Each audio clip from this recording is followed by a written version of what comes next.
Welcome to the Murderwell Mysteries, Book 1, A Floof to a Kill. 1. At some point, the gentle rocking motion of the car stopped, dragging Gina Biletti out from the cozy embrace of sleep. She blinked her eyes open, registering the sudden stillness. For a moment, Gina was a kid again, waking in the backseat of her parents' car during family road trips to D.C. or Pennsylvania. The sensation was so vivid, it conjured a wave of forgotten memories. Are we there yet? Her friend Danielle smiled at her as she shut off the engine. You were really out, babes. Ah, I know. Jet lag. The car was parked in a half-filled lot. All around them, the majesty of the Columbia River Gorge unfolded, an expanse of sky and clouds and a wide, slow-moving river. Where are we? Gina asked. Scenic overlook, Danielle said. I just need to pee. In the parking lot? No. There. She motioned behind them. Gina turned to see a squat stone structure with a domed roof. It was octagonal, like a 2-story lighthouse or some ancient temple. And it perched on a rise directly behind them, encircled by the parking lot. Danielle read from her phone. This is called the Vista House. Built in the early 1900s. A primitive rest stop. Wonderful. Do you need the bathroom? I'm good. According to the clock on the rental car's screen, it was less than 2 hours since Gina had landed in Portland, Oregon. Okay. Be right back. Danielle disappeared and Gina found herself alone, still fighting off the dregs of sleep. This whole situation had surreal written all over it. Last night she was pacing around her apartment in Manhattan, trying to decide whether to sublet it or just give up the lease. It would have to be one or the other, since there was no way for her to afford the rent now that she wasn't working. It was as if life had decided to throw her a surprise party she didn't want. Only a few days away from turning 45, her divorce papers from Eric were still hot off the press, and she'd been downsized out of her job. Welcome to your second act, her therapist had quipped, spinning her turmoil into an opportunity for reinvention. But Gina felt she was still in the wings, waiting for her cue for the first act. Stop your bitching, Gina told herself. She was here, clear across the country. Somewhere in Oregon. Thanks to Danielle. Going on some kind of mystery adventure. Emphasis on mystery. A few days ago, a round-trip ticket to Portland appeared in her email inbox. It was a first-class ticket. 30 seconds later, Danielle had called. Don't ask any questions. 0. I'm serious. Really? You do remember who you're talking to, right? That's actually 2 questions. Can you count? I said 0. Ever since Gina and Danielle had met during freshman orientation at Dartmouth, Gina's penchant for asking questions had been a running joke between the two of them. But that was just the way Gina was wired. A lot of times, her inquisitiveness got her into trouble, but eventually, she channeled it into a rewarding career as a consumer behavior researcher for prestigious marketing and advertising firms in New York City. But that was all in the past. She needed to live in the present. And that means getting my ass out of the car and enjoying the scenery. She unbuckled her seatbelt and emerged from the car, stretching her weary muscles.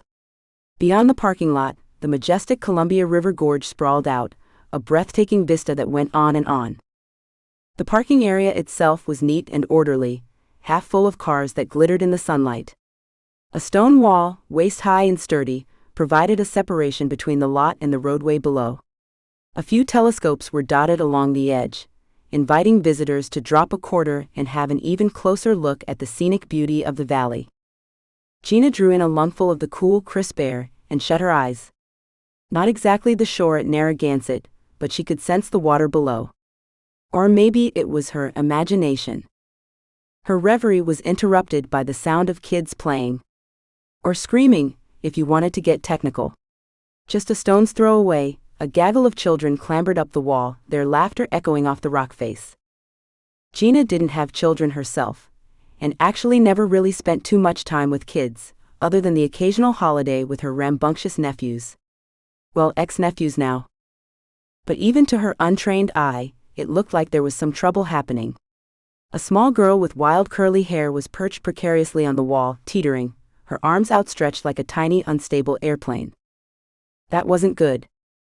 Close by, a red-haired boy, roughly 12, jostled about, dangerously close to the girl. Holy crap.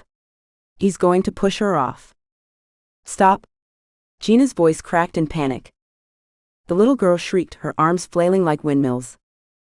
Fear pulsing through her veins, Gina barreled into the throng of kids and dove for the little girl.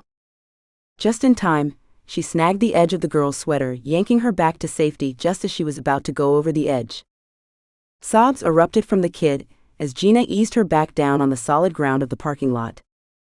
What the hell are you doing with my daughter? Gina turned to find an irate woman storming across the parking lot. She was going to fall, Gina said. Her body trembled from the adrenaline surge. Ignoring Gina's explanation, the woman took her daughter's hand and marched her back towards the Vista house without even a thank you. You're welcome, Gina called after them. Just saved your kid's life and all. No biggie. The woman didn't respond, but the little curly-haired girl turned back, offering Gina a shy smile and a timid wave. Gina returned the smile. Well, at least the kid might turn out okay. When she turned back to the throng of kids, she saw they had mostly dispersed. There was no sign of the creepy little red-headed boy. She peeked over the edge of the wall, just to confirm there were no tiny bodies strewn below. It really was a serious drop. Definitely enough to badly injure, or even kill someone. Was that boy actually trying to push the girl off the wall? Or was it just kids roughhousing? Taking a deep, steadying breath, Gina tried to calm her racing heart. Thank God she didn't have kids. They'd be the death of her. There was no way Gina could fall back asleep, so she and Danielle caught up as they drove along the curving, scenic two-lane road that meandered through the Columbia River Valley. They skirted past waterfalls and drifted under leafy canopies, forming natural tunnels over the road. You're really not going to tell me anything about where we're going? Gina asked. It's a surprise, Danielle replied, a smile playing on her lips. Plus, you need to sign an NDA before I can say a word. An NDA? I thought we were going away for a girls' weekend. We are. Danielle grinned. But the place that we're staying isn't open to the public. Gina's eyebrows lifted. Ooh, a brand new hotel? Not exactly. Is it a client? Gina asked. Danielle co-owned ERF Latour, a high-profile PR firm in Silicon Valley, and had a regular spot on the dance card of tech bigwigs, celebs, hedge fund hotshots, and other assorted high rollers. Yes, but that's all I'm going to say. Except that this weekend, you're on the Latour payroll. What are you talking about? That's how I'm allowed to bring you, Danielle said. We're co-workers now. Boom. She smacked a high five into Gina's palm. Co-workers? What am I supposed to be doing? I don't know, Gina. Whatever it is you do. Market research. Leaning back into her seat, Gina pondered the mystery hotel and the mystery temp job. Eventually, the winding two-lane road connected back to I-84, the main highway that ran along the Columbia River. They passed through a couple of cute towns, Hood River, the Dalles, which made Gina want to stop and explore. But apparently they were on some kind of schedule, and it was getting tight. As they made their way east, the landscape changed, from lush greenery to bare, rolling hills the color of sand and rocky cliffs, stark and captivating. We're still in Oregon, right? Gina asked. It looked more like Arizona or Nevada. Oh yeah. Eastern Oregon. Or Central Oregon. I'm not sure what it's called. It's a big change. Well, we're on the east side of the mountains now. The Cascades. It's very dry out here. Not booze dry. Dry. So we're going to some sort of oasis? Gina was still fishing. Let's talk about something else. At least until we get to the train. Train? You're kidding me. That's why we're in a rush. If we miss the train, we'll have to spend the night in Hood River or something. That's not necessarily a bad thing. It was cute. The place we're going to is cute too. Super cute. Yeah, I'll be the judge of that. Danielle playfully rolled her eyes. Speaking of which, did I tell you about my new Bay Cato?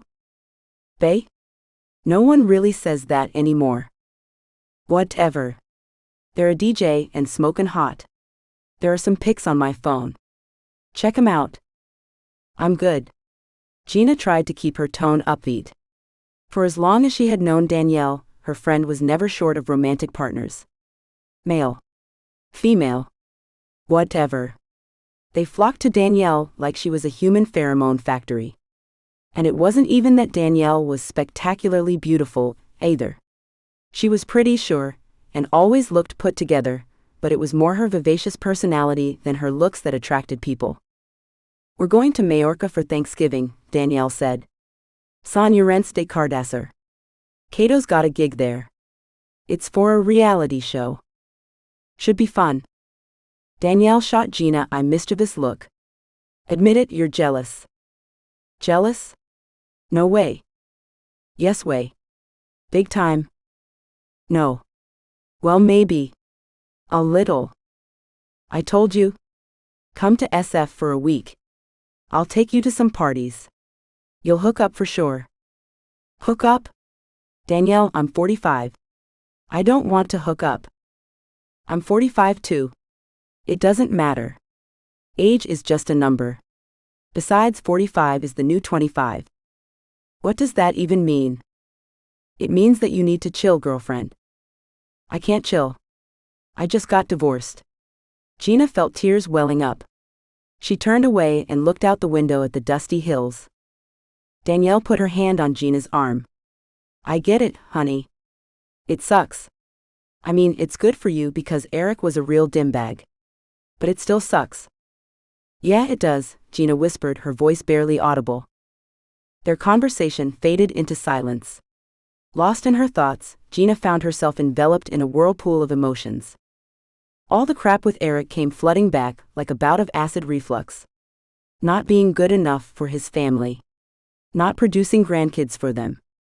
Not conforming to their southern ideals of what a proper wife should be. And worst of all was how two-faced Eric had turned out to be. For 15 years he had claimed not to buy into his family's BS and traditions. He voted intelligently, seemingly shared her values, and didn't exhibit a whiff of racism. But it was all a lie. A pulse of anger beat at Gina's temples. She had been through all this in her mind a million times.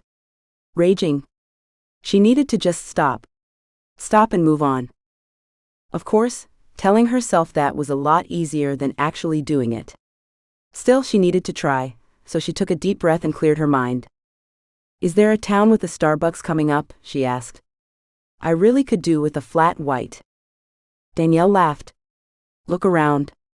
Does it look like there's a Starbucks around here? It did not, in fact, look like there was a Starbucks around. The landscape they were traveling through was vast and barren, with low hills covered by an ocean of wheat-colored grass and sparsely dotted with bushy trees. There were no signs of civilization anywhere. They'll have something to drink on the train, Danielle said. Don't worry. I think we're close. Close? Are you serious? Danielle glanced at the map on the car's touchscreen. 20 miles more. This is exciting. Isn't it? Are you seeing what I'm seeing? There was literally nothing but the empty two-lane road they were on, besides an occasional stretch of ancient wire fence with little pillars of stacked stones. Just be patient for a little longer. Gina sighed and adjusted the vent to get some air. She didn't even try to check her phone, because they had lost service half an hour ago. You know this road we're on was built on the Oregon Trail, Danielle said. Doesn't surprise me. I could see myself dying of dysentery here. Ha ha. Did you know that before Oregon was a state, the territory was claimed by both the United States and Great Britain? I did not know that, Gina said. Yeah. Great Britain. Interesting, huh? She had a mischievous twinkle in her eye. Just about 10 minutes had passed when Gina noticed, with a hint of surprise, a paved road branching off from the main road. Until this point, she'd only seen dusty paths that seemed to lead into a vast nothingness. But this was different. This was a bona fide road, spotless and well kept, carving its way through the expansive hills. What's this land used for? Gina asked.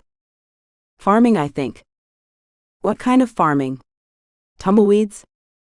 Wheat, I think. Sheep, maybe. I don't know. I'm sure there will be someone we can ask. On the train, right? Yes, hun, on the train. I think we've established that. Just checking.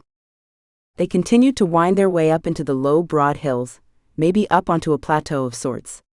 It was tough to get the lay of the land here, where everything looked the same. Eventually, Danielle turned off onto another road that looked even newer and was actually lined with streetlights. Odd, thought Gina. A guarded gate appeared ahead, flanked by a squat, ultra-modern security booth with an imposing flat white roof and large black windows. A flock of CCTV cameras were perched on its roof like vigilant crows.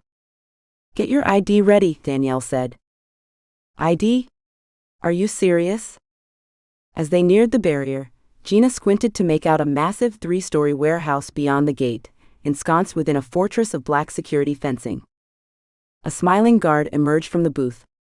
Just in time for the 4:15. ID and tickets, please. Danielle handed over Gina's ID along with her own. She also extended her phone, which displayed some kind of QR code.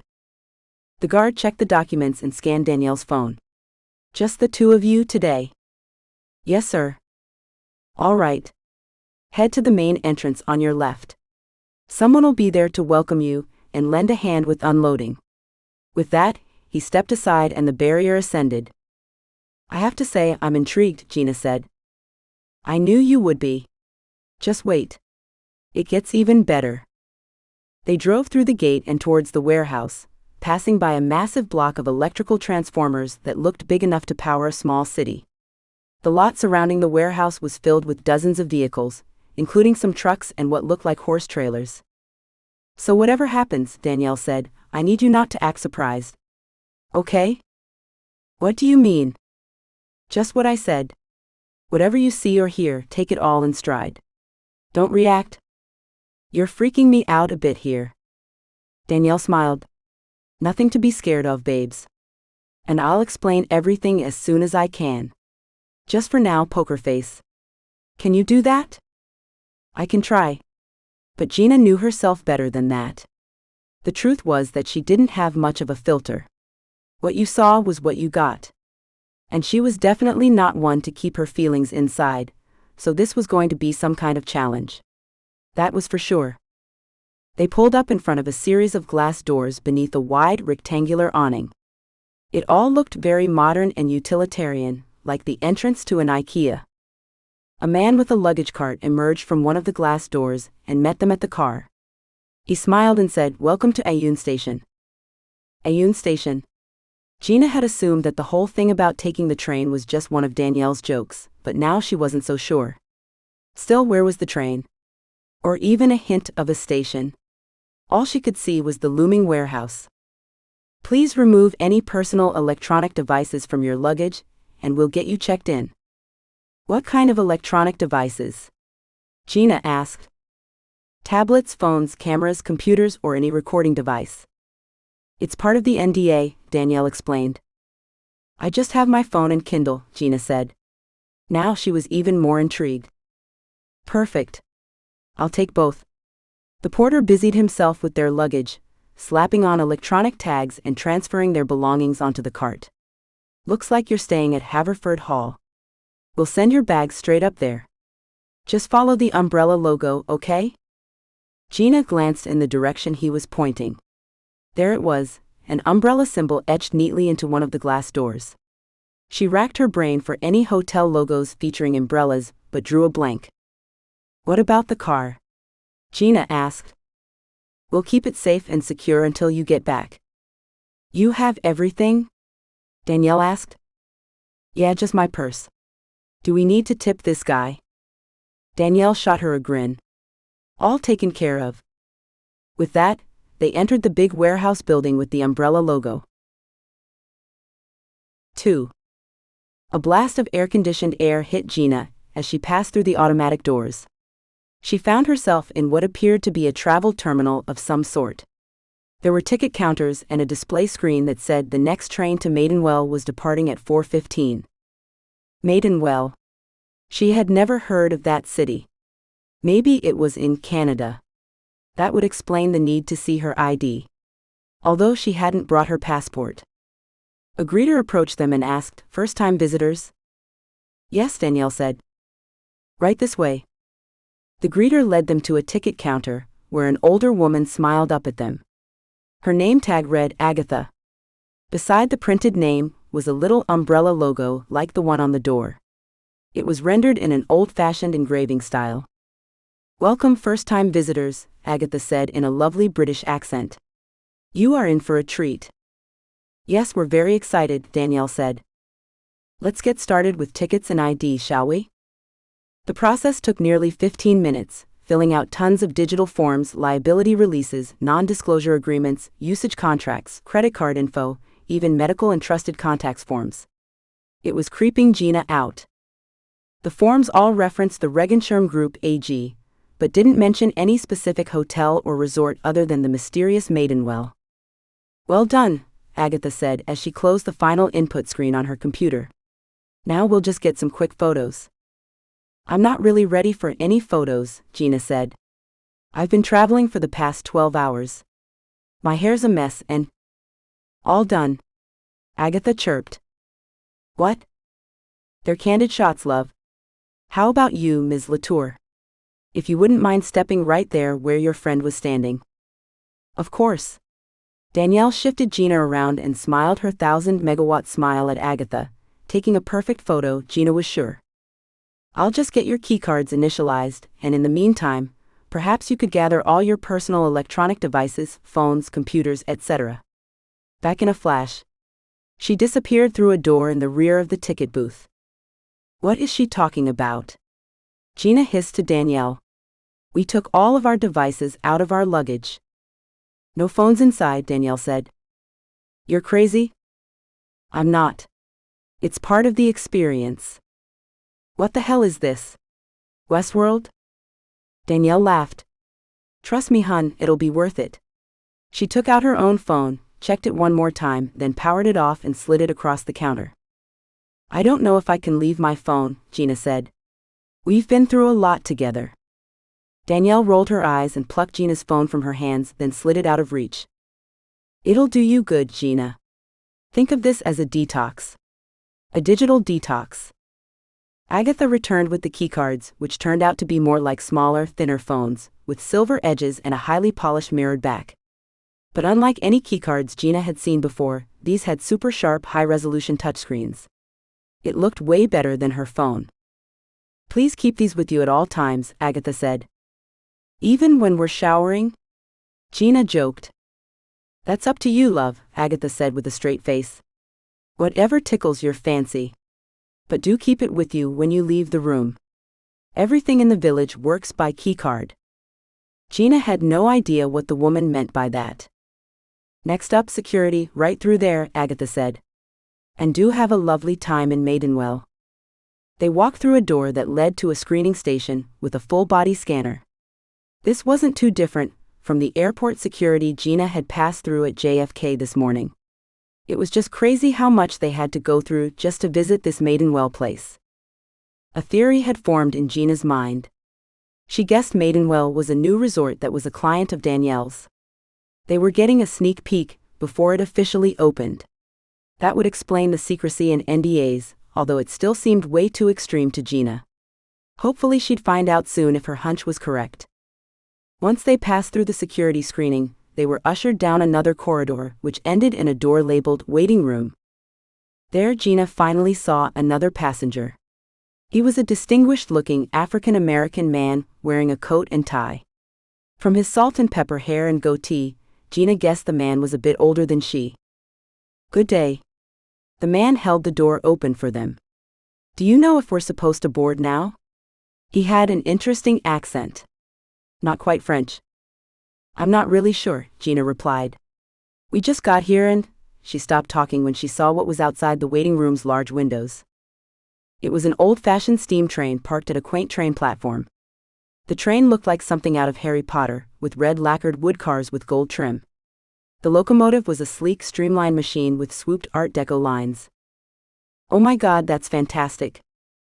Danielle elbowed her. A voice over the PA said, all aboard the 4:15 to Maidenwell. I guess that answers that, the distinguished gentleman said. After you, ladies.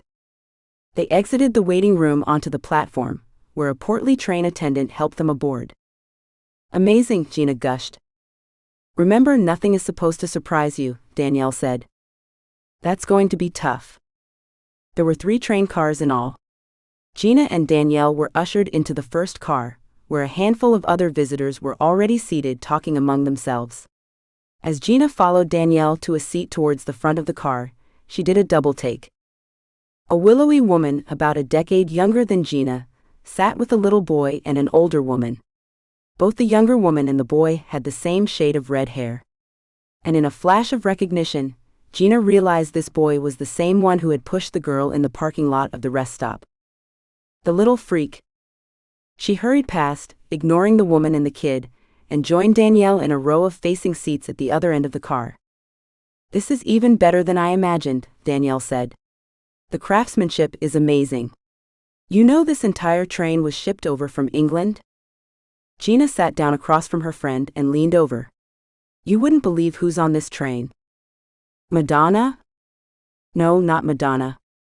That creepy little kid I told you about. The murderer? When Gina had told Danielle what happened in the parking lot, they had joked that Gina had thwarted the plans of a budding serial killer. Or half-joked. He's here with his? The words caught in Gina's throat as she felt a tap on her shoulder. Can I help you? Danielle asked. Gina turned in her seat. Speak of the devil. The red-haired woman stood over her. She was tall and thin. I'm Mason's mom, she said. He told me how you saved that little girl in the parking lot. I just wanted to thank you. Gina was so flustered all she could manage was an Noel Garland. She stuck her hand out. Pleased to meet you. Gina shook it automatically. Gina Biletti. Danielle quickly inserted herself into the conversation. And I'm Danielle Latour. We're with ERF Latour, the PR firm. Noel smiled. Wow. I knew the auction was a big deal, but I didn't think they had their own PR firm. Actually, we work for Maidenwell. Of course. Well, I'm here on behalf of the IAOF to certify the animals. You're a vet? Danielle asked. I am. No offense, but you look young to be a vet, Gina blurted. I'll take that as a compliment. Noel smiled. A voice sounded over the PA, asking travelers to return to their seats for departure. Nice meeting you ladies, Noel said. I'm sure we'll bump into each other at the various events. She headed back to her own seat. Well, that was awkward, Gina said. You think? What's this about an auction? I'll tell you later, hun. Tell me now. I've already signed the damned NDA. Fine. It's an alpaca auction. A what? You're messing with me. No, the owners of the top alpaca ranches in the country are all here. This is the most significant alpaca auction in the last 10 years. It's an exclusive event. Super exclusive. Hold on, rewind. Who even knew there was such a thing as an alpaca auction? In Oregon, of all places? I thought alpacas lived in South America. That's where they are from originally, but there are hundreds of alpaca ranches around the world. It's a big business. They have their own shows, and there are champion alpacas that go for the big bucks. Including Flory. Flory? He's the one being auctioned off, and whoever wins him will basically control the fate of the alpaca industry in North America. This is all way over my head. I thought alpacas were just cute animals that sometimes showed up at weddings. They are, but... At that moment the train sounded its horn and rolled forward, pulling out of the station. Next stop Maidenwell, the voice over the PA said. For your enjoyment and edification, may I direct your attention to the screens in front of you, where we have a brief presentation about our little village. Gina watched in amazement as video screens emerged from hidden compartments in the fine woodwork of the train compartment. Danielle moved into the seat beside Gina and whispered in her ear. We produced this video. It's really good. If it's about DNA and mosquito blood and bringing back the dinosaurs, I'm leaving. Shut up.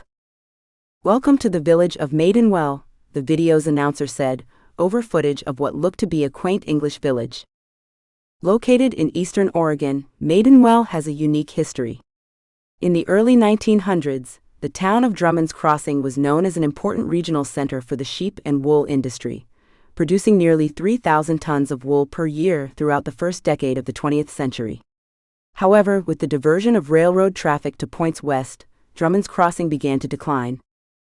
I was expecting them to be talking about alpacas, Gina whispered. Shish. In 1918, timber baron John Mayhew Haverford purchased the town and surrounding land and embarked on a most unusual project, a very special gift for his British-born wife Elizabeth. To help ease his wife's homesickness, John Haverford recreated the North Yorkshire village where his wife grew up, brick by brick, importing tons of fixtures and building materials from the UK. It took a team of several hundred workers nearly 2 decades to finish the village, which was rechristened Maidenwell. Wow, that was some gesture, Gina said. During the whole 15 years we were together, Eric never got me anything nicer than an Instapot. Maidenwell was a faithful recreation of an English village with shops, cottages, a town square, a 16th-century church, and of course, Haverford Hall, a Tudor-style country manor with lavish gardens. The hall served as the Haverford summer residence until John's death in 1963. Sadly, the village fell into disrepair in the 1970s and was largely abandoned. At one point in the late 1980s, Maidenwell was occupied by the controversial Yeechee religious cult, until the arrest of the cult's leader for tax evasion in 1988. I've read about the Yeechees, Gina said. I didn't know they were in Oregon. Yeah. In 2010, Austrian business magnate, visionary and philanthropist Matthias Lohnskum formed the Regenschirm Group, dedicated to sustainable living and the preservation of traditional habitations throughout the world. Ah. Now things are making sense, Gina thought. More footage of Maidenwell showed a picturesque village with ivy-covered stone cottages, narrow cobblestone streets, flowering gardens, and a park-like expanse in the center of town. It looked exactly like something out of a BBC mystery show, or maybe the cozy wizarding village in Harry Potter. But it definitely didn't look like Oregon. The video continued with an aerial tour of the village, tucked neatly in a lush valley, hugged protectively by mesas crowned with rimrock cliffs. Gina found out that despite the larger area being classified as high desert, the valley cradling Maidenwell was graced with its own little weather system, a microclimate that served up conditions much cooler and damper than its surrounding landscape. And although the village appears to be hundreds of years old, the video's narrator continued, behind the scenes, Maidenwell is a showcase of the most advanced municipal systems powered by Regenschirm's HyperSieve technology. Here's founder Matthias Lohnskum. Gina inched forward in her seat. You filmed Matthias Lohnskum? Yeah. I've worked with him directly several times. He's an interesting guy. That's an understatement. Matthias Lohnskum was one of the top 3 billionaires in the world, a titan in the tech world, but very eccentric. Although he was now in his early 40s, he was still regarded as an enfant terrible of Silicon Valley. He smiled and looked directly into the camera, and as he spoke, Gina felt like he was speaking directly to her and no one else. The best, most unique places in the world to live are small towns, villages, hamlets, Lohnskum said.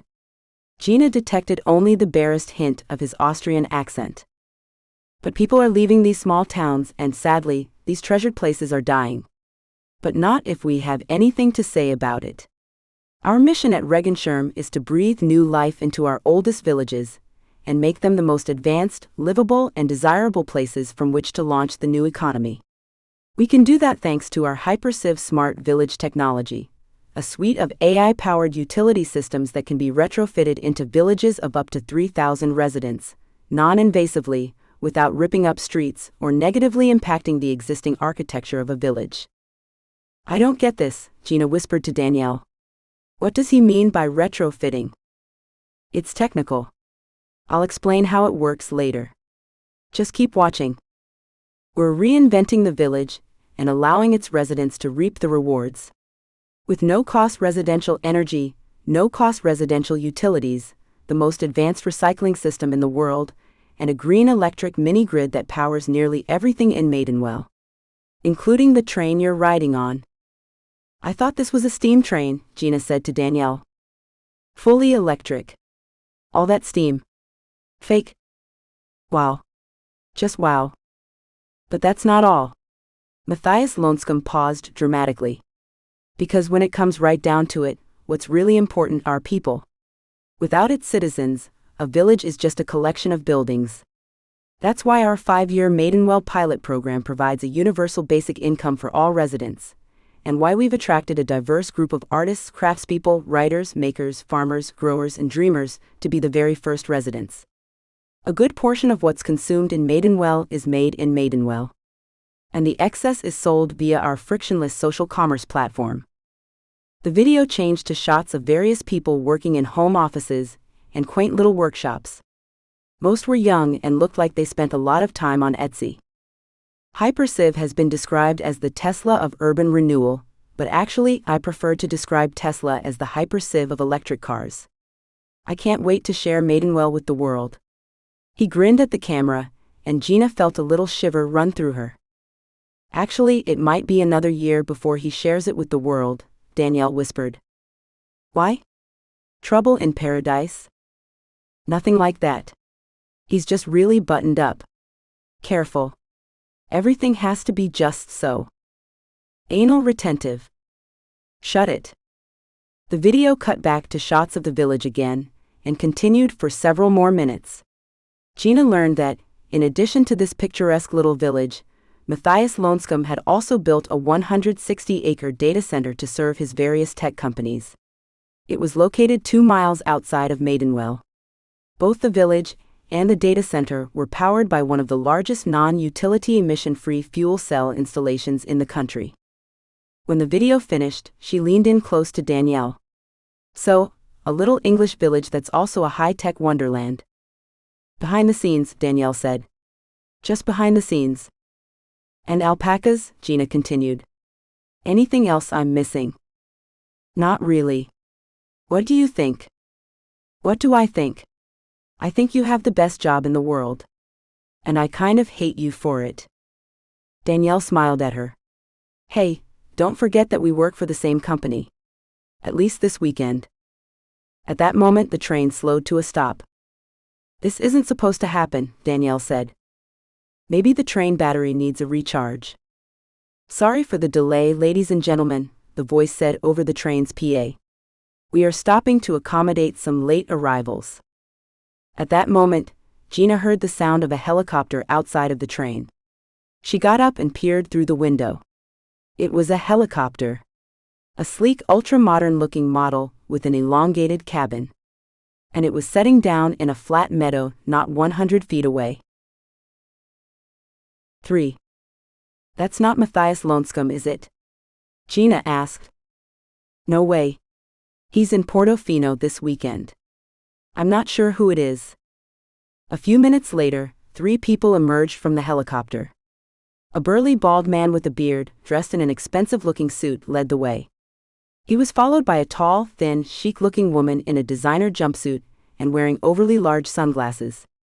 Finally, a young man trailed after the bald man and the woman. He wore jeans and a sport jacket and struggled with 2 suitcases and a backpack. The trio was met by 4 train attendants. One escorted the newcomers to the train, while the others made their way to the helicopter. A minute later, the 3 helicopter passengers entered the train compartment, led by the bald man, who boomed greetings to some of the passengers. Good to see you, Orville, he said as he pushed past the distinguished-looking man Gina and Danielle had met in the waiting room. Stanley. The distinguished-looking man nodded. I guess they're letting anyone into this auction. Ha. He clapped the other man on the shoulder and pushed past. Gina noticed him glance toward the red-haired veterinarian, but he didn't greet her. He just looked away with a frown. The woman from the helicopter pulled down her sunglasses and surveyed the car with an expression of distaste. Where's our compartment? She asked an attendant. Gina tried not to stare. The woman was very beautiful, but in a hard way, with pulled-back hair and severe-looking makeup. She had a long neck and held herself upright, almost like she was posing for a photographer who wasn't there. Please feel free to take any open seat, ma'am. Open seat? I'd like a private compartment if you don't mind. This isn't the Orient Express, dear, the bald man said. It's a 20-minute trip. 63 minutes, actually, the young man from the helicopter said. He appeared to be in his late 20s, with a pale complexion, dark eyes, and model-like cheekbones. He looked like a brooding vampire from a romance novel. Well, in that case, go find the bar car, Ian, the bald man said. What are you waiting for? I don't think there's a bar car on this train, Mr. Schaefer. Nonsense. There's always a bar car. Danielle leaned over and whispered in Gina's ear. That's Stanley and Vanessa Schaefer. They have the largest alpaca ranch in the country. Am I supposed to be impressed? She's very wealthy. Her family owns a huge meat packer in the Midwest. Who knew you could get rich from sausages? The bald man, Stanley, grumbled about being parched and eased into a seat across the aisle from Gina and Danielle. The young man sat opposite him and consulted a notebook. Apparently there's a pub in Maidenwell. The Feathers, it's called. What kind of name is that for a pub? No idea. I've never been to England. Me neither. And I can't for the life of me understand why Lonescombe would want to build an English village.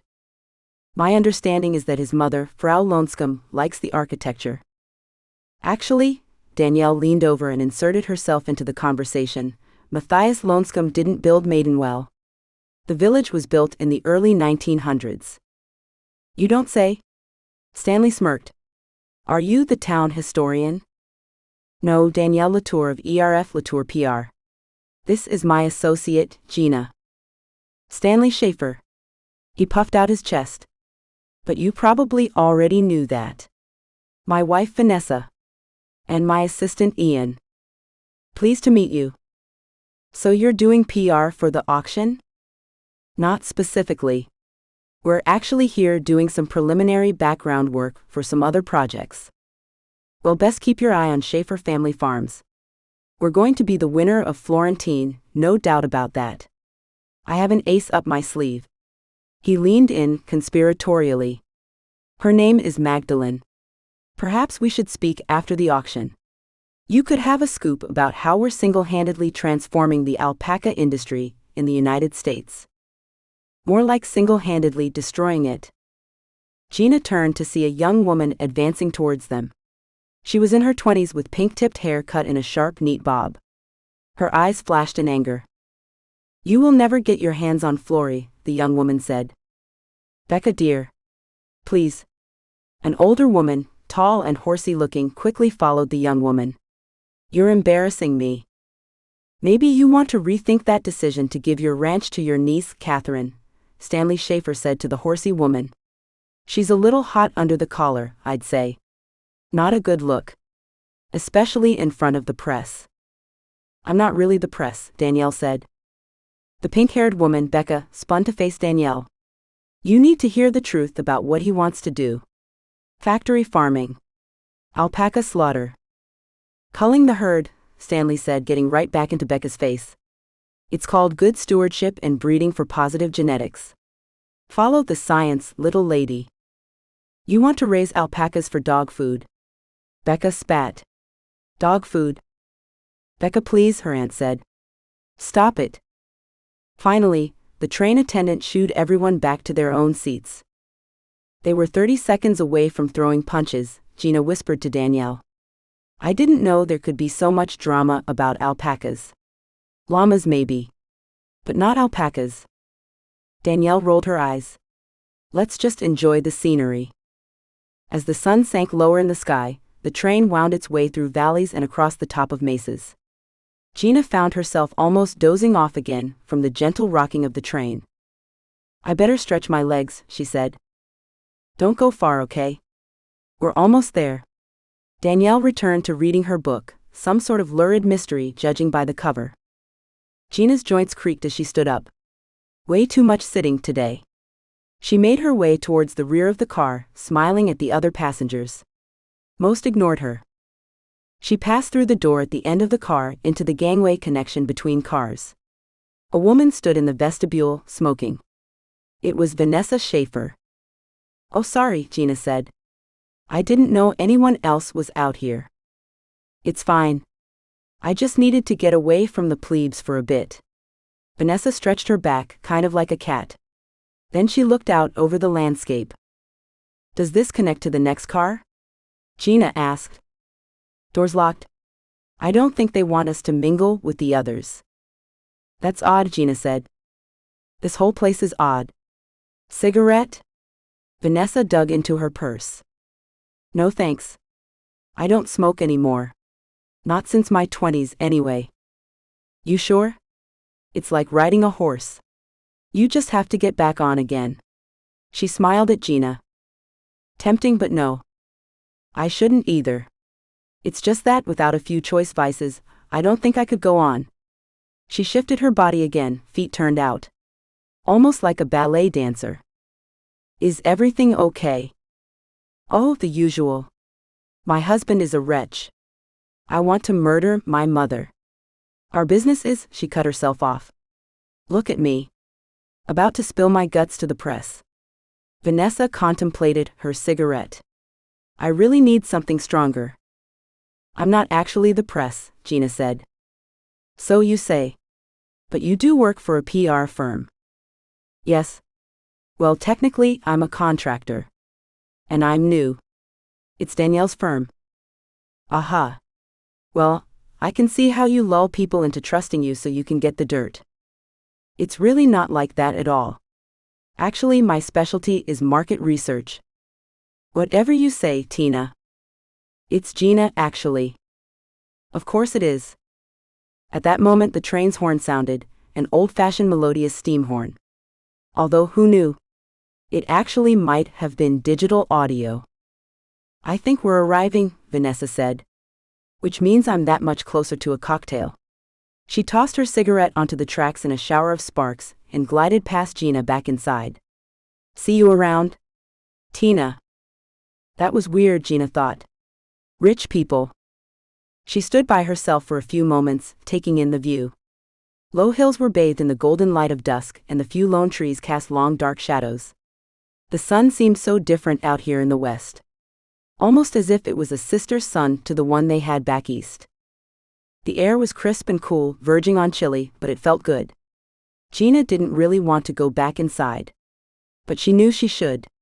She probably wasn't even allowed to be out here. The train eased to a stop in front of a little station with a lit-up sign that read, Maidenwell. The station house was a narrow stone building with a slate roof. On the platform stood a dozen men and women, their faces lit by the glow of the tablets they held. I thought we weren't allowed to have electronic devices, Gina said. No, we're not allowed to bring in personal electronics, Danielle said. I'm sure you can borrow one if you really need it. Who are all those people? Hospitality staff, I'm guessing. As they exited the train car, a tall 30-something woman approached them. Danielle and Gina. Yes? Welcome to Maidenwell. I'm Millicent, your driver. We get a driver? Gina asked. Don't get too excited, Millicent said. I'm not much of a driver, and we're just going up to Haverford Hall. It's a 5-minute trip, but the car is pretty cool. Follow me, please. What about our bags? Gina asked. They're on their way as well. Should be up in your room within the hour. Millicent led them down a lit walkway that circled around the train station and led to a gravel lot. Under the glow of the lot's cast iron lamps, Gina saw what looked to be a fleet of a dozen antique cars. She knew little about old cars, but these appeared like vintage Ford Model Ts. We're actually riding in one of those? Gina asked. Yes, it's perfectly safe. Millicent led them to one of the old cars, painted a dark green color with gold pinstriping and the umbrella logo emblazoned on the side doors. Isn't it cool? Looks 100 years old, right? If not older, Gina said. You're sure it's okay? Absolutely. This vehicle is actually only 2 years old. What? It's a recreation of the 1909 Renault Landaulet, but fully electric. Gina and Danielle climbed into the rear passenger cabin and sat in a plush rear seat that looked like a high-end upholstered love seat. Buckle up, please, Millicent said. Gina was pleased to discover that the vintage car actually had a normal seat belt, with a shoulder strap and everything. Maybe it had airbags as well. Who knew? The car silently exited the parking lot, onto a winding lane flanked by low stone walls. "I'm sorry you won't be able to see much of the town," Millicent said. "It's getting dark earlier now. During the summer it stays light until nearly 9 at night." "So do you live here year-round?" Danielle asked. "Yes, but I've only been here 11 months. "You like it?" Gina asked. "Yes, very much. It's very mellow and the people are super nice." "And you're a full-time Uber driver?" Gina asked. Millicent laughed. "Uber doesn't exist in Maidenwell. I just drive during events. Most of the time, I do letterpress printing and bookbinding. And some paper making." "Really?" "Yes, they set me up in one of the craft collectives. It's called the Barrel Works. Stop by and I'll show you around." "Barrel Works," Gina repeated. "I'll remember that." I'm totally failing as a driver. I'm supposed to be giving you the grand tour." "Don't worry about it," Danielle said. "Well, I'll loop around. This is the village green coming up. Basically, the center of town." It was too dark to make out much, but Gina got the sense of a central square with buildings set around it.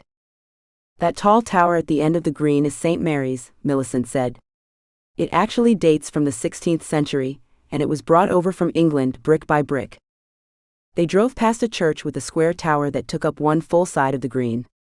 Then they passed by all kinds of cute little shops and cottages, all made of rustic-looking stone blocks. "On your right is the inn. The White Horse." A long 2-story building stretched parallel to the road. "It's pretty nice, but not quite as nice as where you'll be staying." "Oh?" Danielle asked. "Haverford Hall is our own little Downton Abbey. It's pretty amazing. And right up the hill." As they entered a small roundabout, Millicent pointed to a picturesque building on the corner. "The Feathers.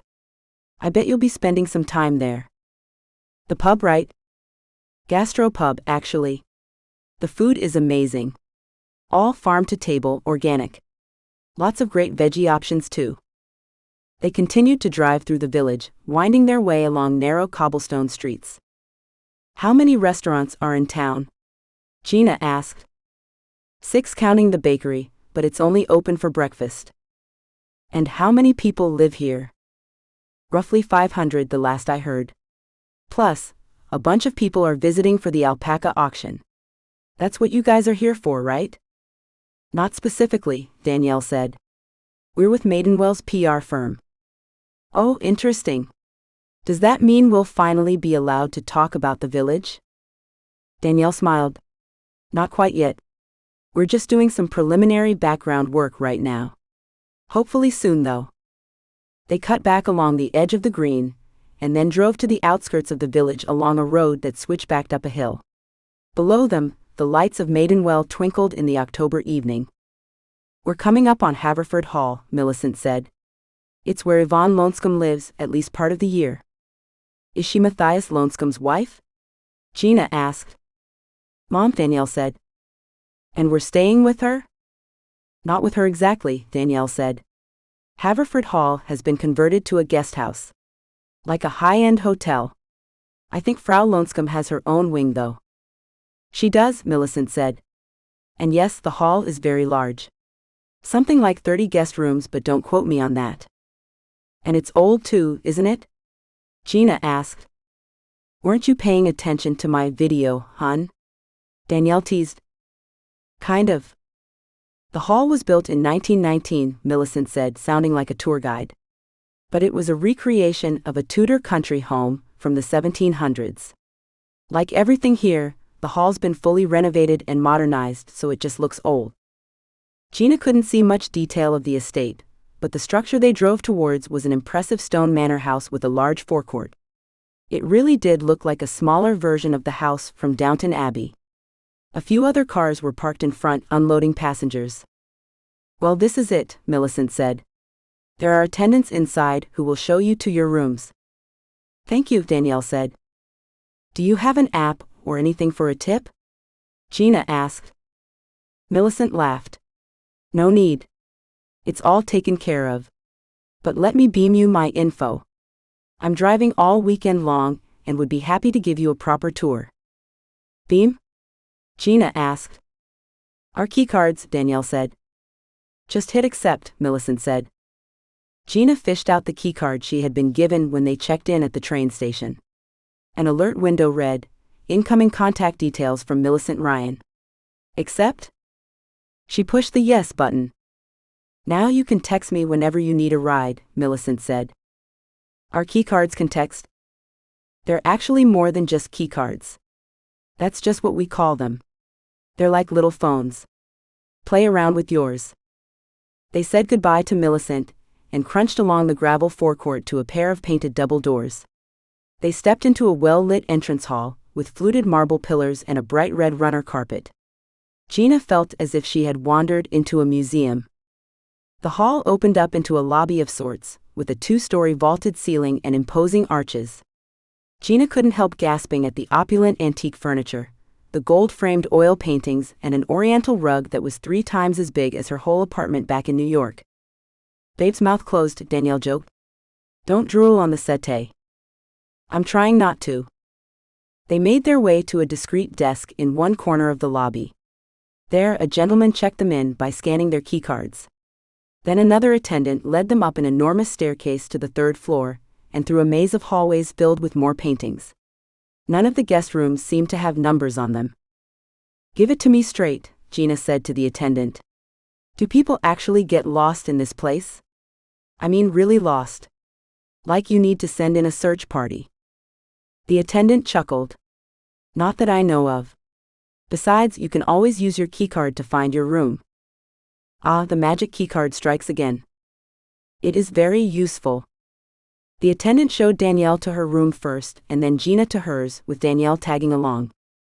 If there's anything you need, just call or text the front desk, the attendant said and then left them. Are you sure we're not supposed to tip them? Gina asked.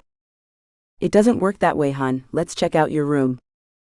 The room was magnificent, with decorative woodwork on the ceilings, a big 4-poster bed, a stone fireplace and green silk wallpaper embossed with intricate designs. Not too shabby, Gina said. Not too shabby at all. I could get used to this. Notice what's not here? Danielle asked. Gina looked around the room. Everything looked so perfect. No idea. A TV. Ah. Let me guess. They didn't have TVs back in the 1700s. They didn't have keycards either, but there you go. It was a deliberate choice. Well, if someone is watching TV in a place like this, something's wrong. Now you're getting it. You know what else they don't have? Danielle walked back towards the door out to the hallway. An umbrella stand? That's ironic. No. Danielle opened the door to the hallway. Gina looked it up and down. It looked like a normal door. Then it hit her. No security chain. No deadbolt. That can't be. No locks, Danielle said. Why wouldn't you have locks in a hotel?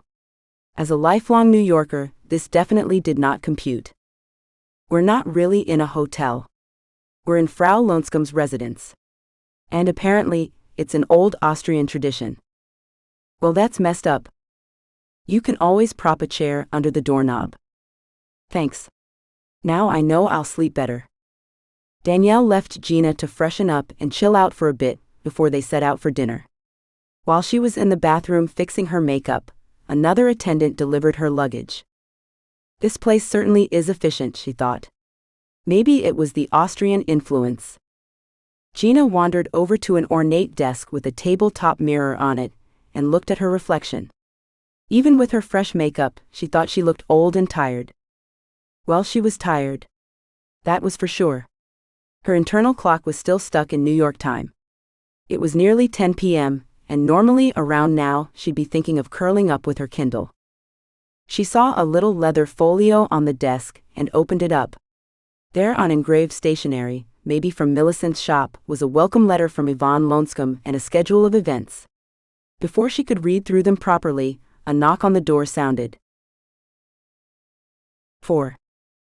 Okay, babes? Ready to hit the town? Or village, as the case may be. Danielle had changed her clothes and was looking refreshed and spectacular. Sure, but I have to warn you, I'm starting to peter out a little bit. Jet lag. Don't talk to me about jet lag until you've flown from LA to Prague. Did you see this?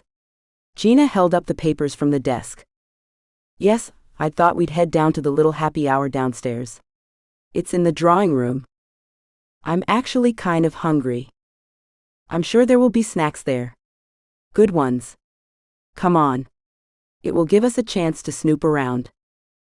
As they left Gina's room and made their way back down towards the lobby, they saw another guest leaving her room, a woman Gina remembered seeing on the train. She was short and blonde and wore oversized pink plastic glasses that screamed "I'm quirky." With a capital Q. Are you looking for the happy hour too? Gina asked. The woman turned in surprise, like she had just seen a ghost. Yes. Yes, I am. Us too, Danielle said. It's supposed to be in the drawing room. Which one? I think there's a dozen drawing rooms in this place. She introduced herself as Frankie Roth. The artist? Danielle asked. Yes. Frankie smiled at them, seemingly pleased to be recognized. Danielle turned to Gina. Ms. Roth is a big deal in the art world. She started the modern Cubist movement. Frankie, please. And the style is actually called Nouveau Cubism. There's a video on my website explaining it all. An artist, huh? Gina said. You should be the one telling us where the drawing room is. Get it? What? Sorry, Danielle said. She's making a stupid joke. Oh. Frankie made a face. I think I saw you on the train. Yes. Danielle Latour and Gina Biletti. We're doing PR for Maidenwell. Ah, that explains it. What? Gina asked. Nothing. Shall we? Frankie motioned them forward. The drawing room was a long rectangular room filled with several dozen people, including a pianist in formal wear providing spirited background music. Gina loved the decor, fabric wallpaper the color of tangerines and cream-colored wainscoting. It was all very elegant. Oversized oil paintings hung from wires attached to a picture rail high on the walls, and an ornate crystal chandelier glittered above their heads. A fire in the immense marble fireplace helped make the big room feel a bit cozier. I don't think I'd ever get tired of this, Gina said. It's nice to see how the other half lives, huh? Danielle said. What are you talking about? You are the other half. Not like this. Servers floated around with trays of hors d'oeuvres, and all the guests seemed to have glasses of wine, except for them. Gina spotted a bar area towards the far end of the room, and made a beeline towards it. The Pinot or the Chardonnay? The server was a guy who looked like he was barely out of college. We also have water. Pinot definitely, Danielle said. I'll try the Chardonnay, Gina said. Before the server could pour their wine, a woman in a rich purple dress swooped behind the bar, pulled the server aside and began to berate him. Even though the woman was trying to keep her voice down, Gina pretty much heard everything. It's not just Pinot, you moron. It's the Ribbon Ridge Reserve Pinot Noir. And the Chardonnay is the Bogwood Bay Heritage Estate, Chardonnay. You got that? Yes, ma'am. And where are the damn cell cards? I'm not sure. Cheryl was looking for them in the kitchen. The woman in purple whipped around, no doubt scanning the crowd for the hapless Cheryl. Then she turned back to the server. What are you waiting for? Get these guests their wine. Now. Yes, of course, Miss Seville. The woman in purple took a few steps back and glared at the server, watching him like a hawk as he poured Gina and Danielle's wine. If her face hadn't been locked into a perpetual frown, the woman in purple would have been exceptionally beautiful. She was African American, with flawless skin and big eyes, and her dress fit her perfectly. Her hair was swirled into a big bun of highlighted braids, sitting elegantly atop her head. Gina guessed she might be in her mid-30s. Here you go, ladies, the server said. The 2017 Ribbon Ridge Reserve Pinot Noir and the 2019 Bogwood Bay Heritage Estate Chardonnay. Both exceptional wines. I hope you enjoy them. Thanks, Gina said. As they walked away from the bar, the woman in purple intercepted them. "I am so sorry for the server. He's new and it's so difficult to." "Don't say get good help please," Gina said. "Just don't." "Well, I'm sure you understand." "It's fine," Danielle said. "The wine is delicious. Isn't it just?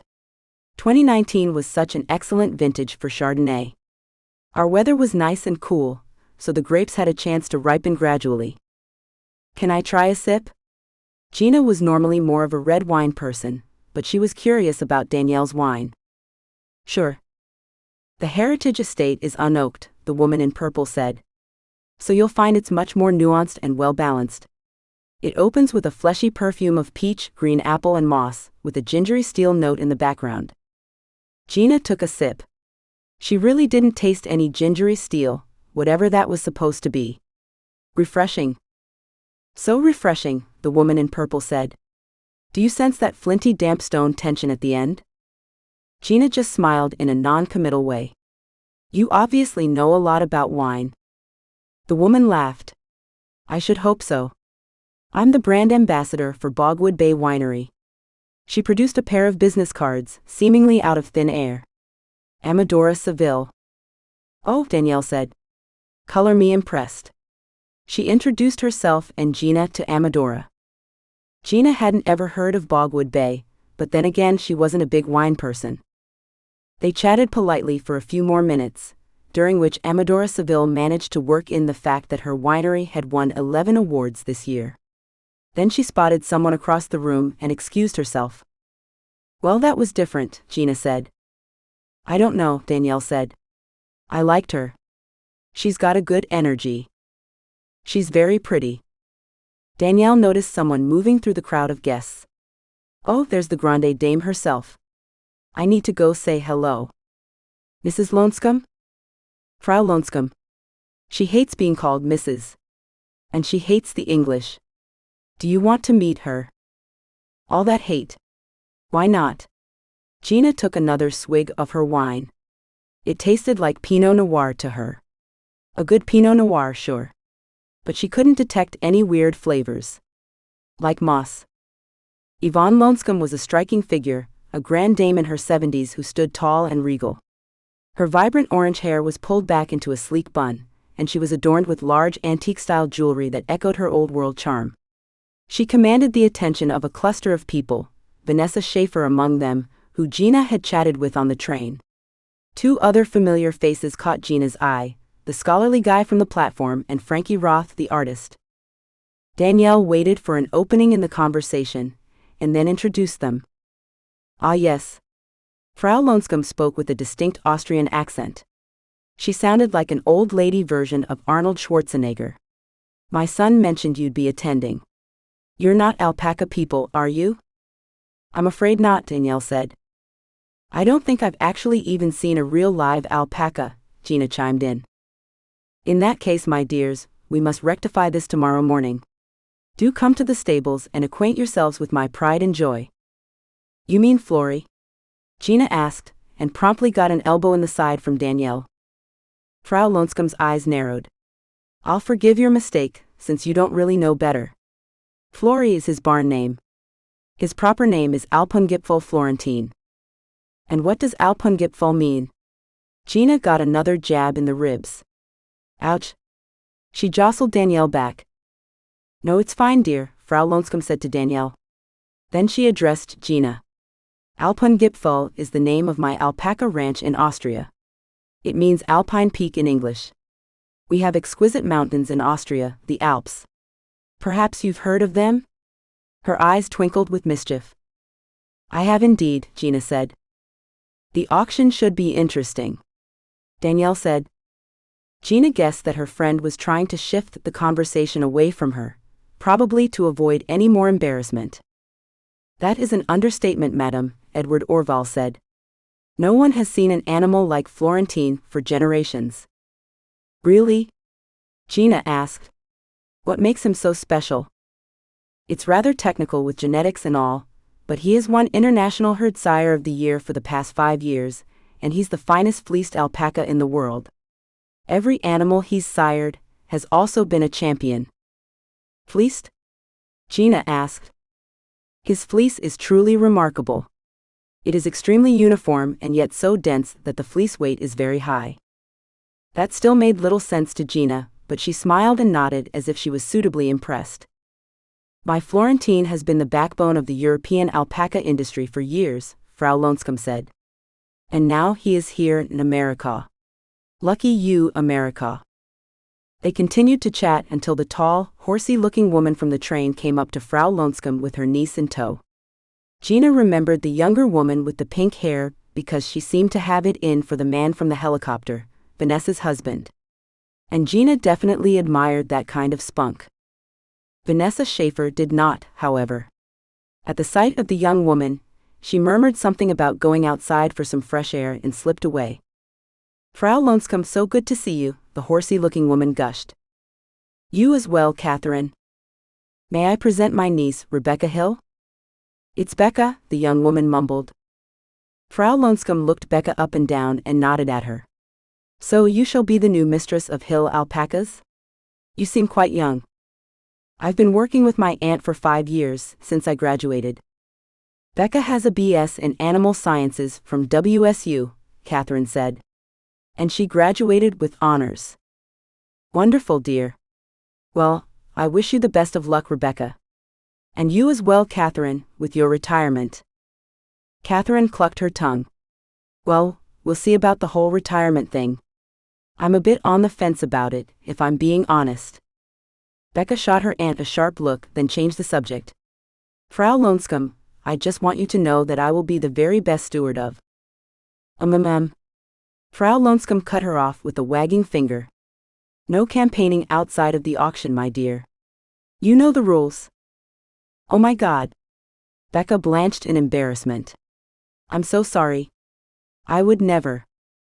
That's quite all right, dear. No harm done. I look forward to hearing about your strategic plan for Florentine at the auction. Of course. I don't understand, Gina said. Strategic plan? This is a most unusual auction, Ms. Biletti, Edward said. The winner is not simply the farm willing to pay the most. Still drawing a blank here. I will judge the aspirants on their plans for my Florentine as well, Frau Lonscombe explained. Each bidder must make their case why they alone are most deserving of guiding the industry forward with Florentine's exceptional genetics. Well, that's different. I think it's very responsible of you, Frau Lonscombe, Catherine said. And we can't wait to present our plan. Well, Becca's plan actually. Over the course of the evening, Gina met several more people involved with the alpaca auction, and slowly got the lay of the land. Everyone seemed nice except for the boorish helicopter guy, Stanley Schaefer. He moved through the crowd like a clumsy bull, backslapping those he favored and casting half-muttered remarks to those he found distasteful. That latter group seemed to include the red-haired veterinarian, who was there without her creepy son. She looked good. Especially her hair. Gina had toyed with the idea of going red herself, but was concerned about ending up with a clownish orange hue like Frau Lonscombe's. Schaefer scowled at the red-haired vet, as he openly questioned why the International Alpaca Owners Federation didn't employ a more impartial vet. Someone without ties to the various ranches competing for Florentine, or Flory as Gina still thought of him. Rude, Gina thought. She's standing right there. But the vet just ignored Stanley and made her way through the crowd talking to people. As Gina picked up more and more gossip, she learned that the world of alpaca breeders was a bit incestuous. Many ranches were started by couples. Unfortunately, when love soured, so did the ranch. Sometimes one half of the couple moved in with the home wrecker, or ranch wrecker as the case may be, and started a new ranch. Everyone knew everyone else, and were all up into their rival's business. Just like any tightly knit group, she guessed. Towards the end of the evening, Gina found herself fading fast. Maybe it was the jet lag. Maybe it was way too much wine. Across the room, Danielle was deep in conversation with the wine representative Amadora Seville, either flirting or trying to get the Bogwood Bay Winery PR business. Or maybe both. Gina caught Danielle's eye, and pantomimed putting her head down on a pillow. Danielle nodded and gave her the thumbs up. As she left the drawing room, Gina realized she might be a little tipsier than she thought. Instead of exiting the way she came in, she accidentally went through an old butler's door and found herself in an alcove with folding tray stands, serving trolleys, and rolling catering carts. She stood there for a moment, trying to get her bearings. That was when she noticed the young man. He was pulling wine bottles from a box and wrapping them in his jacket. At the sight of Gina, he looked up in alarm. The guy wasn't a waiter, that was for sure. He looked more like a guest, even without his jacket. And then Gina recognized him. He was the handsome young man who was with Stanley Schaefer and his wife. From the helicopter. "You know they have open bottles out in the main room," Gina said, trying not to slur her words. "Glasses too. And I'm pretty sure it's not self-serve." "Yeah, I bet." An embarrassed flush played over the guy's face. "Are you stealing wine?" Gina asked. "No. Of course not." "Then what are you doing?" "These aren't for me." "So you're stealing wine for someone else?" she snorted. For some reason this struck her as deeply funny. "It's for my boss, okay? You're not going to tell anyone, are you? Your boss is Stanley, right? You came in on the chopper." "Yeah, that's right." "You're Liam." "It's Ian, actually." "Ian. Right? And you're that PR lady." "One of them, anyway." She extended her hand. "Gina Biletti. At your service." "Not really." "Seriously, can we just keep this between us?" "I don't care if you steal wine. That wine lady was kind of a bitch." "Thank God. But you owe me one stretch." "You want a bottle?" "No. Pretty but dim. It's a figure of speech. Right?" Ian finished wrapping up his loot. It looked like he had managed to stuff a half-dozen bottles in his jacket. That was quite a haul. "There is something I don't understand," she said. "What's that?" "If your boss is rich enough to have a private helicopter, why doesn't he just buy the wine? He certainly can afford it." Ian said nothing, but he made a little face. "Thanks again for keeping my secret." With that he was off, bottles clinking softly in his jacket-wrapped parcel. Weird, Gina thought. As she turned to follow him, her hip caught the edge of a rolling serving cart. It slid out from the wall. As Gina rolled it back into place, she caught a glimpse of some small plastic bottles scattered on the ground next to the wall. She picked one up. It was a bottle of eye drops for red eyes, but it was empty. Probably some servers were smoking pot and didn't want to get busted by their boss. Or maybe it was that wine guy. If so, she couldn't blame him. Especially with a boss like that. 5. Between the wine and the jet lag, Gina fully expected to sleep until noon. But according to the antique wind-up clock on her nightstand, it was close to 5:30 a.m. when she snapped awake, feeling like she had just downed a triple espresso. She tried to go back to sleep, but her body was having none of it. Probably because it was 8:30 a.m. New York time. She wanted to text Danielle to see if she was awake, but her phone was in some lockbox at the train depot an hour away, and she wasn't sure how to work her magic keycard. After a much-needed shower, Gina took her time dressing and getting ready. Still, when she peered out of her window, it was mostly dark, with just the dim pre-dawn glow seeping through the shadows. She shut the light off in the room and let her eyes adjust to the darkness in an effort to make out the landscape surrounding Haverford Hall. Her room faced the west side of the manor, and she could make out a line of dark trees a couple of dozen yards away. It also looked as if there were hedges and formal gardens down there, but she couldn't make out any detail. Then she saw it. A figure in white. A dark-haired woman. In a hooded nightgown. She looked like Princess Leia or something. Is she sleepwalking? Or sleep gliding? The woman was kind of gliding. Like a ghost. A very graceful ghost. No, that's stupid. That's definitely not a ghost. Still, Gina found herself mesmerized by the sight. The woman paused and looked around. Then a compactly built person came into view, not as tall as the woman and wearing dark clothes. Probably a short guy, judging from the way he moved. He had come from somewhere near the trees and headed directly towards the woman. Before he could get too close, she raised her hand, signaling for him to stop. He said something and she shook her head.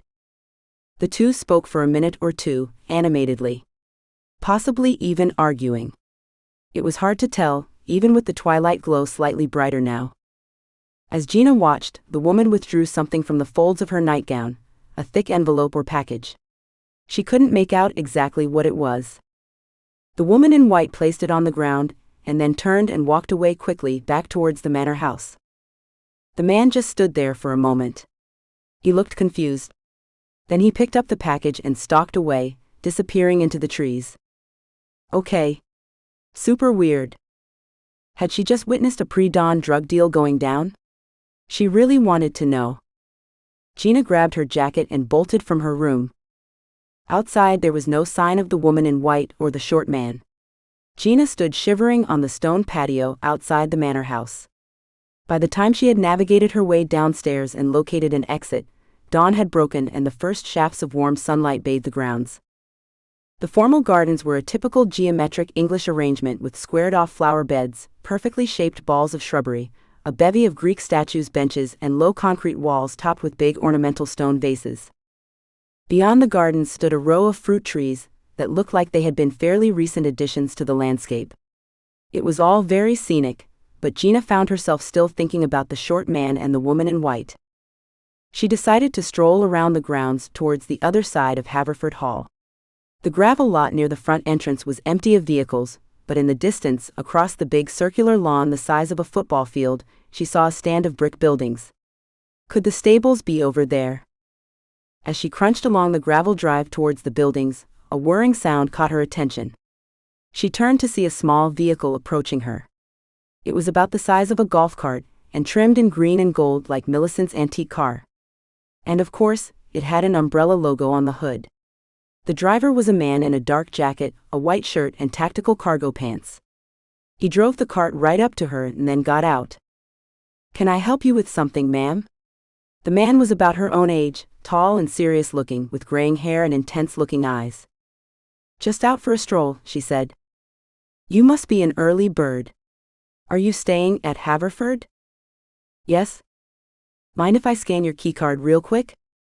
Panic rose from the pit of her stomach. Her worst nightmare had just come true. She had left her damn keycard in her room.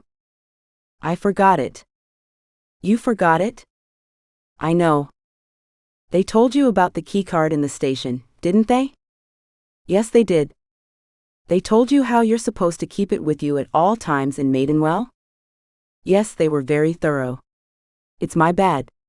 I didn't sleep very well, and I thought I saw some people down here in the garden, so I kind of just dashed."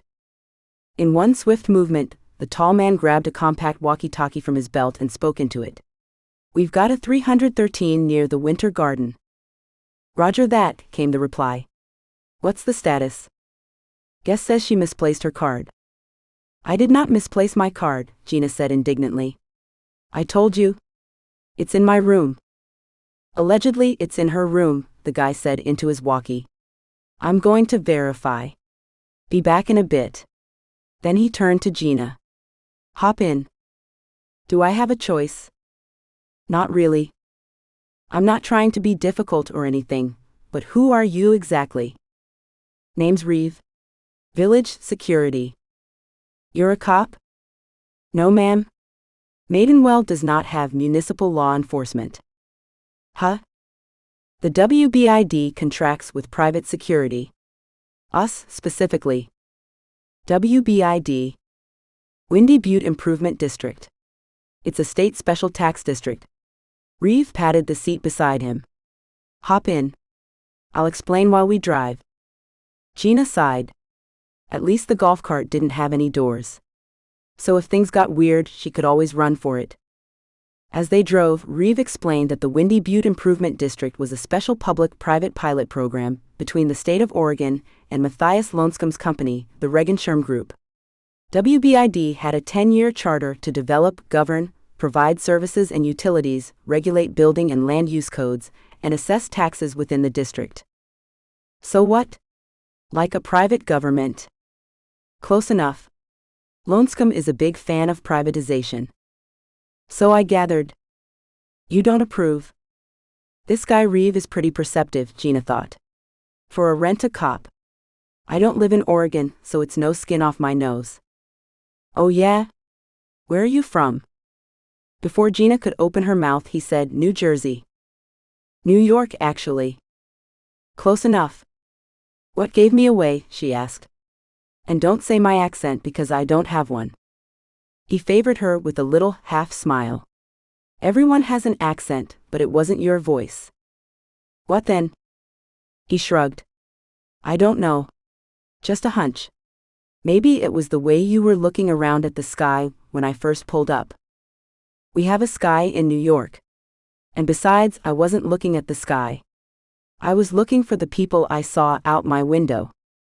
A man and a woman, you say? Yes. He was short, and she was in a white nightgown. Where are you driving us, by the way? She had noticed he was taking a very roundabout route around Haverford Hall. Service entrance.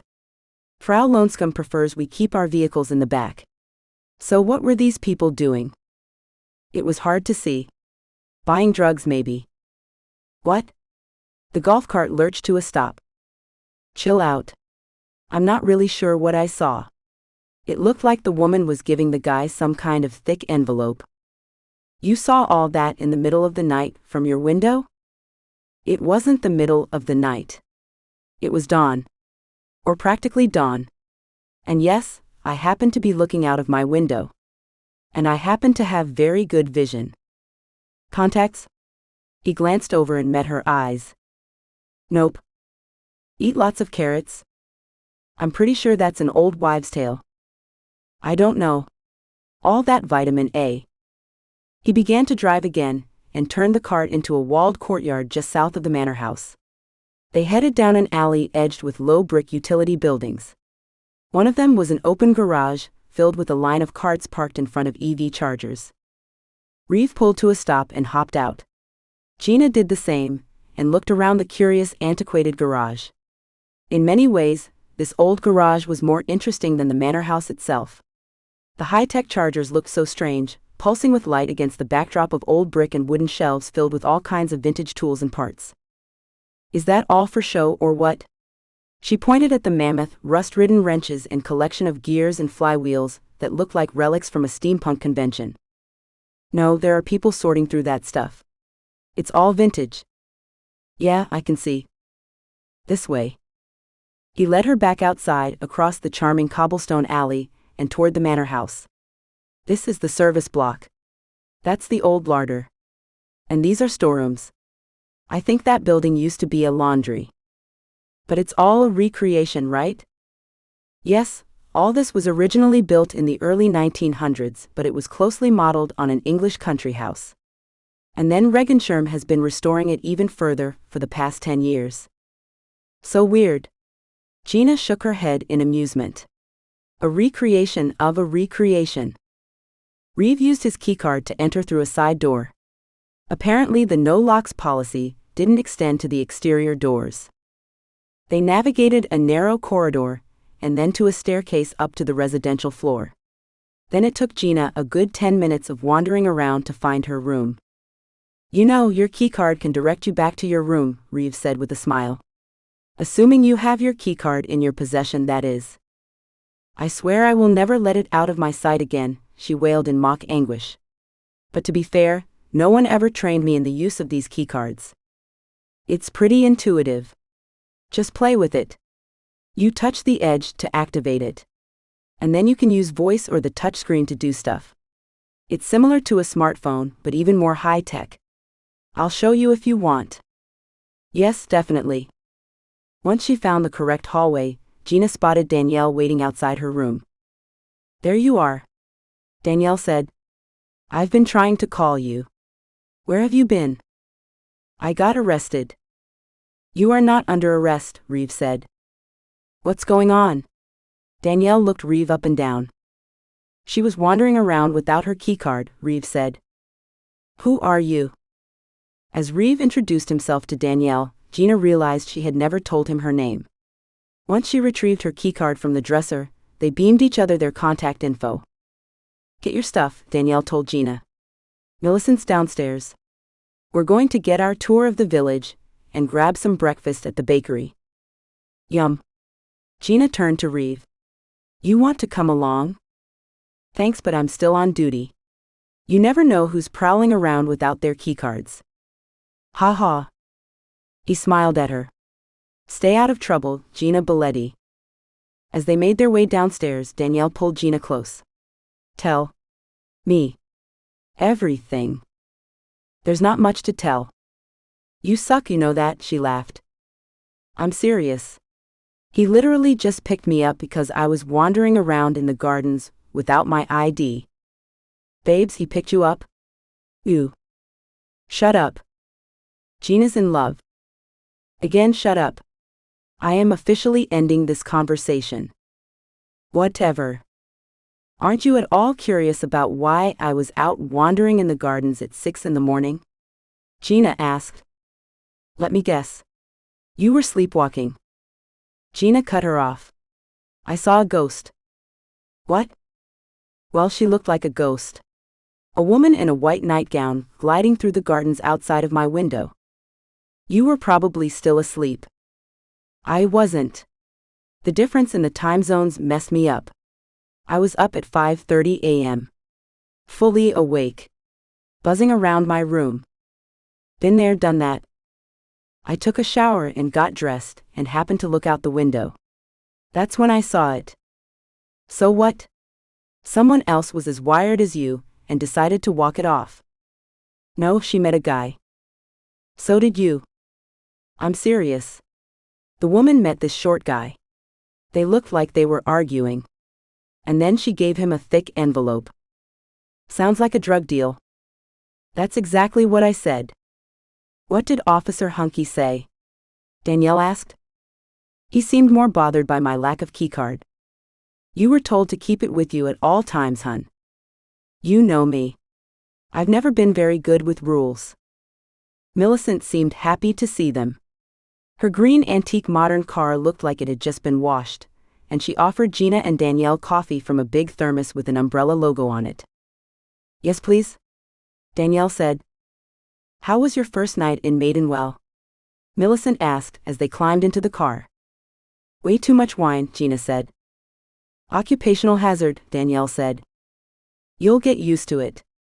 We've got some great wine in town. And beer. It's kind of embarrassing. This coffee isn't half bad, Gina said. Locally roasted. I could get used to this. Millicent drove around the big gravel circle and headed down the hill towards the village. In the daylight, Gina saw the full extent of the manor grounds, with walled gardens, orchards, and sprawling pastures. Soon they were in the village proper, and Gina took in all the details of the stone houses and cottages, thatched roofs, fieldstone walls, half-timbered facades. Wow, she said. This is even more beautiful than I thought. They wound their way through the village, which looked like it was fully awake, with people wandering the streets with baskets, doing their morning shopping. Gina really felt that she had been transported to England, and possibly back 100 years. That's the bakery, Millicent said as they passed a cute 2-story building with cafe tables and chairs arranged out on the sidewalk. We'll just swing around the village green and I'll let you off. Why don't you come in with us? Gina asked.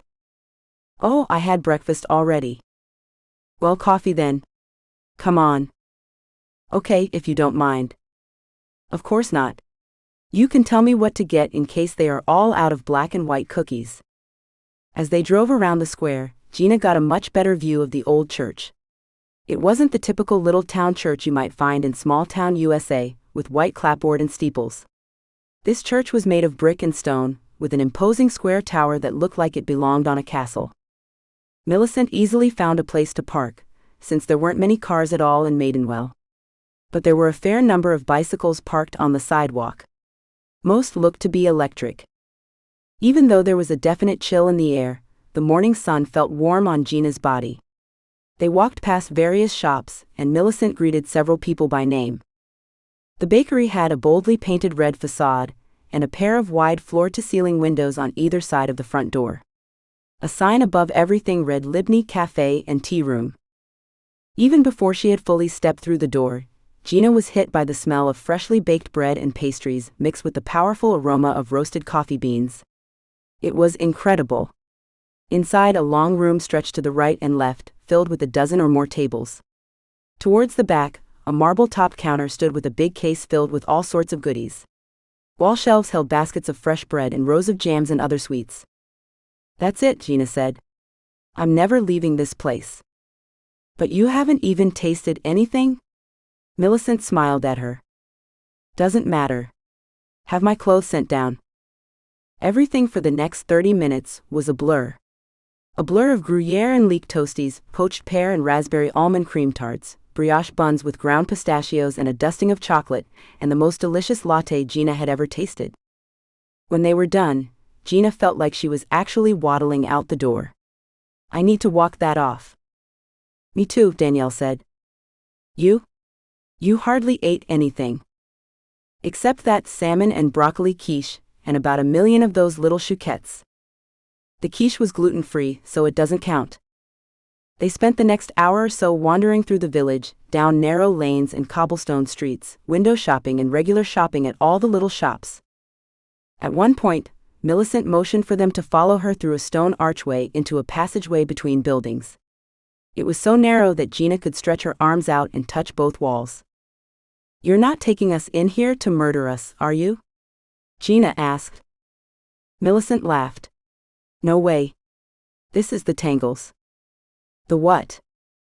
"Tangles Babes," Danielle said. "It's modeled after the Shambles in York." Still not ringing a bell. "Just look around," Millicent said. They emerged into an interior courtyard of sorts, and the alley passage branched into several more narrow alleys winding off in all directions. Lining either side of the alleys were compact storefronts of all sorts of businesses, from clothing stores to a pottery shop to shops selling artisanal food and drink. "It's our own version of Diagon Alley," Millicent said. "I'm guessing that there's no Starbucks here," Gina said. "No chains of any kind," Millicent said. "Everything's one of a kind and locally owned." "That's impressive," Gina said.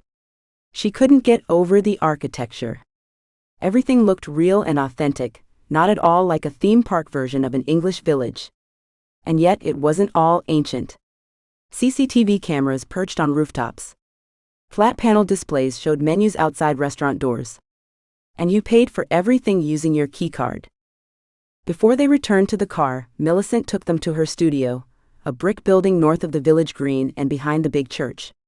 The Barrelworks Artist Collective was cluttered with all kinds of printing and paper-making presses, work tables, drawers filled with metal and wood type, paper-making equipment, frames, drills, and a ton of other stuff that Gina couldn't really identify. Millicent was going to gift them both with handmade journals, but Gina insisted on paying. "I really need to practice with this keycard. Besides, we're on an expense account," Danielle said. "Oh, that's nice.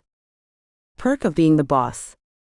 It was close to noon when they finally headed back up the hill to Haverford Hall. And that was when Gina saw the ambulance. 6. The ambulance was not an antique. It was a compact modern van with lights and flashers going. Paramedics were loading someone on a stretcher into the back of the ambulance, but Gina couldn't see who it was.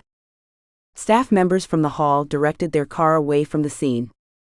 "I better drop you off so they can keep the area clear," Millicent said.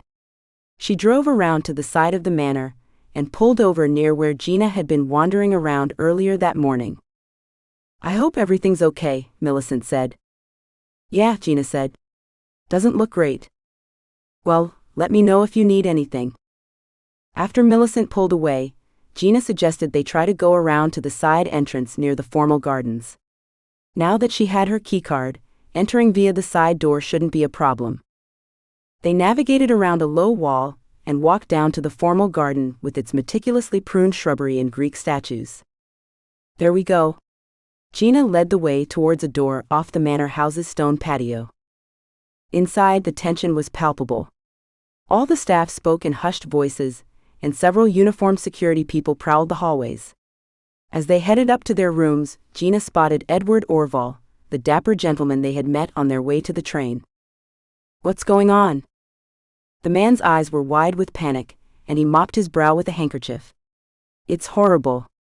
Just horrible." "What?" Gina asked. "Vanessa Schaefer. She's dead." "Oh my God. How?" They're saying she had a heart attack. When Stanley woke up this morning, she had passed. A tragedy. The news set Gina's mind spinning. She had spoken to Vanessa Schaefer last night and she seemed fine. How old was she?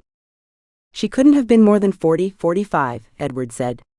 She was in the prime of her life. Stanley is devastated. And Frau Lonscombe is beside herself.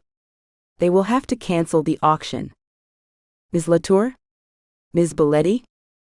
Danielle and Gina both turned at the same time. Reev, the security guy, strode down the hallway towards them. Ms. Greer needs to speak with you. Who? Gina asked. Peyton Greer. She's the district executive for Maidenwell. This way. Gina looked at Danielle questioningly, but her friend just nodded. I guess I'm coming along, Gina thought. Reev led them along a winding route back to a service elevator that looked way too small and rickety to be safe. Gina wasn't a fan of normal elevators, let alone this ironwork cage that seemed like it was a century out of date. But when they entered, Gina discovered the elevator was like everything else in Maidenwell. It only looked old. When Reev opened an ancient-looking panel box, Gina glimpsed an extremely high-tech display panel with all kinds of diagnostic info. His fingers danced over the touch display, and the elevator soundlessly descended, moving precisely without a single shudder or bump. The doors opened to reveal a stark, modern-looking hallway with recessed lighting. In the background, a faint hum of air conditioning sounded. Where are we? Gina asked. Administrative block, Reev said. Obviously not part of the original structure. Obviously, Gina said. That's why we're tucked underground. Underground? How far underground? Gina recalled the fact that Oregon was in some sort of high-risk seismic zone. Not far. 30-40 feet. Aren't you worried about earthquakes? Not much chance of that here, on this side of the mountains. That was a relief. One more gold star for Maidenwell. They passed various office pods and conference rooms, and then Reev escorted them into an alcove where a single administrative assistant was working at a computer on a very tidy desk. She looked up as they entered. PR people, Reev announced. Go ahead in, the young woman said. They pushed through into a large office with a round conference table and a stand-up desk. Behind the desk loomed Peyton Greer, a tall, severe-looking woman in her 60s with short dark hair, no jewelry, and what Gina guessed was supposed to be a power suit. If power suits were actually still a thing. Peyton was finishing up a phone conversation, so Gina looked around the office. It was minimalistic and functional, with no personal items on display. She did notice a big wall-mounted monitor and some video conferencing gear set up near the conference table. Peyton hung up without saying goodbye and looked directly at Gina. Danielle Latour? Gina shook her head. I'm Gina Biletti. That's Danielle. Peyton put on a pair of reading glasses and consulted her computer. ERF Latour, right? Yes, Danielle said. Fine.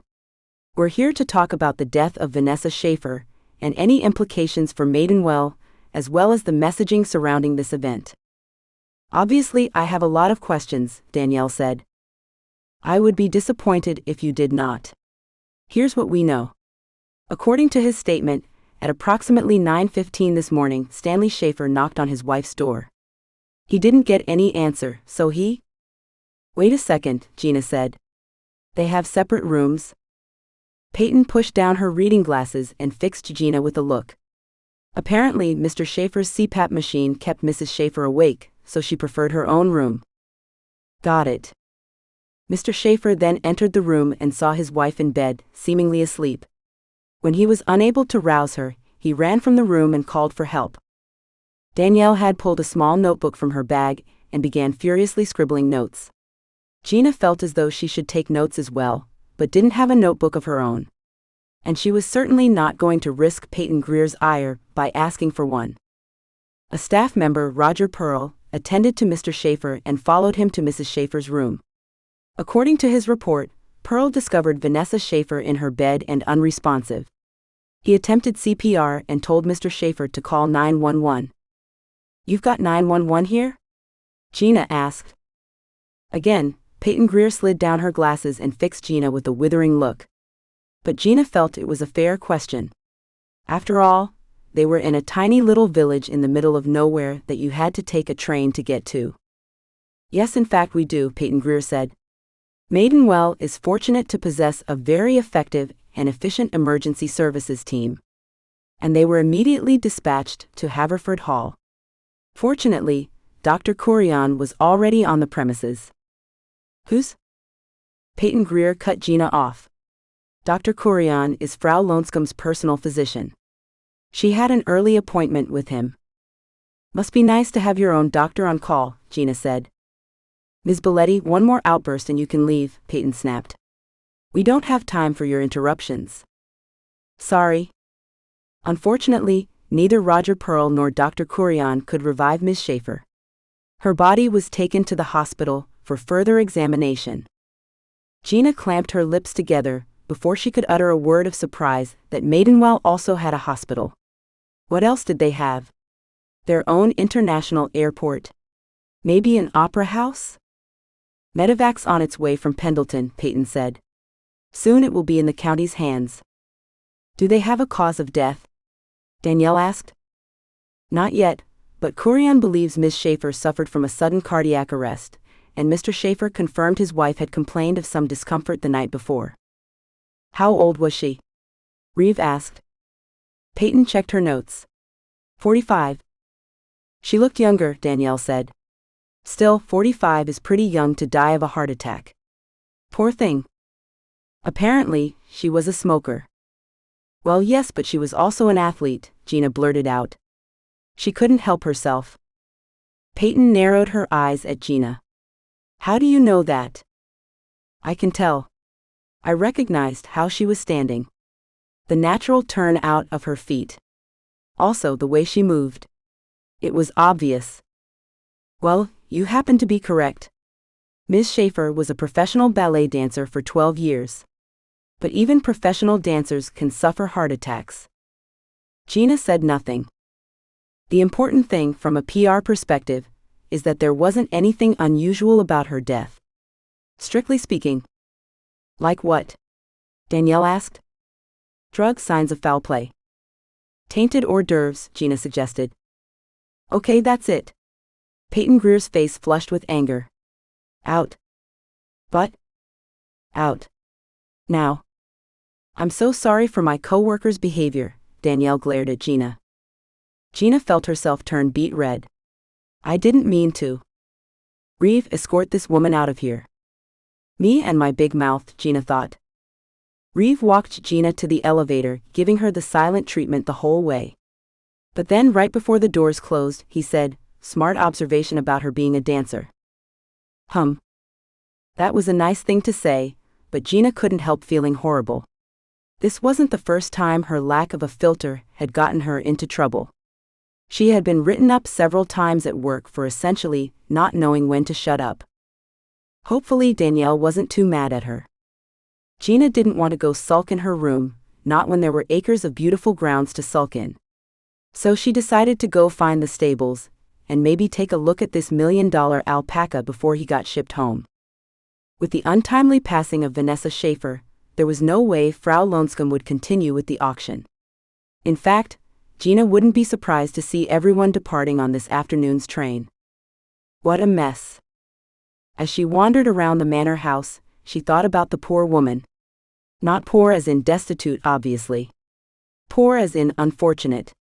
There had been something about Vanessa Schaefer when they chatted on the train. A sadness. Maybe even something else.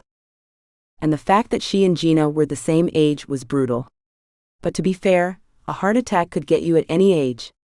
Still, to be struck down like that so young. It wasn't fair. Gina crossed the big gravel driveway and made her way towards the buildings she had seen right before Reev had picked her up. Hopefully, she was heading in the right direction for the stables. It seemed weird that no one else was around. Maybe everyone was back in their rooms packing. A group of low buildings stretched out in front of her, but they didn't appear to be stables. There were no dry lots or fenced areas. As she drew closer, she saw that these were sheds and storage buildings of some sort. She peeked in through one window and saw a row of tractors, large mowers, and all sorts of professional-looking landscaping equipment. But no alpacas.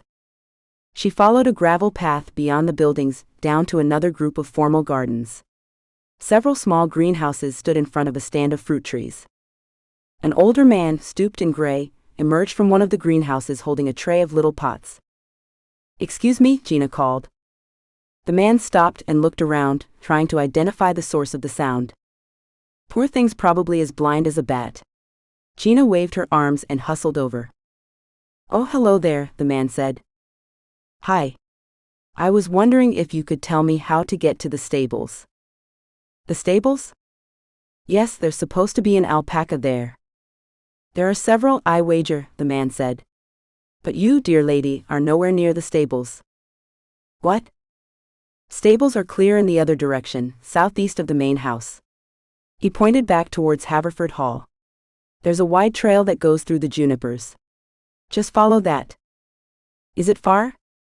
"Not really. 10 or 15 minutes by foot. I'd run you over in the quad myself, but I need to get these over to the fernery before they dry out." "Fernery?" "The Frau has one of the largest collections of ferns on the west coast. Got to put 'em somewhere." "I actually did not know that anyone collected ferns," Gina said. "I guess you learn something new every day. Just follow the path back through the winter garden. Then you'll be in view of the house. Veer around to the left and you'll see the bridle trail clear as day. I think there are even some signs." "Thanks. Oh, and before you head back, you may want to visit our hedge maze." "You have a hedge maze?" "Aye. Like in The Shining." "I don't know about that. But see for yourself. It's right back there." He pointed beyond the greenhouses. "Okay, maybe I will. Thank you." "Why not?" Gina thought. "As long as there aren't any axe murderers hanging out in there." 7. Gina followed a little winding path between the greenhouses and through the grove of fruit trees. The path opened up to a lawn area and there it was, just as advertised. A hedge maze. It looked like an immense block of dense shrubbery, a clipped green wall easily 100 feet wide. A single dark entrance was set in the middle of the hedge wall, flanked by stone statues. As she drew closer, Gina saw the walls were at least 2 feet over her head. There would be no way to peek over the top, to get her bearings. Screw it, she thought. How often do I get the chance to wander through a real-life hedge maze? Gina took a deep breath and walked through the opening. She found herself in a shadowy green passage leading straight into the heart of the maze. After 50 feet or so, the passage opened into a sunny circular area with a patina-encrusted metal sundial set on a white stone pedestal. There was one exit besides the way she came in. So far so good. It was actually kind of peaceful in here. And quiet. Gina stood, letting the sun warm her face. Her mind wandered back to Vanessa Schaefer. Had she been the woman Gina saw in the gardens this morning? It was so dark, she couldn't be sure. But if she was, how did that fit with her death? Did Vanessa go for an early morning stroll, meet the guy in the hoodie, give him a package and then go back to her room, climb back into her bed, have a heart attack and die? It made no sense. Just then she heard a cough. And another. Gina froze. Was someone here in the maze with her? "Hello?" she called tentatively. "Is someone there?" Another cough, and then a quiet hello back from a female voice. "Oh, hello." Gina had no idea who might be here in the maze with her. "Are you lost?" "Lost?" the female voice said with a giggle. "Who knows? Maybe." It was a young-sounding voice for sure. And there was an edge of panic in it. "Hang on," Gina said. "I'll come and find you. Keep talking." "What do you want me to say?" Gina left the circular area and followed a winding path, homing in on the girl's voice. "Whatever you want." "La-dee-da, what a wonderful day." "Wait. No, it's not. That was a horrible thing to say. I'm such an idiot." "No, you're not. Keep talking. I'm getting closer." The maze's path curved back on itself a few times but then ended in a T. "Hello?" Gina called. Over here. Gina followed the left path for 30 feet, and was rewarded with the sight of another little room within the hedge maze. There, the young woman with pink hair sat on a stone bench. Her eyes were red, but judging by the plume of vapor in the air, it wasn't from crying. "You found me," she said. "Yes, I did. Rebecca, isn't it?" "Becca, yeah. I'm Gina. The PR lady. I remember. Well, I'm kind of more market research." Gina tried not to stare as Becca took a hit from her vape pen, but the younger woman definitely noticed. "It's legal in Oregon." "Yeah, cool. It's legal in New York too." Despite the legal status of marijuana, Gina couldn't help but think of smoking or vaping pot as an illicit activity. It was just how her generation viewed the substance. "You want some?" She offered the vape pen to Gina. "I'm tempted, but it's been a while. Plus, I'm on a bunch of prescription meds. Not sure what kind of interactions." "No prob. More for me." Becca smiled a crooked smile. "So this hedge maze, huh?" Gina sat down on the bench beside Becca. "Yeah, I keep thinking of that old movie with Jack Nicholson," Becca said. "It's called The Shining." "Yeah, that's it. My aunt took me to the hotel that they filmed at." "In Colorado?" "No, it's actually not too far from where we are. Mount Hood." "I don't know where that is. This is my first time in Oregon." "In the mountains. On the way to Portland." "Do they have a hedge maze?" Gina asked. "I don't think so. That might have been a special effect." They said nothing for a while. Gina sat and Becca vaped. Finally, to break the silence, Gina asked, "Were you close with Mrs. Schaefer?" Becca sputtered out vapor. "You do realize that Stanley Schaefer is the devil, don't you? The literal devil. I know you laid into him on the train." "Oh my God, that was nothing. You need to know what he's up to. You need to get the truth out there." "That's not really what." But Becca was on a roll. "What do you know about the alpaca industry?" "Not much, I'm afraid. It's been less than 24 hours since I learned there was an alpaca industry." "Well, there is.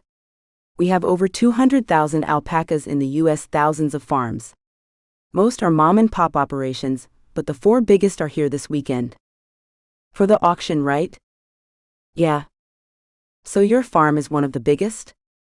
Gina asked. "My aunt's ranch, actually, but she's retiring." She took another hit.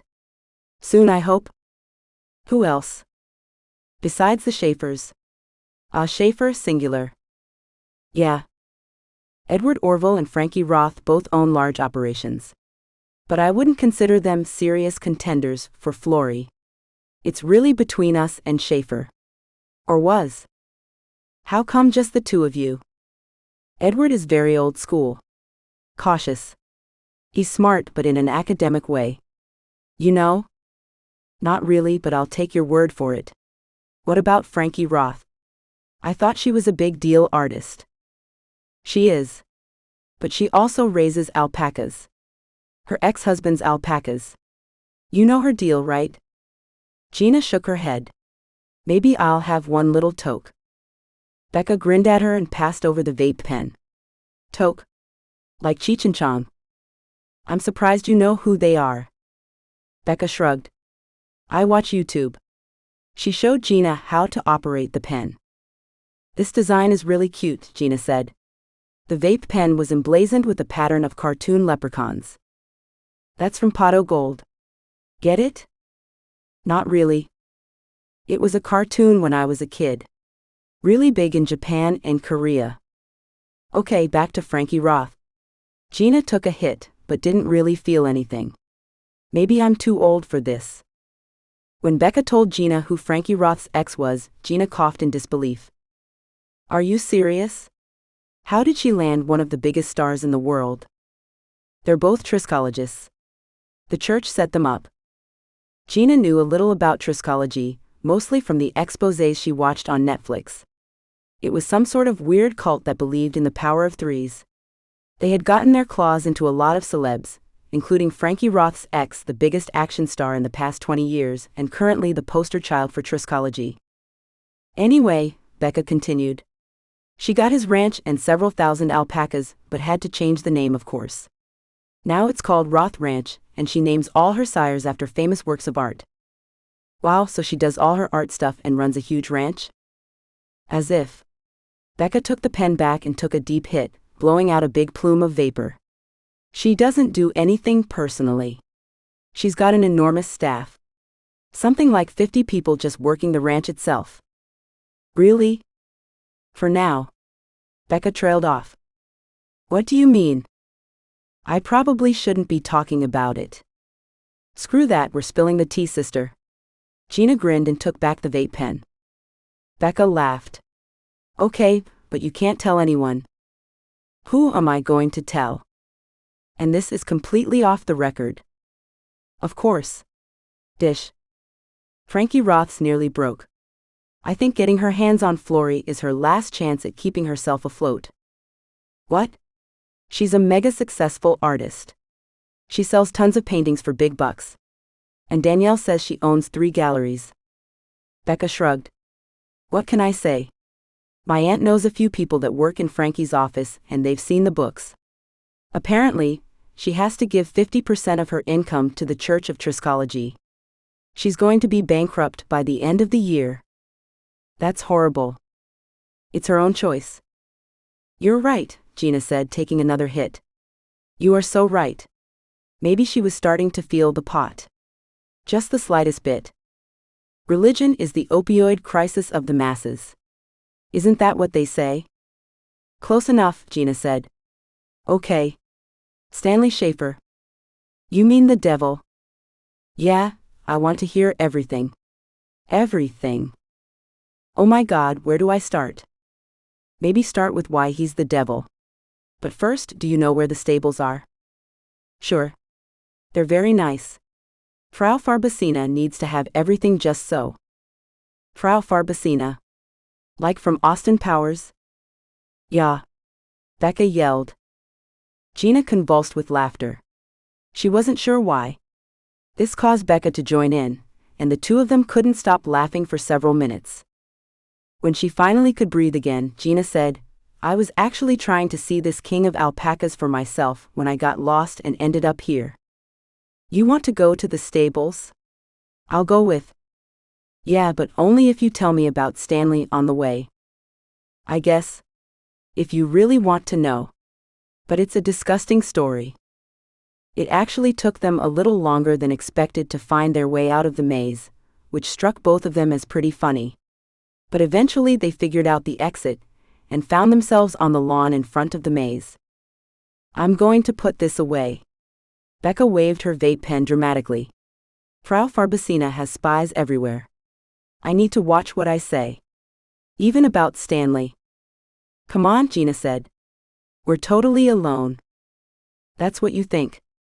I heard she's got cameras all over this place. It's super high-tech. Even in the maze. I didn't think of that. Becca started laughing again. As they made their way through the gardens and back towards Haverford Hall, Becca unloaded all the dirt on Stanley Schaefer. Spies be damned. Before the alpaca business, Stanley Schaefer was the CEO of an orthopedic shoe company somewhere in the Midwest. He mismanaged his company, almost driving it into the ground, but then ended up marrying Vanessa. Her family owned slaughterhouses and meat packing companies, and they kind of bailed Stanley out and brought him into the family business. Failing upward, Gina said. I've seen that before. Yeah, the whole story is gross. And it gets grosser. Becca continued with her narrative. About 12 years ago, Stanley and Vanessa started buying up tons of alpacas with the idea of creating a large-scale industrialized fiber-producing operation in Idaho with a big mill. He handled the operational side, while she met with fashion designers and big clothing conglomerates. His aim is a mega herd, Becca said. 1 million pounds of raw alpaca fiber a year. Is that a lot? Put it this way, the wool industry produces about 17 million pounds of wool. Much more. Yes, but all that raw wool sells for maybe 30 million. 32 max. "I'd take that," Gina said. "Alpaca fiber is much more valuable. 1,000,000 pounds of raw fiber can sell for 45 or 50 million. Much more if you actually produce yarn with it. I have to admit, live math isn't my strong suit. I'm more at home with spreadsheets." Gina was starting to feel the effects of the pot for sure. But Becca was on a roll. One sheep produces $9 or $10 of wool per year. An alpaca can produce $300 worth of fiber per year. Okay, I get that. But I'm missing the whole devil part of this story. Becca made a face. He doesn't care about the animals at all. He's breeding for volume and culling any animal that doesn't produce enough fiber. Culling? Slaughtering. He's also trying to start up an alpaca meat industry. It's disgusting. People eat alpacas. They do in South America. But it's out of necessity. A lot of indigenous people there are very poor, and they don't have much food. We have no shortage of meat here. There's no reason to have an alpaca meat industry in America. Becca's face formed into a disgusted frown. Are you a vegetarian? Vegan? You? Aspirational. As they circled around Haverford Hall, Becca told Gina much more than she ever wanted to know about exotic meats and state regulations, and how most of the Schaefer's slaughtered alpacas ended up as dog food. She also shared that Stanley's disregard for animals extended to wild animals as well. He fancied himself a big game hunter, and had a photo in his office of him posing with an African lion he had murdered. I hate him. I really do. Both of them. Becca began to cry. Gina pulled her close. Hey, I'm sorry I asked. I didn't mean to upset you. No, you should know about it. Everyone should. It's just so senseless. And cruel. There's no reason for it. Once she got her tears under control, Becca shared her own vision of ethical alpaca keeping. The young woman believed that every alpaca was valuable and should be cared for throughout its natural life. It's not just about fiber for high-end fashion and opening up new markets, she said, wiping her eyes. And it's not just about the animals hitting their quotas of fiber or getting slaughtered. Becca went on to explain how she was going to take her aunt's ranch in a new direction. If they managed to win the auction of Flory, they'd have the chance to redefine the U.S. alpaca industry and get everyone to adopt new standards for alpaca value. Gina admired the young woman's passion and idealism, but she didn't know enough about the alpaca world to judge whether Becca's vision actually made sense. But Gina was certainly aware of consumer trends, and Becca was right. Ethical treatment of animals was increasingly important to people, especially the younger generations. They walked along a wide bridle trail through stands of juniper trees. The temperature had warmed up a lot, and Gina slipped out of her sweater and tied it around her shoulders. She was definitely a little buzzed, but not so much that she wasn't fascinated by Becca's inside scoop on everyone.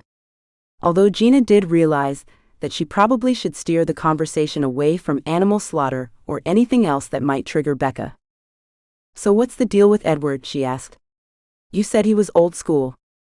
It's Edward, Becca said with an exaggerated French accent.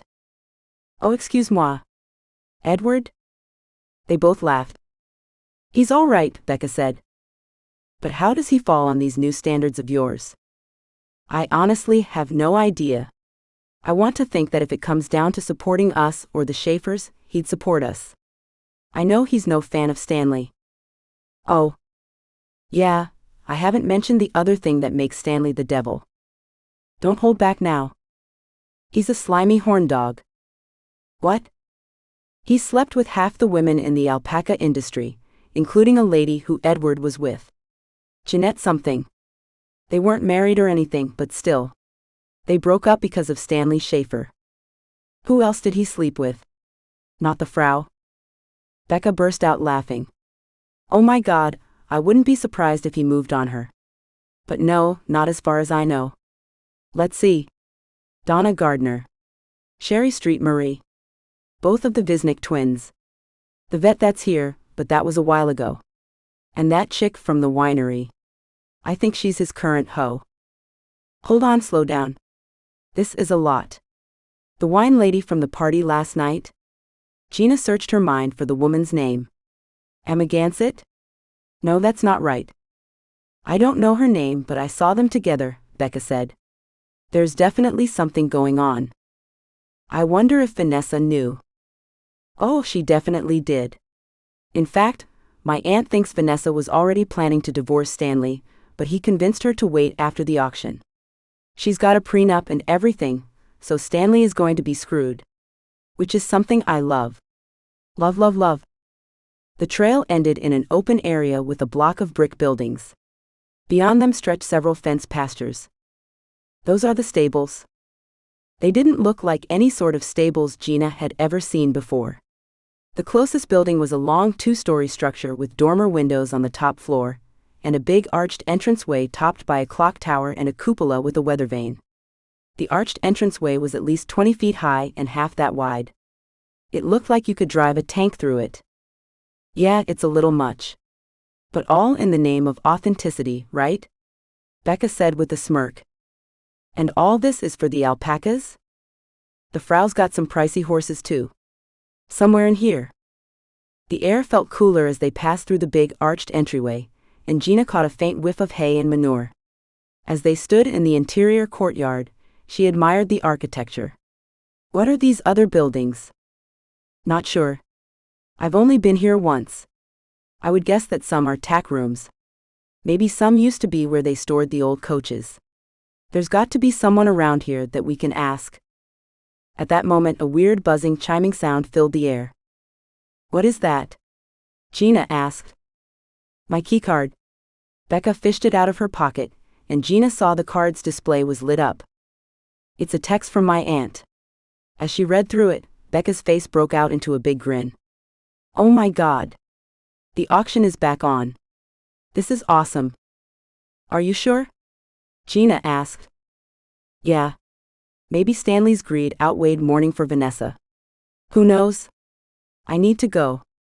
My aunt needs me back at the hotel to prep. I'll come with you, Gina said. No, you're here.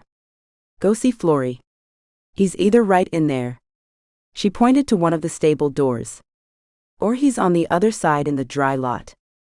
They don't let him loose for obvious reasons. Okay, I guess. I am curious about him.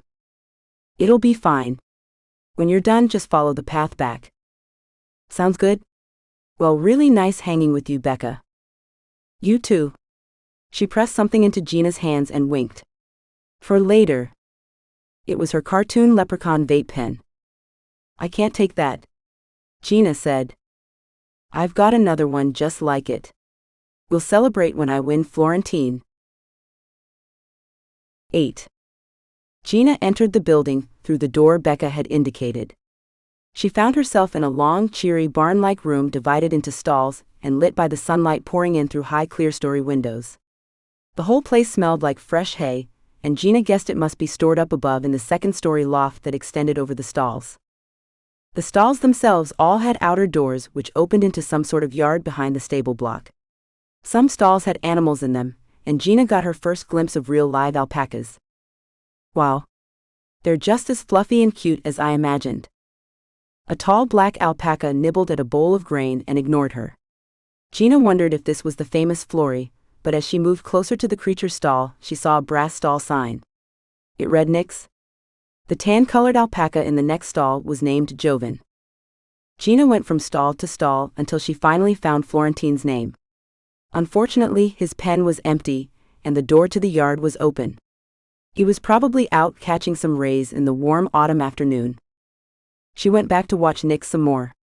He was a beautiful animal, with curly fur that looked incredibly soft. Hey sweetie. How are you?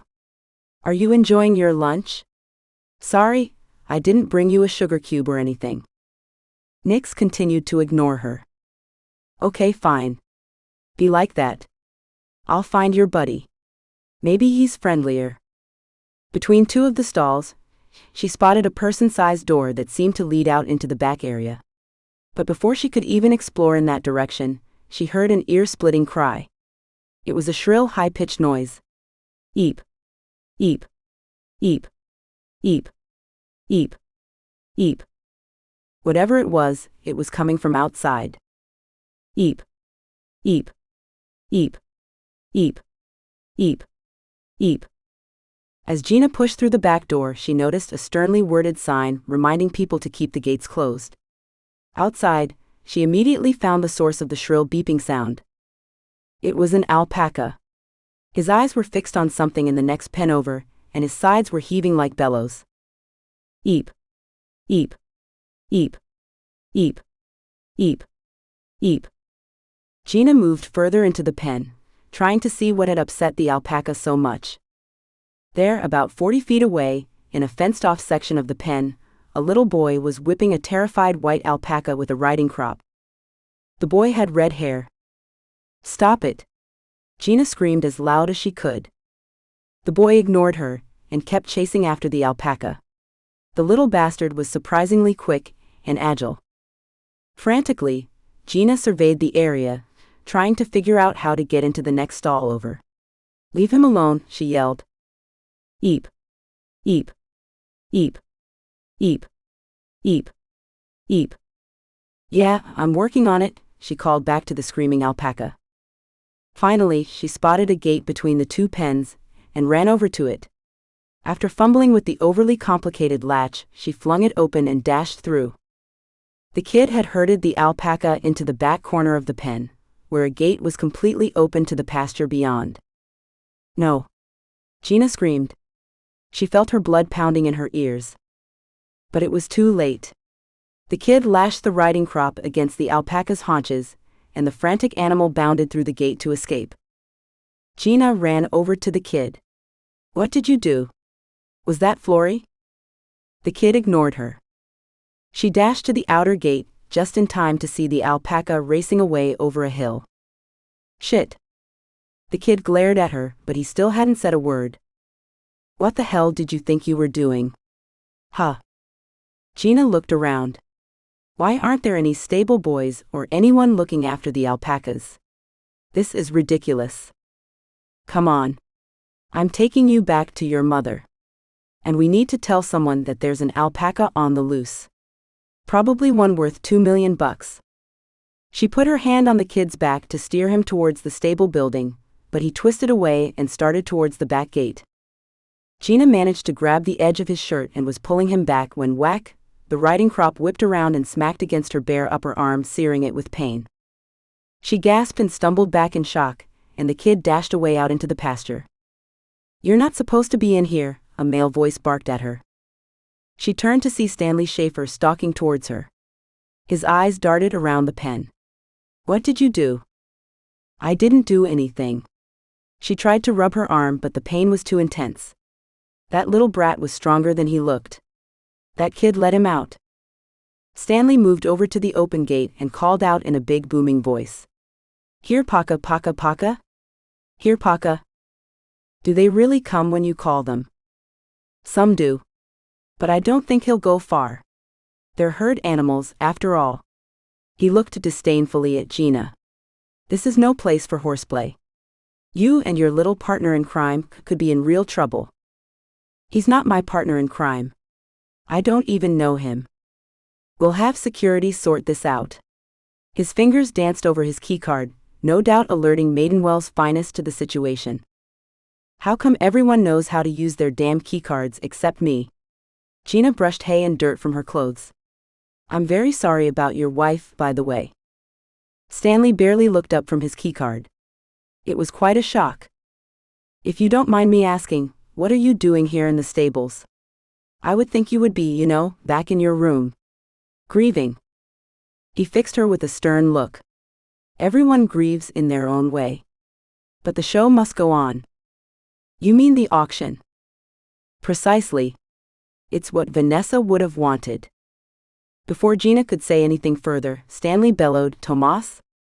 He strode to the far end of the pen and called again. And again. "Is Tomas the alpaca that escaped?" "What? No, of course not. Tomas is." At that moment, a man came around the side of the stables. He was short and dark with beautiful raven hair. "Hola. Get the quad, my man. Florentine's loose." What?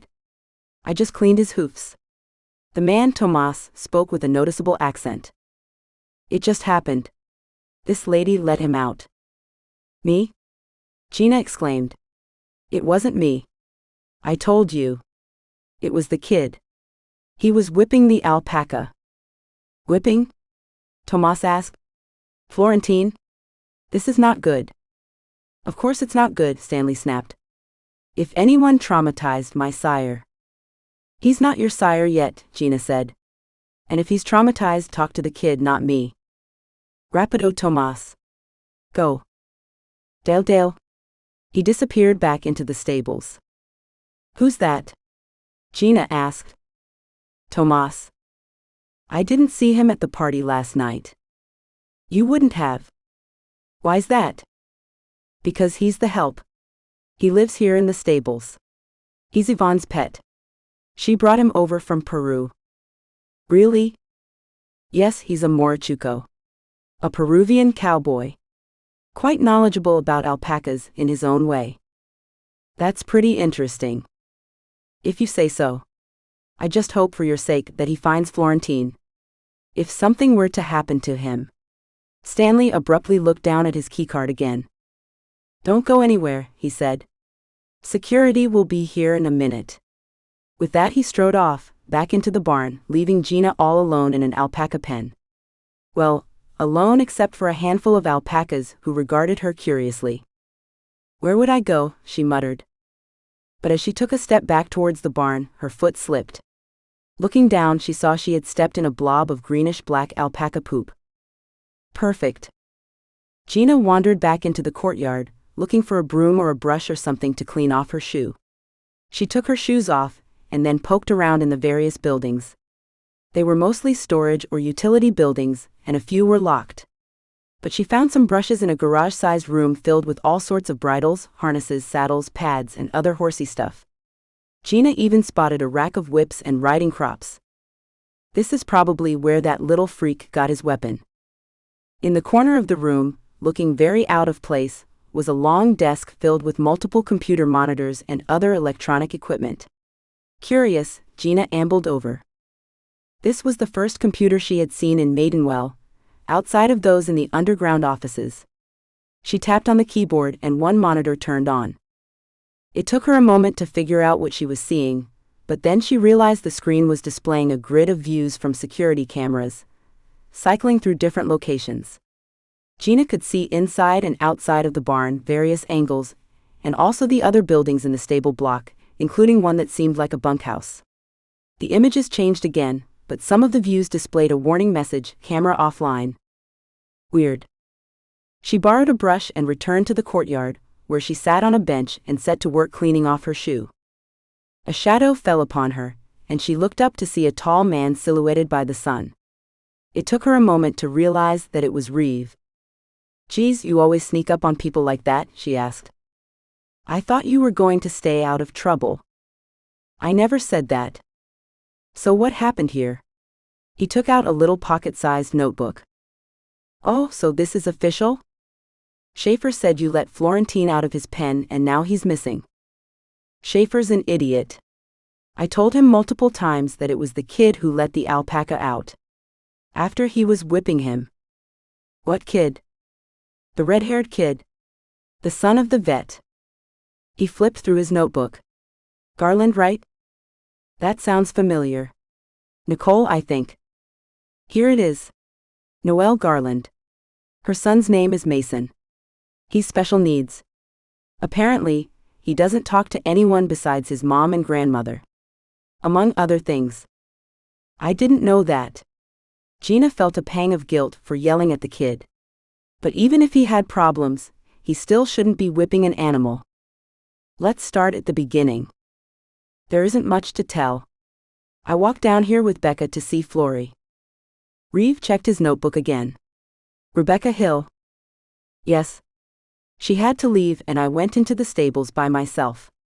I heard an alpaca screaming outside, so I followed the sound out to the back pen. And there was the kid, Mason, chasing an alpaca with a riding crop. A riding crop? Yeah, like from 50 Shades, but not in a fun way. I wouldn't know about that. Even in the sun, Gina noticed he blushed a little.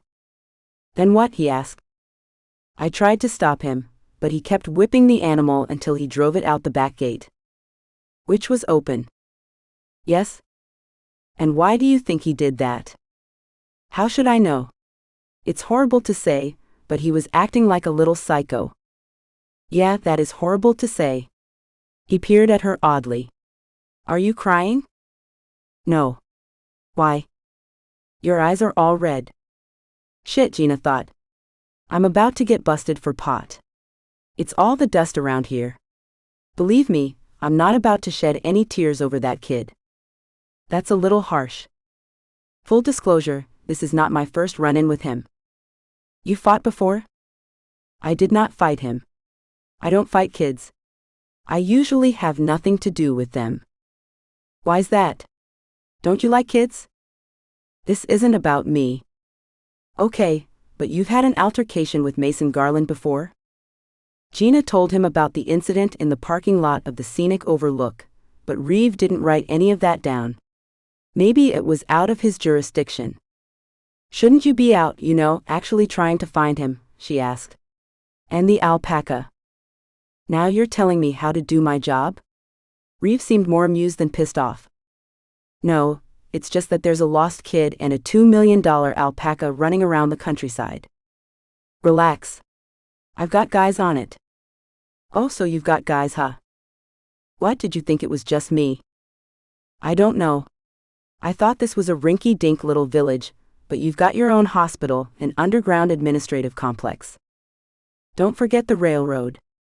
Yeah, Maidenwell's full of surprises, Gina said. Actually, we don't much like surprises around here. Like dead bodies? Exactly. They said nothing for a few moments, just looking at each other. Finally, Reev told her she was free to go. So you believe me? Gina asked. There are cameras all over the place. It will be easy enough to confirm your story. It's not a story, Gina said. It's the truth.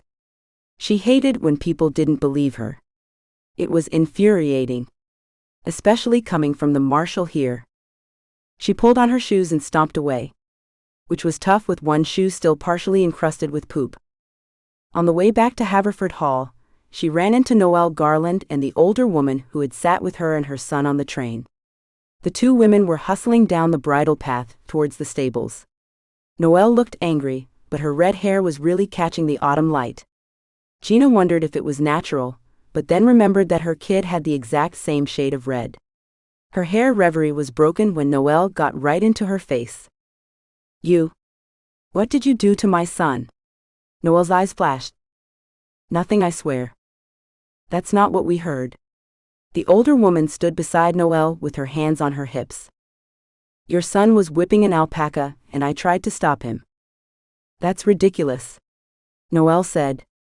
Mason loves animals. Not this animal. He drove it out the back gate. I was trying to bring him back to the hall when he whipped me too. See? She showed off the welt on her upper arm. Then he ran away. You must have done something to him, Noel said. He's a very sensitive little boy, the older woman said. She looked a bit like Noel, but heavier and with short gray hair. I don't know what to say. That's what happened. Ask Officer Reev if you don't believe me. He's checking the cameras. Noel's face fell. This doesn't make sense. You do know that I'm a vet, don't you? Mason grew up around animals. He would never whip one. We should go, dear. We want to be there when they find him. The older woman held Noel's arm and steered her back onto the path. They were definitely mother and daughter. Anyway, Gina called after them. I hope he's all right. Thank you, the older woman said. 9. Back at Haverford Hall, Gina returned to her room and took a hot shower and thought about all the crazy stuff that had happened. There was something definitely odd about Stanley Schaefer's behavior. He didn't seem particularly upset that his wife had died. Sure, if he didn't love her anymore and was hoeing around, that might make sense. But at least pretend, for God's sake. As she was getting dressed, Gina's keycard chimed loudly. She pounced on it. A text. She finally got a text. It was from Danielle. She was finishing up with Peyton Greer, but then they had a call scheduled to brief Matthias Lonscombe himself at 4 p.m., so Danielle would be tied up until then. She wanted to meet at the pub at 5. Sounds good. Gina was amazed how easy it was to work the card's little virtual keyboard. Lots to talk about. Now Gina needed to figure out what to do for the next few hours. Maybe she'd explore the village some more. She probably could even walk into town and not need to bother Millicent. Why not? As she was leaving her room, she noticed an envelope had been slid under the door. Her first thought was that she was being sent home, and this was her hotel bill. But thankfully it wasn't. The envelope contained a note from Frau Lonscombe, printed on her fancy engraved stationery. Gina read through the note. It was basically an announcement that the auction was back on for tomorrow evening, at the request of Mr. Stanley Schaefer. That meant old Flory was back safe and sound. Hopefully the kid was too. The note went on to mention other events during the day, including an examination and final histograms and EPDs, whatever they were, by Dr. Garland at 12 noon, and a light dinner and drinks right before the auction at 6. Sounded like a splendid time for all. Especially Stanley. The creep. Gina stopped by the lobby and confirmed that it was indeed possible to walk into the village. She learned that a footpath ran along the main road down the hill. It was a brisk 10-minute walk, 15 if you took your time. And the pub was at the south end of the village green, not far from the White Horse Inn. The guy behind the desk assured Gina she'd have no problem finding her way around. Just look for St. Mary's Tower. It's the tallest structure in the village, and it sits right on the northern end of the green. Gina thanked him and set off. Halfway down the hill to the village, she spotted someone else walking along the footpath. She increased her pace until she was able to recognize the person. It was Becca's Aunt Catherine. She was dressed in hiking gear and had a thin tubular case slung over her shoulder. "Hello," Gina called. Catherine turned and smiled, which made her look even more horse-like. Poor woman. "Hello back," Catherine said. "Out for a stroll?" "I'm meeting my friend, boss at the pub in a few hours, so I decided to do some exploring. What about you? Shouldn't you be back prepping for the auction with Becca?" "She kicked me out. Wanted to focus without the old lady interfering." She shrugged. "Well, she's very passionate," Gina said. "We had a good chat this afternoon." "So she said. Anyway, I'm off to do some fishing myself." Catherine patted the case on her shoulder. "Apparently, the stream in town is overflowing with trout." "Fishing? Really?" "Yeah, just don't tell Becca. She doesn't really approve." She made a face. "Even though I release everything I catch." "What's the point then?" "The thrill of the hunt, I suppose. And for me, it's a chance to practice casting." "That's when you whip the fishing line in the air?" The only fishing Gina had ever done was from a boat in the Long Island Sound when she was a little kid. And that was mostly because her dad and 3 brothers were going, and she didn't want to be left out. Catherine laughed. "Yes, kind of. There's definitely an art to it. I was actually a ranked professional female fly caster. Number 2 in the world for several years." "Wow. Color me impressed. I didn't even know there was such a thing." "Yes, the sport has been judged on a professional level for over 60 years. I have to ask.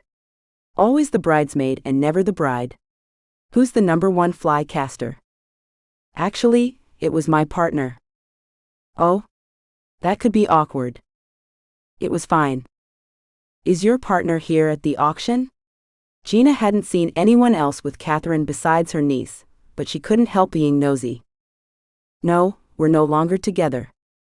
"I'm sorry about that. It wasn't because of Stanley, was it?" Catherine made another face. "Why would you say that?" "I heard that he's broken up more than a few relationships. There was some infidelity, I'm afraid. But Billy didn't stray with Stanley Schaefer, thank God. The home wrecker in our case was a DJ who had a penchant for older women." Gina decided to leave it at that and not ask any more questions. She glanced down the lane at the vista below. That's some view, huh? It is indeed. It was a pretty spectacular view. The stone cottages and gardens of the village stretched out below them in a maze of narrow lanes. And as promised, the big square church tower was clearly visible to the north. The afternoon sun bathed everything in a cozy glow. As they drew closer to the village, Gina asked if she might tag along and watch Catherine fish. Really? Catherine asked. If there's one thing that can be more boring than fishing, it's watching someone else fish. Oh, come on. You've certainly fished in front of an audience before. Haven't you? We don't actually fish during the competition. We cast. For distance and accuracy. Well, I can watch you cast then. It would be an honor. And besides, I've got an hour or so to kill. Fine with me. As long as you don't spook the fish. The road from the manor connected with a little traffic circle, and Catherine led them to the left. They passed a few cottages, and then a stretch of empty road lined with dry stone walls. Soon they heard the burbling of water, and spotted an unbelievably scenic stone bridge arching across a good-sized stream. Wow, Gina said. Just wow. Can you believe we're somewhere in the Oregon Badlands right now? Not at all. Possibly because I didn't know there was such a thing as Oregon Badlands.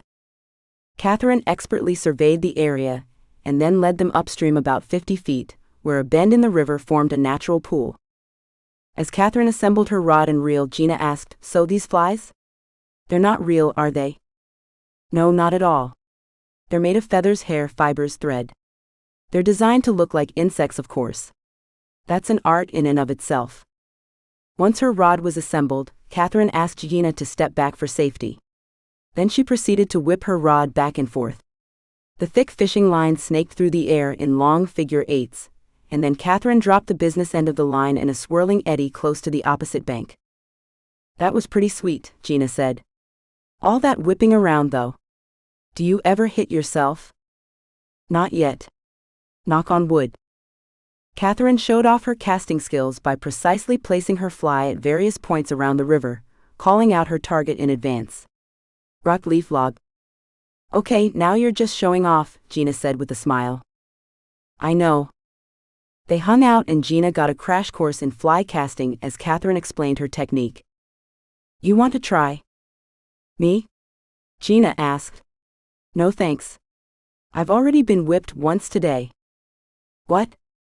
Gina told her about the whole incident with the red-haired kid and the alpaca.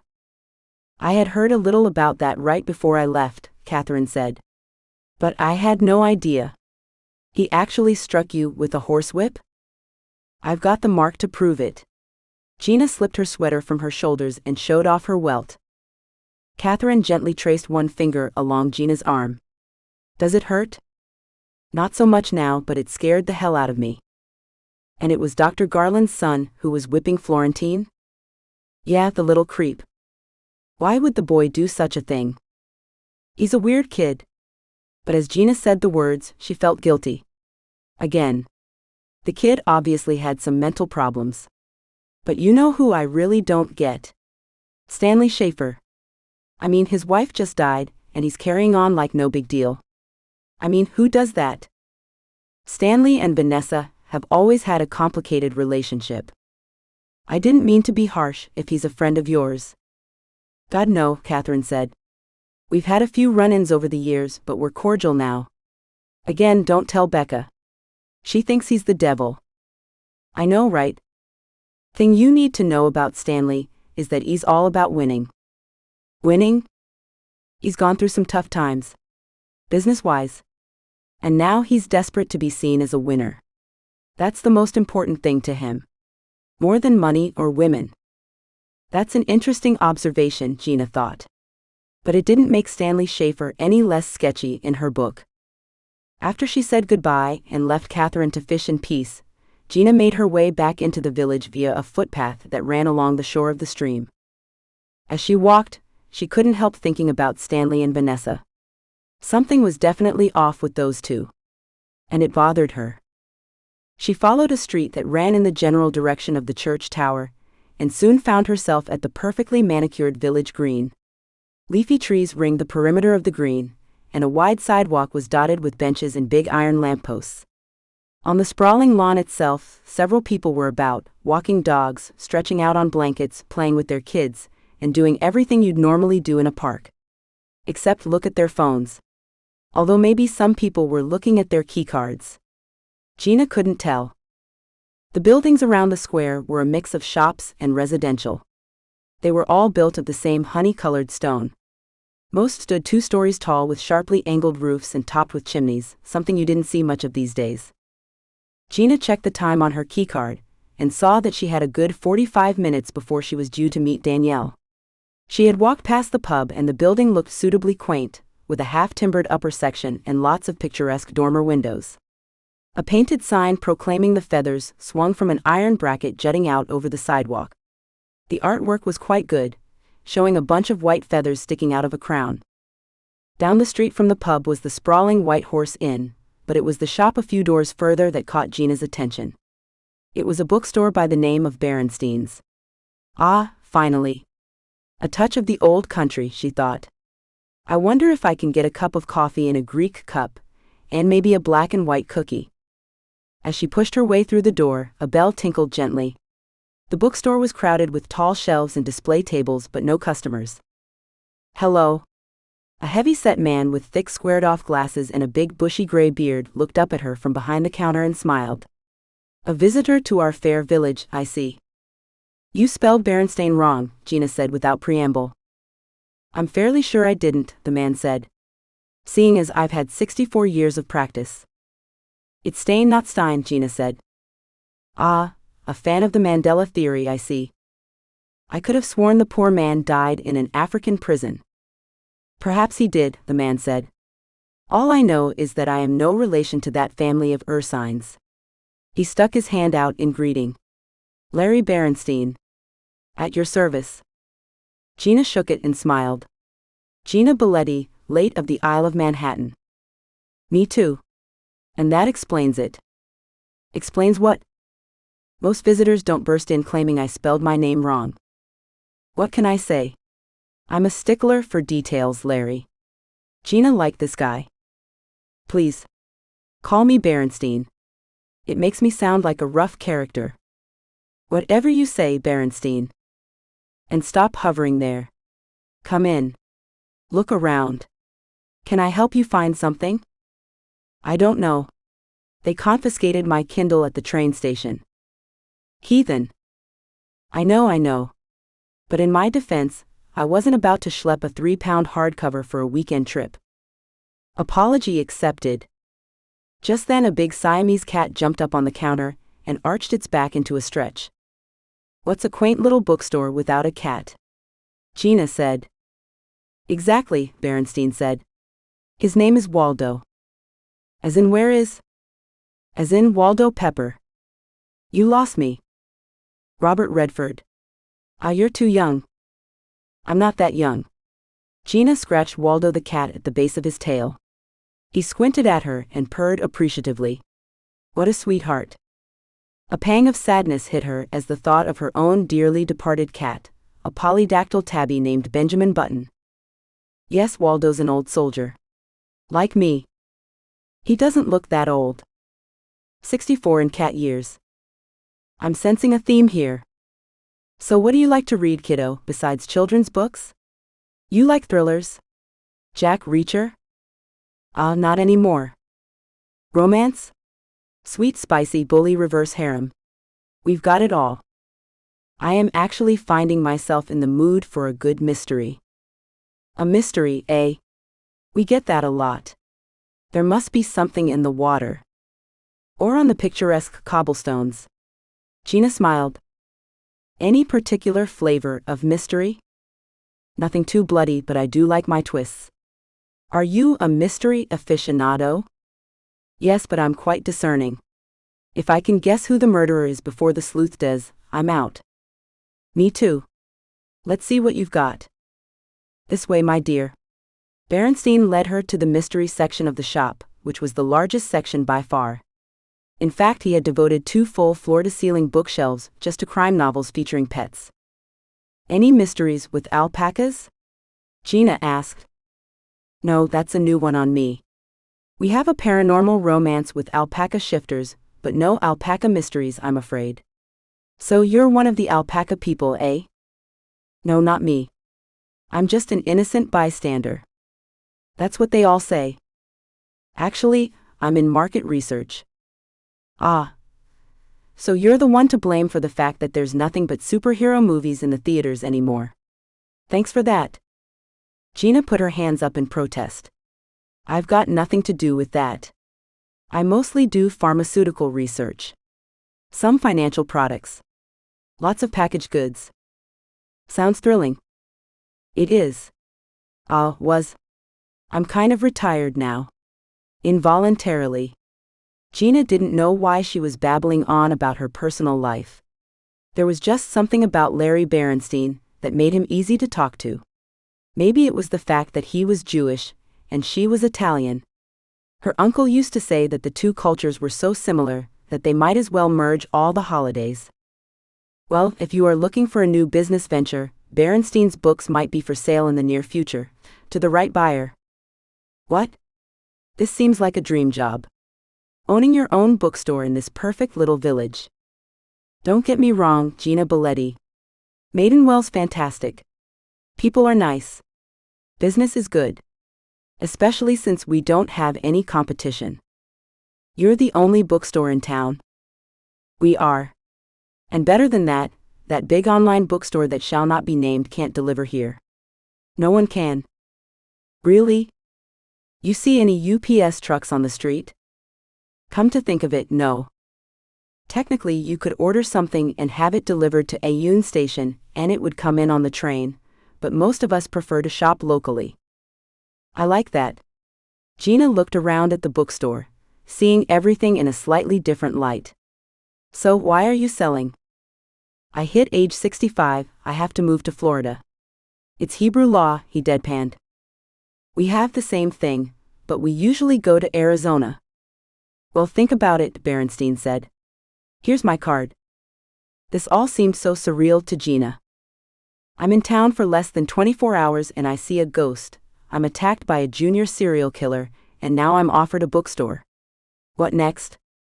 She continued to chat with Barrenstein, and puttered around the store some more until she found a mystery novel that seemed interesting. As he bagged the book for her, Barrenstein asked, "Where are you staying, by the by?" "Big house on the hill. Haverford Hall. Fancy schmancy. You must have friends in high places, kiddo." "Oh yeah, me and the Frau are like this." She held up two intertwined fingers. "How much do I owe you?" "No charge." "No charge? This is how you butter someone up to buy your shop?" "I'm going to need a little more than a paperback, Barrenstein." He laughed. "No, all the books here are free." "What is this, a supersized little free library? No wonder you want to get out of the biz." "It's not like that at all. I record all the sales and get paid for everything. Just not by my customers directly." "I don't get it." Matthias Lonscombe is a big fan of books. "Still don't get it." "He subsidizes us. I report what I would have sold, and at the end of the month I receive a check. We're doing very well, thank you very much. It will all be in the financial packet I send you." Wait, I'm still trying to grasp this concept. Everyone in the town gets free books? Just another little perk of living in Maidenwell. This Lonscombe guy's kind of like a modern-day feudal lord, isn't he? Bestowing boons upon the populace. I never thought of it like that, but yes, perhaps. Barrenstein scratched his beard thoughtfully. A benevolent lord of the manor. Gina found herself thinking about a million things at once. "Listen, what time do you close up for the day?" 5:30. "Why? Can I buy you a drink?" "Are you coming on to me, Miss Biletti?" "No. I'm old enough to be your father. And you'd be barking up the wrong tree, I'm afraid." "It's not like that at all," Gina said. But she knew he was teasing her. "Besides, my friend Danielle will be there as well." "Is she as lovely as you?" "More lovely, that is." "Be still, my beating heart." "Shut up, Barrenstein. Just meet me at the pub at 5:30. And thanks for the book. Don't thank me. Thank Matthias Lonescombe. 10. The Feathers pub was even cuter on the inside than the outside. After passing through a leaded glass entryway, Gina took in the wood-paneled and white stucco walls, flagstone floor, exposed oak beams, brass sconces, dartboards, and the long bar with a section covered in copper. The little round tables were mostly occupied, and so were the larger tables with banquet seating that ran along one wall. But then she spotted Danielle. Her friend had grabbed a table in the far corner of the pub, and was waving at her. "Hey girl. You're a sight for sore eyes." She slid a full pint of beer towards her. "Danielle, I am so sorry. Did I get you in trouble?" "Tell me I didn't get you in trouble." Gina took a deep swig, even though she wasn't much of a beer drinker. "No, it's fine. I smoothed things over, but I have to say Peyton Greer is not your biggest fan. The feeling's mutual, but I still shouldn't have opened my mouth like that. You know me. When I get nervous, I blabber." I know. Danielle patted Gina's arm. "As I said, everything's fine. Lonescome's not worried about this. It was just an unfortunate thing to happen, but people die of heart attacks all the time." "Yeah, about that." Gina lowered her voice. "I have some thoughts. Well, I'm off duty. Tell me in the morning. Let's talk about something else. How was your day, dear?" "You didn't hear? I've been in a windowless office all day. I went to see Flory, and I caught the vet's kid whipping him." "What?" "Then the kid let the alpaca out of his pen, and when I tried to confront him about it, he whipped me. Look." Gina displayed her welt. She was getting a lot of mileage out of it. Danielle gasped. "Oh babes. Are you all right?" "Yeah, fine. I hardly feel it anymore." "That's crazy. I had heard that the auction was back on for tomorrow, but nothing about the alpaca being injured or loose. I don't think he actually got hurt. But the little freak was hell-bent on setting him free. Oh, and I spoke to Stanley Schaefer." "When?" "Right after it happened. And that vet with the red hair. I think she's in denial about her kid." Gina took another gulp of beer. "Oh, and I got high with Becca Hill, and she spilled a lot of tea." "A lot. Well, this is a fire hose of information. We're going to need to pace ourselves. Oh, and one more thing. A guy's going to join us in a half hour." "What? You have a date?" "No, nothing like that. He's an old guy. From New York. Very funny. Owns a bookstore down the street. Which he wants me to buy." "Gina, I leave you alone for a couple of hours." I know. Gina wanted to wait until Larry Barrenstein joined them before she shared her suspicions. Instead, she asked Danielle if she would have to work anymore. "That's why I'm here. Tomorrow Peyton's taking me on a tour of the water reclamation plant, and then I'm meeting with the engineering team to get briefed some more on hypersieve." "Which is what exactly?" "You saw it on the video. It's the technology that powers all the utilities, the energy grid, recycling, everything." Yawn. "I don't have to come with you, do I?" "No. In fact, since Peyton's going to be there, I'd say you might be a liability." "A liability, huh? That's what I always wanted to be. A liability." "Shut up, babes." They ordered another round and some appetizers, and Gina told Danielle about her encounter with Becca's Aunt Catherine and the whole fly casting thing. "I had no idea there even was such a sport," Danielle said. "Me either. But the old girl was pretty amazing with that rod." At that moment, Larry Barrenstein came up from behind Gina and patted her shoulder. "I'm not going to even ask if that was the punchline to a joke or not. I'm just going to assume it was and not ask any questions." Gina laughed and made introductions. The server swooped in and took their orders. "I recommend the steak and kidney pie," Barrenstein said. "Specialty of the house." "You're doing my job again, Barrenstein," the server said with a grin. "Sorry, Tall, we've got some newbies here." "As tantalizing as cow organs might sound, and I'm sure they're delicious, I think I'll do the sweet potato and chickpea tagine," Gina said. "So boring," Danielle said. I'll have the spicy jerk chicken and a burrata. Oh, and a round of your famous Scotch eggs, if you please, Barrenstein said. What's a Scotch egg? Danielle asked. It's an egg soaked in whiskey, of course. Gina didn't know what it really was.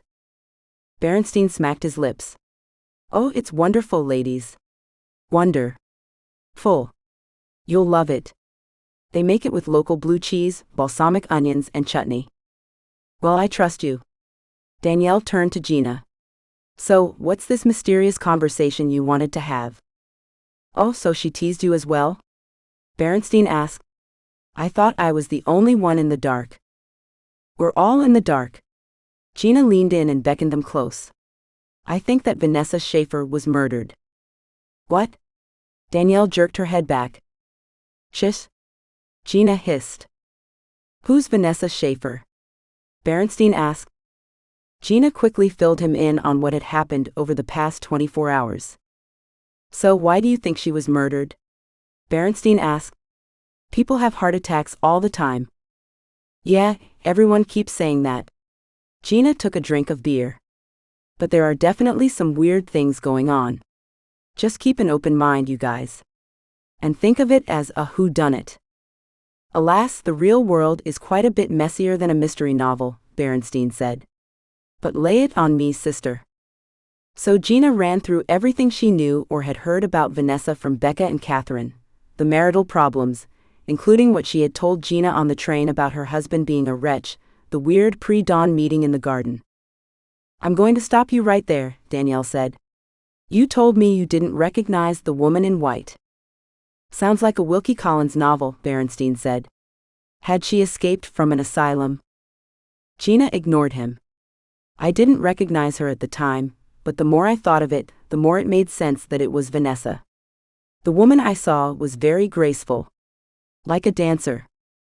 Danielle turned to Barrenstein. She's showing off. This morning she made a big deal of deducing that Vanessa Schaefer was a dancer just by how she stood. And I was right. She has a natural turnout. It was a lucky guess. You're just jealous. Go on, Barrenstein said, eyes alight with excitement. And I think that the guy she met with was Tomas, the ranch hand who works for Yvonne Lonscombe. Tomas? Danielle asked. Barrenstein smacked the table with his hand. That's it. I'm out.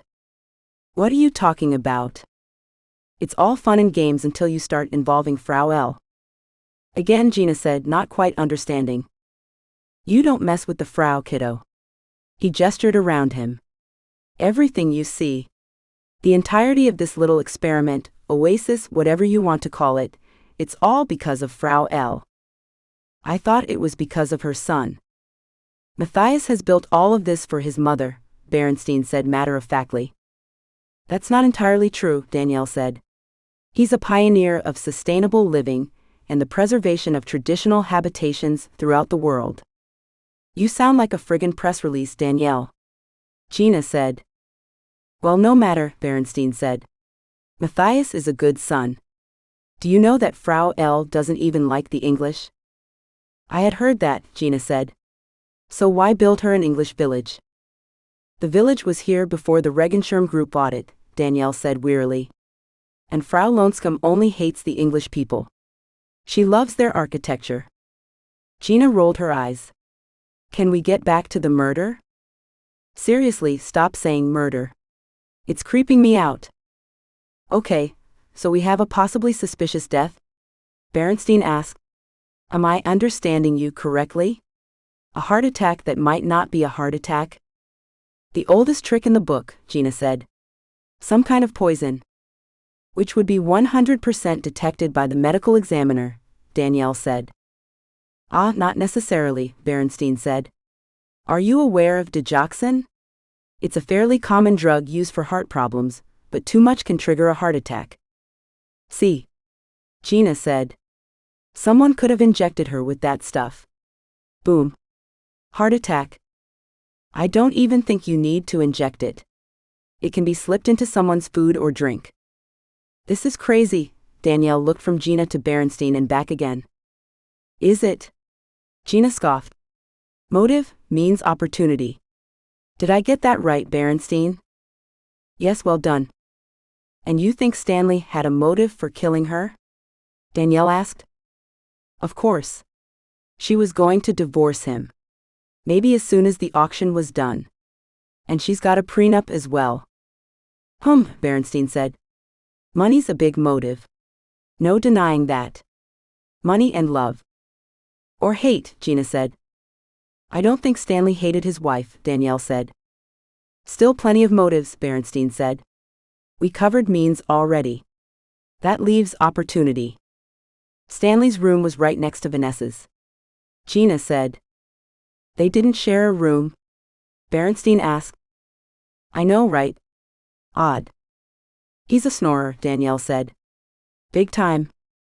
And how would you know, my dear? Barrenstein winked at her. Danielle did not look amused. It was in the police report. Stanley could have easily poisoned her at any point, Gina said. Even at 5 in the morning? Danielle asked. Actually, there are poisons that build up in your system, Barrenstein said. It's possible that the husband could have been micro-dosing his wife for some time, and it just hit a tipping point and... He drew one finger across his throat for emphasis. This is all falling into place, Gina thought. So, what do we do about it? Listen, Gina. I appreciate all the CSI stuff, but I can't get involved. And neither can you. What are you talking about? Lonescombe is my client. He pays me to keep him out of the news. But you own a PR firm. That's literally the opposite of what a PR firm does. Not these days, hun. We're all about reputation management. That means squashing any hint of negative news. I could see how murder might be considered negative news, Barrenstein said. Gina felt a flush on her face. And it wasn't the beer. A woman's dead and we're supposed to just pretend nothing's wrong. I just can't have this connected to me or my firm, Danielle said. And seeing as you are part of my firm, at least this weekend, you can't say anything either. Oh, that's not going to work for me. Gina, I am asking for 48 hours max. Barrenstein leaned in. What if I was the tipster? Thank you, Larry, but... Barrenstein, please. I don't think that will work, Gina said. They'd ask a lot of questions that you wouldn't be able to answer. It's got to be me. It's not going to be you, Danielle said emphatically. No way in hell, babes. The mood during the rest of the dinner was particularly tense. Trying to lighten everyone's spirits, Barrenstein asked the two women if they noticed the pub sign on their way in. Sure, Gina said, mopping up the last of her tagine with a thick slab of rustic bread that tasted like crack and seemed to have the same effect on her. The feathers and the crown? Danielle asked. That's right. Anyone know why English pubs all have these kinds of colorful signs hanging over the sidewalk? No idea, Gina said. Well, one reason is that in the Dark Ages, most people couldn't actually read signs with words on them, so that's why the signs were illustrated. Makes sense? Also in the 14th century, King Richard II passed a law requiring all pubs and inns to have a sign with a white deer on it, which was his own emblem. Ah, an early use of a logo, Danielle said. Exactly. But it also identified the establishment as one that needed to be visited by the royal ale taster. There were royal ale tasters? Danielle asked. Apparently so. So there is a job out there for me, Gina grinned. Hey, I offered you a job already, Barrenstein said. Bookstore owner. Yes, please. Danielle drained the last of her pint.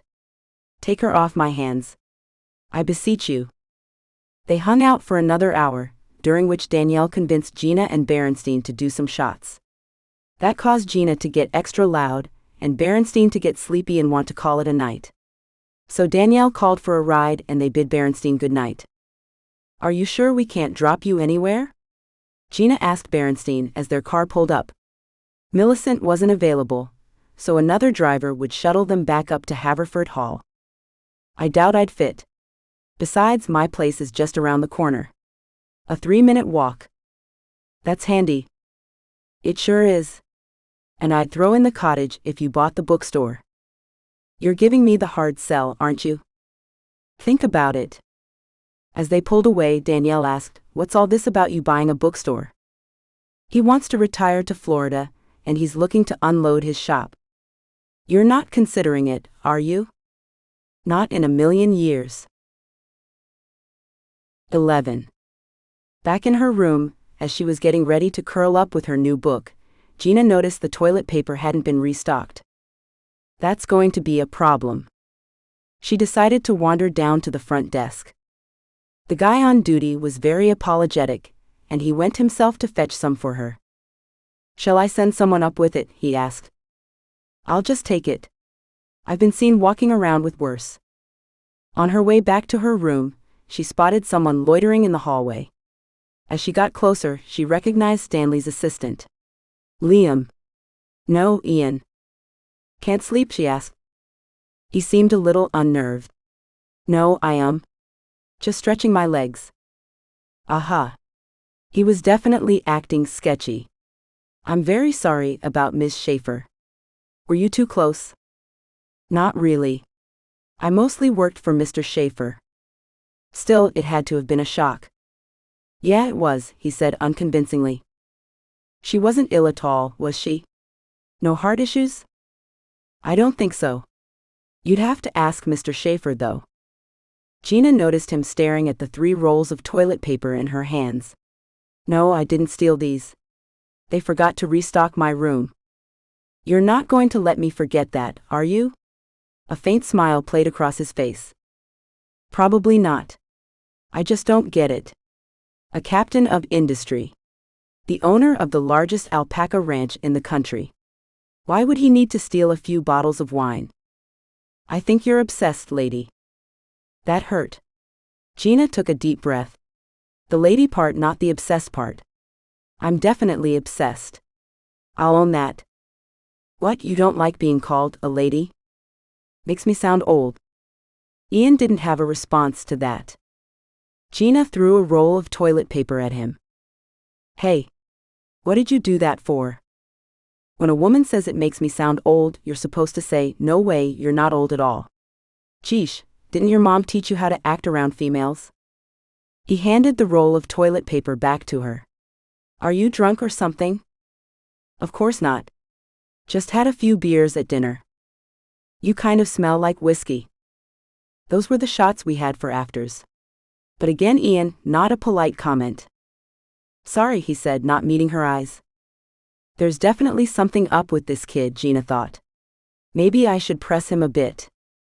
Gina had plenty of experience getting consumers to talk during focus groups and one-on-ones.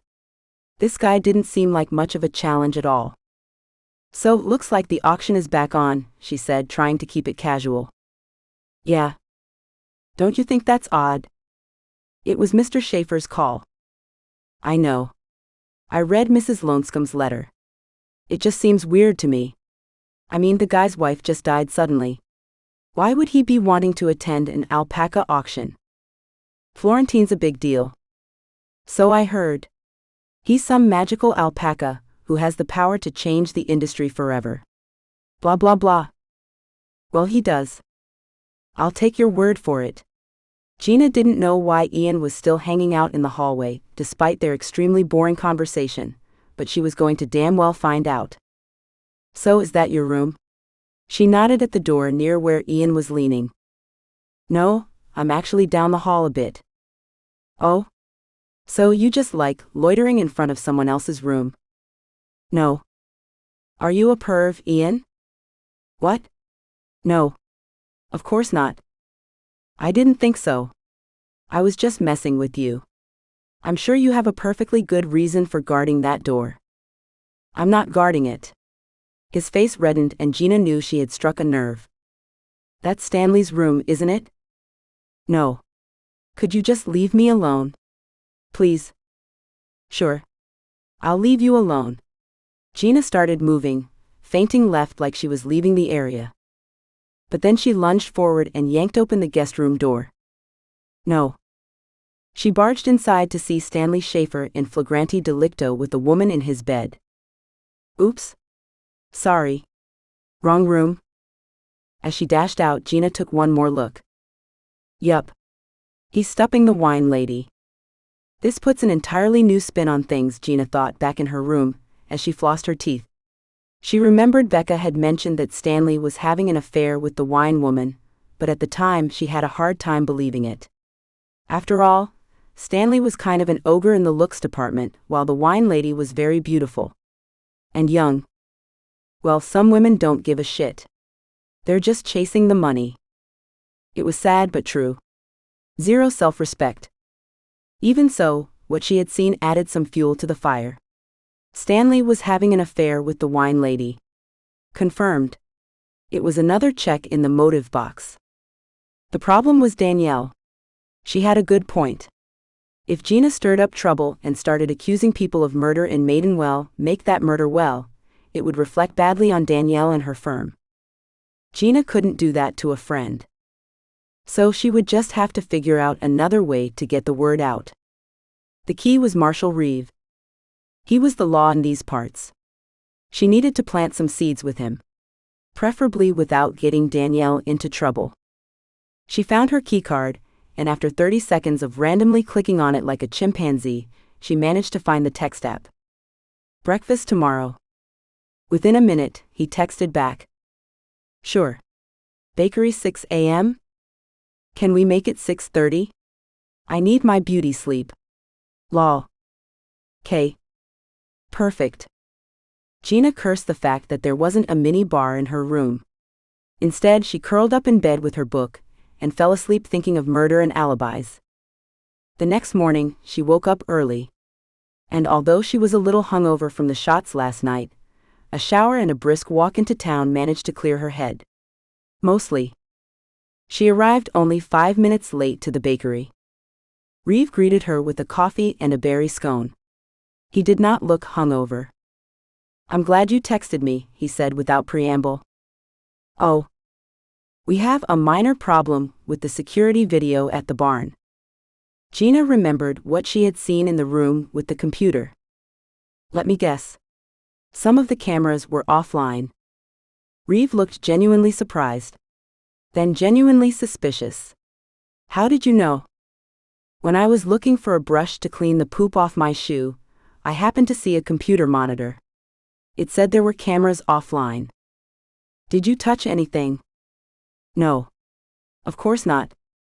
Good. I mean, I might have tapped the keyboard. Why would you do that?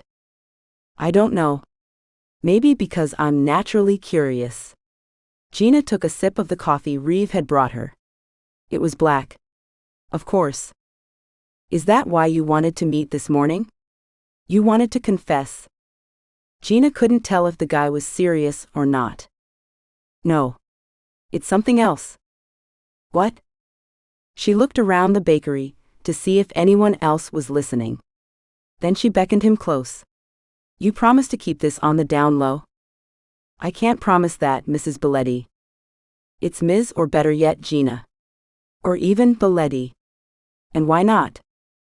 If you know something about tampering with the security cameras, would you forget the damn security cameras? This is bigger. Much bigger. She took a deep breath. Sorry, Danielle. I think someone was murdered. What? Not so loud. Gina hissed. Ms. Biletti, what the hell are you talking about? Gina. And I have good reason to believe that Vanessa Schaefer didn't die of a heart attack. At least a natural one. Reev stared at her with his intense gray eyes. She met his gaze. Finally, he motioned for her to follow him outside. On the street, he said, this better not be another one of your jokes. I never joke about murder. Walk with me. And start talking. He led her towards the village green, and she succinctly outlined her suspicions about Stanley Schaefer, just as she had done with Barrenstein and Danielle the night before. When she was done, Reev shook his head. That's quite a story. You happen to have any actual proof? Or is it just the gossip that makes you think that Vanessa Schaefer was murdered? Gossip? Gina sputtered. Yes, gossip. And hearsay. I would call that reasonable doubt instead. I think you're mixing up your terminology. His stern expression softened. Listen, Gina, I'm going to be straight with you. The fact is, we're not really in a position to investigate murder allegations here, especially without any sort of actual evidence.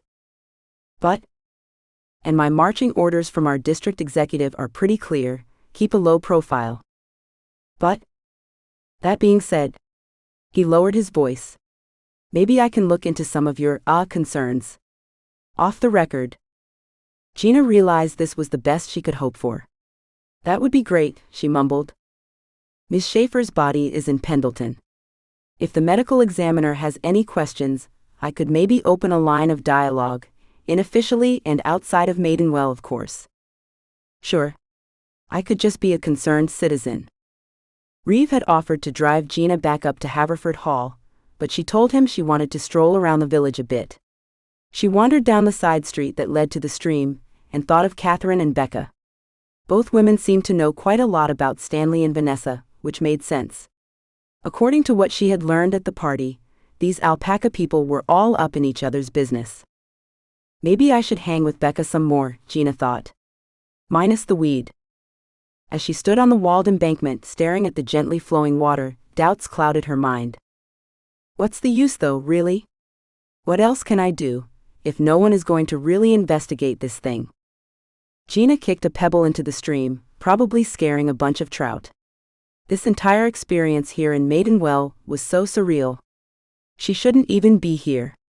She should be back in New York trying to find a job, not playing amateur detective in this theme park English village.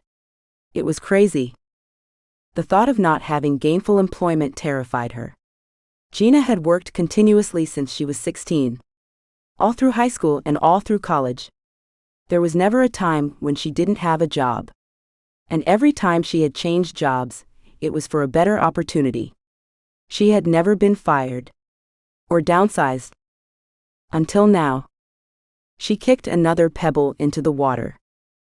Her flight home was the day after tomorrow, but she didn't see much point in staying.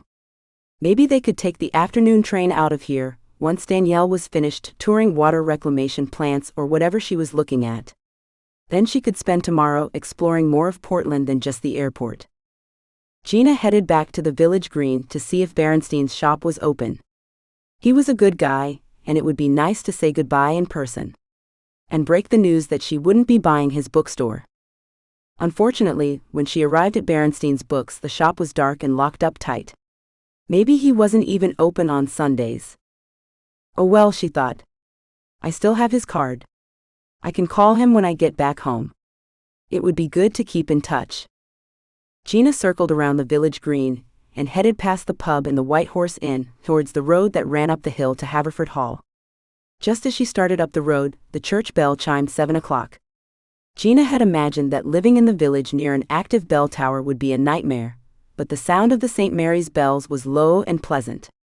Just loud enough to hear from a distance but not too obnoxious. For no particular reason, other than that she didn't want to hang out in her room all day, Gina veered off the roadside path and cut across an open verdant clearing towards a grove of trees. She was a little nervous that Reev would come zooming over in his souped-up golf cart and bust her for not walking on the designated paths, but whatever. If Gina had her bearings right, she was heading toward the rose gardens and the hedge maze. Not that she really expected that Becca would be there, smoking pot again. The girl was probably cramming for her presentation at the auction. She entered the grove of manicured, carefully spaced trees, and followed a narrow path that she hoped was heading in the right direction. Shafts of warm autumn sunlight pierced the tree canopy, creating a magic tunnel of golden leaves and dappled light and shadow. Gina paused and soaked it all in. This is like something out of a fairy tale. In the distance, she heard the soft burble of flowing water and wondered if she was close to Catherine's trout stream. Gina continued along the wooded path, curving along a ridge. A low stone wall made of volcanic rock edged the ridge. Mortared into the wall was a bronze plaque. The metal was tarnished and discolored as if it had been there for hundreds of years, but the words were legible. Not all those who wander are lost. J.R.R. Tolkien. Great. Gina looked around nervously. That's all I need. Hobbits. Through a break in the trees, she glimpsed a fast-moving brook running down the slope. She guessed it fed into the trout stream. Eventually the grove thinned out, and the path followed the brook upstream through a meadow of wheat-colored grass. The wind started to pick up here at the top of the hill, fluttering the grass like ripples in the ocean. I'm definitely taking the scenic route, Gina thought, as she huffed along the hill. A little short of breath, she stopped near a lone tree and was promptly chastised by a black and white bird with a long tail. It chattered.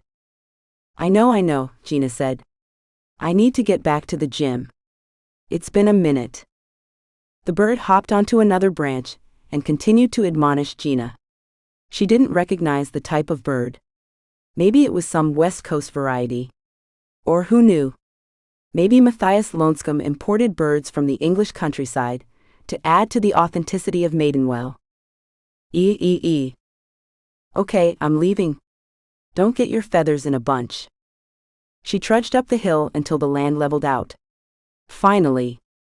Up ahead she saw a white stone structure that looked like a miniature Roman temple, with columns and a domed metal roof. It perched on the shore of a long ornamental pond ringed with trees.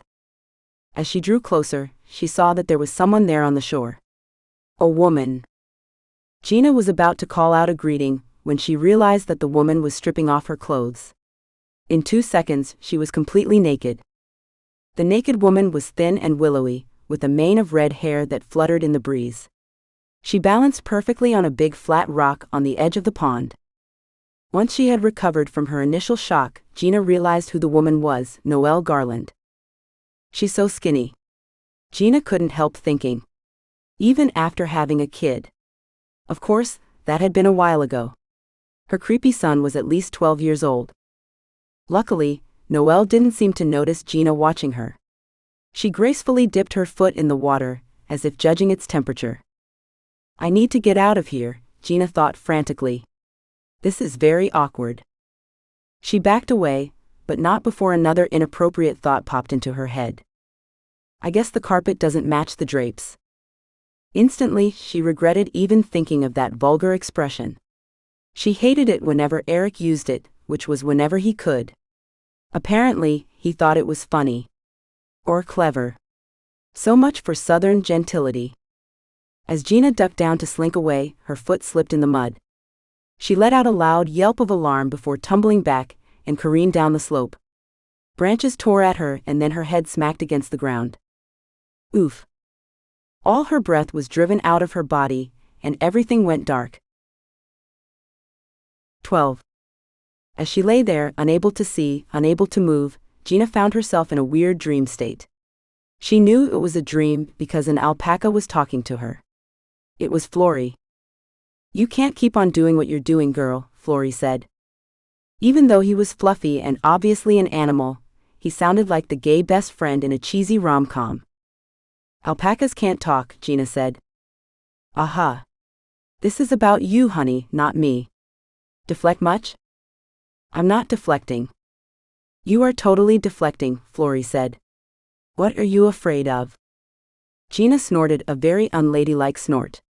Me? Afraid? I'm not afraid of anything. Lies, all lies. Florrie had very large brown eyes that seemed to bore into her. Okay, maybe I'm afraid of some things. But it's all the usual stuff. Lyme disease. Dying alone. Getting audited by the IRS. I think you're afraid of the truth, girlfriend. I'm not afraid of the truth. I seek the truth. I love the truth. Maybe you love the truth in the abstract, just not the truth about yourself. That doesn't make sense. Or does it? Florrie winked at her. Why are you trying to get back in that rut? That's what you should ask yourself. It's kind of weird when an animal says rut, but go on. You've been sleepwalking through life. Just taking the safe route. Really? Gina scoffed. This most recent route didn't turn out to be very safe. I probably broke my skull or something. Don't be a hypochondriac, Florrie said. You're going to be fine. He nestled against her chest, his fuzzy head pressing against her boobs. That's nice, she murmured. I could stay like this forever. She took a deep breath, inhaling the scent of his fur. It smelled uncannily like herbal essence shampoo. And suddenly Gina was awake, her face tangled in a mass of wet yet sweet-smelling red hair. Noel lifted her head from Gina's chest. You're alive. What are you doing? Giving you CPR. You stopped breathing, and I was listening for a heartbeat. Gina let out a groan. Don't move. I've called for help. I think I'm okay. Gina moved her fingers and her toes. Everything seemed to work and nothing seemed to be broken, so she sat up, breathing deeply to clear her head. You really shouldn't be moving around. You had a nasty fall. Gina noticed Noel was no longer nude, but her clothes were wet. I'm sorry that I was kind of creeping on you, Gina stammered. What? No. You're fine. She smiled. I didn't think anyone was around. What were you doing, naked? They told me people used to bathe in this pond. Mineral springs or something. Noel shrugged. I didn't bring a bathing suit. Well, you, have a very nice body. Do you work out? Gina cringed inwardly as the words left her mouth. Not really. I'm pretty busy between my practice and taking care of Mason. Oh shit. Your son. How is he? He's fine. She sighed. Listen, I owe you an apology for snapping at you yesterday. No, don't worry about it. Mason is not like other kids. He has challenges. What like? He's been diagnosed with ASD. I don't really know what that is. Autism spectrum disorder. He's on the spectrum, as they say. Oh. Gina tried to look suitably surprised as well as sympathetic, even though Reev had already told her that Mason Garland was a special needs child. He doesn't speak to anyone but me and my mother, Noel explained. That's why he wouldn't tell me why he was whipping Flory. Yes, and I'm sorry that he hit you. Gina unconsciously rubbed her arm. Can I take a look? Noel asked. It's fine. But Noel leaned close, her damp hair brushing Gina's face. It still smelled fantastic. She hadn't been imagining that. Just a bruise really, Noel said. Didn't even break the skin. No infection. Yeah, I barely feel it now. I think I was just more surprised than anything else. Well, Mason's a strong kid. He's big for his age. How old is he? 10. Really? I thought he might be older. Everyone thinks that. He has the same hair as you. Noel smiled. Yes, Ginger Club. Gina struggled to her feet. I really don't think you should be doing that, Noel said. But she helped Gina steady herself. I'm fine. More embarrassed than anything else. Gina felt like her face was on fire. She fanned herself, but it didn't seem to do anything. Don't be embarrassed. Seriously. Noel's big brown eyes were very kind-looking. She must have a pretty good bedside manner. If animals even cared about that sort of thing. Can I ask you something? Sure, Noel said. But let's sit over in the folly. You really shouldn't be moving around. Folly? Noel motioned to the miniature Roman temple. That's what these little decorative buildings are called. It's on your map. What map? On your keycard. Who knew it had a map? It's a pretty amazing piece of tech. Yeah, maybe for someone who can figure it out. I'm pretty hopeless with it. Really? I'd be happy to show you. You know how to use it? Noel laughed. Yeah. Geek alert. You?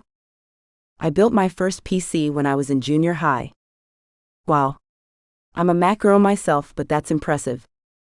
Yeah, well, I was seriously considering majoring in electric engineering before deciding to go into veterinary medicine. Show off. Noel took Gina's arm, and they walked over to the folly. The little temple was made of worn stone blocks. Its classical columns were chipped and pitted, but it looked sturdy enough. Noel led the way to a stone bench. This is a good place to wait for the medic. I really don't need a medic. Shish. Noel placed her hand on Gina's arm again. Doctor's orders. They sat there together for a few minutes, not saying anything. Then Gina began to feel even more awkward. Can I ask you something? Sure, Noel said. Do you know Stanley Schaefer? A weird little look played over Noel's face. Just for a second. Then it was gone. I used to. Oh. He gave me my first job when I was living in Idaho. Really? That actually surprised Gina, because at the party on Friday night, Stanley didn't seem like he was a big fan of Noel. Yeah, I worked for the Schaefer family farm right out of vet school. That's the reason I specialize in camelids. Camelids? Alpacas. Did you know Vanessa? Yeah, but she was always less involved on the animal side, so I didn't work with her as much. Do you still work with them? No, it's been years. I moved to California when Mason was born. I have my own independent practice now, and I consult for the IAOF. Is that the Alpaca Club? The International Alpaca Owners Federation. It's a worldwide organization. I do a lot of traveling. Oh, and do you take Mason with you? Gina had noticed that Noel never mentioned a husband or partner. My mom takes care of him. I couldn't do it without her. Noel smiled again. She had perfect teeth. So why all the questions? Is this part of your job? Are you doing a story about all of us? God, no. Gina immediately realized her tone might be insulting. Not that all you alpaca people aren't super fascinating. Noel laughed politely. So you're basically just nosy. Huh. Yes? Gina laughed. I am nosy. I am so nosy. I get it. It's just that I can't help wondering why Stanley wanted the auction to go on. I was married for 10 years, and if my husband died suddenly, I'd be a mess. There's no way I'd be able to do anything work-related. Of course, that was before we broke up. Now he can go to hell. Noel smiled at her. Well, I don't think I'm speaking out of turn here because everyone who knows Stanley and Vanessa knows they've been drifting apart. Oh. Yeah, I wouldn't say that they hated each other, but over the past few years I think Stanley was more committed to his business than his marriage. Well, I think it's so sad. And disrespectful. Don't you think? I try not to get involved in all the alpaca drama.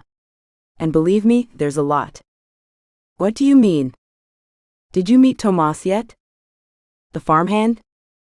He's more than a farmhand. There's a rumor going around that Stanley hired him to smuggle an alpaca out of Peru. What? Yes, Stanley's female Magdalene that he wants to breed with Florentine. She's got amazing genetics that happen to be very different from her sire and dam. At least the sire and dam listed on her certificate. That sounds extremely shady. Well, it would be. Alpaca smuggling is a big deal. Especially the high-end prize-winning alpacas. Are you sure about this? That's the problem. I can't really prove anything, and if I go to Frau Lonscombe with this before the auction, it could tip the scales away from Stanley. Or towards him, depending on what Frau Lonscombe thinks about it. Either way, I would be seen interfering with the process in a big way, and I can't do that.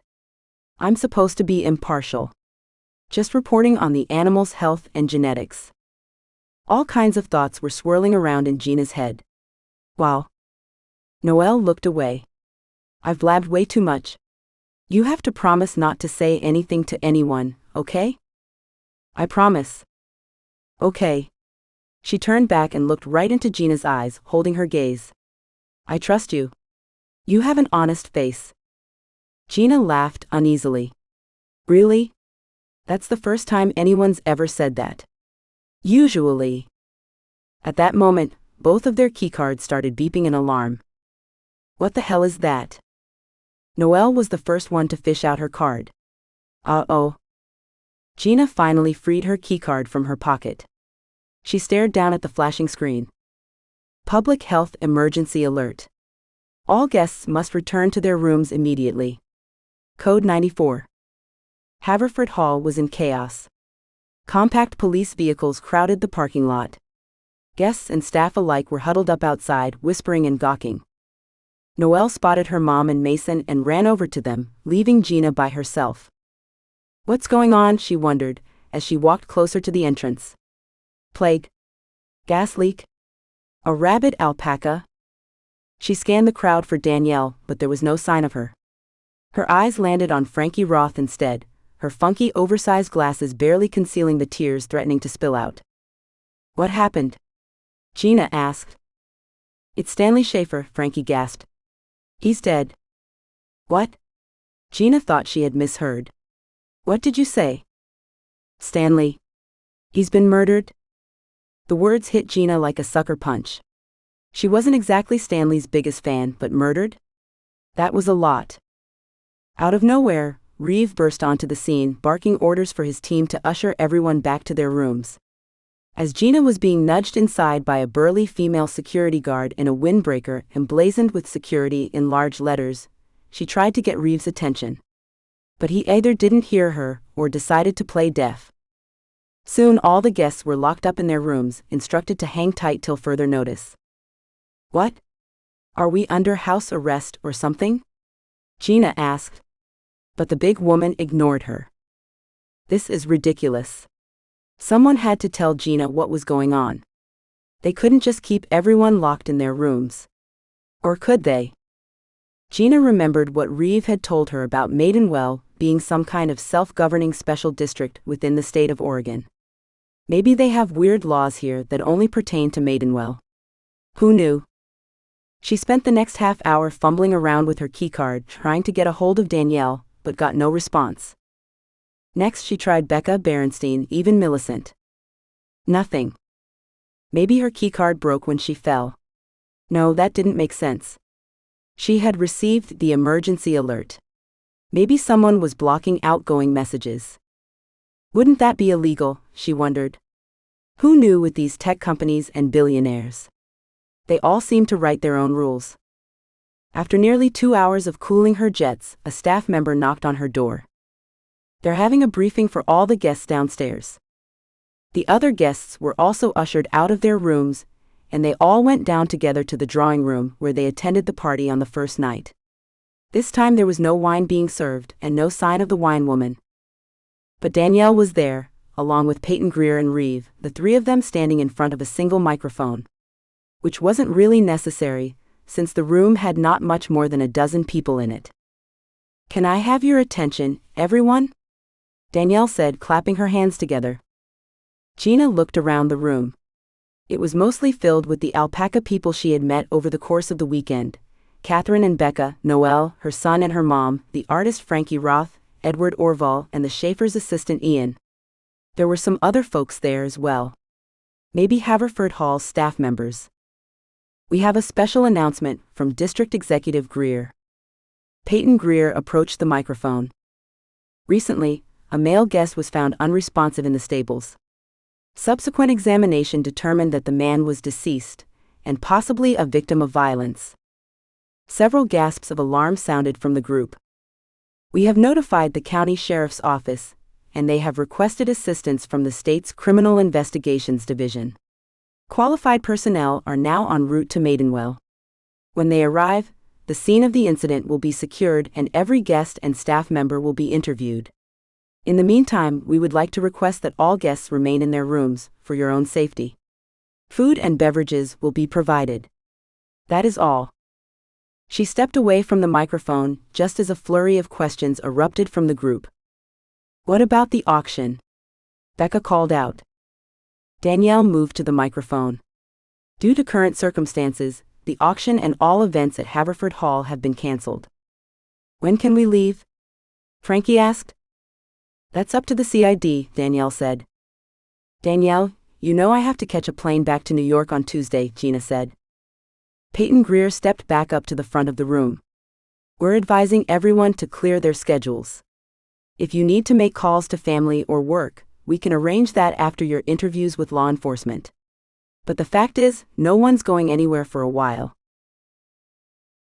13. A few hours later, a knock interrupted Gina's nap.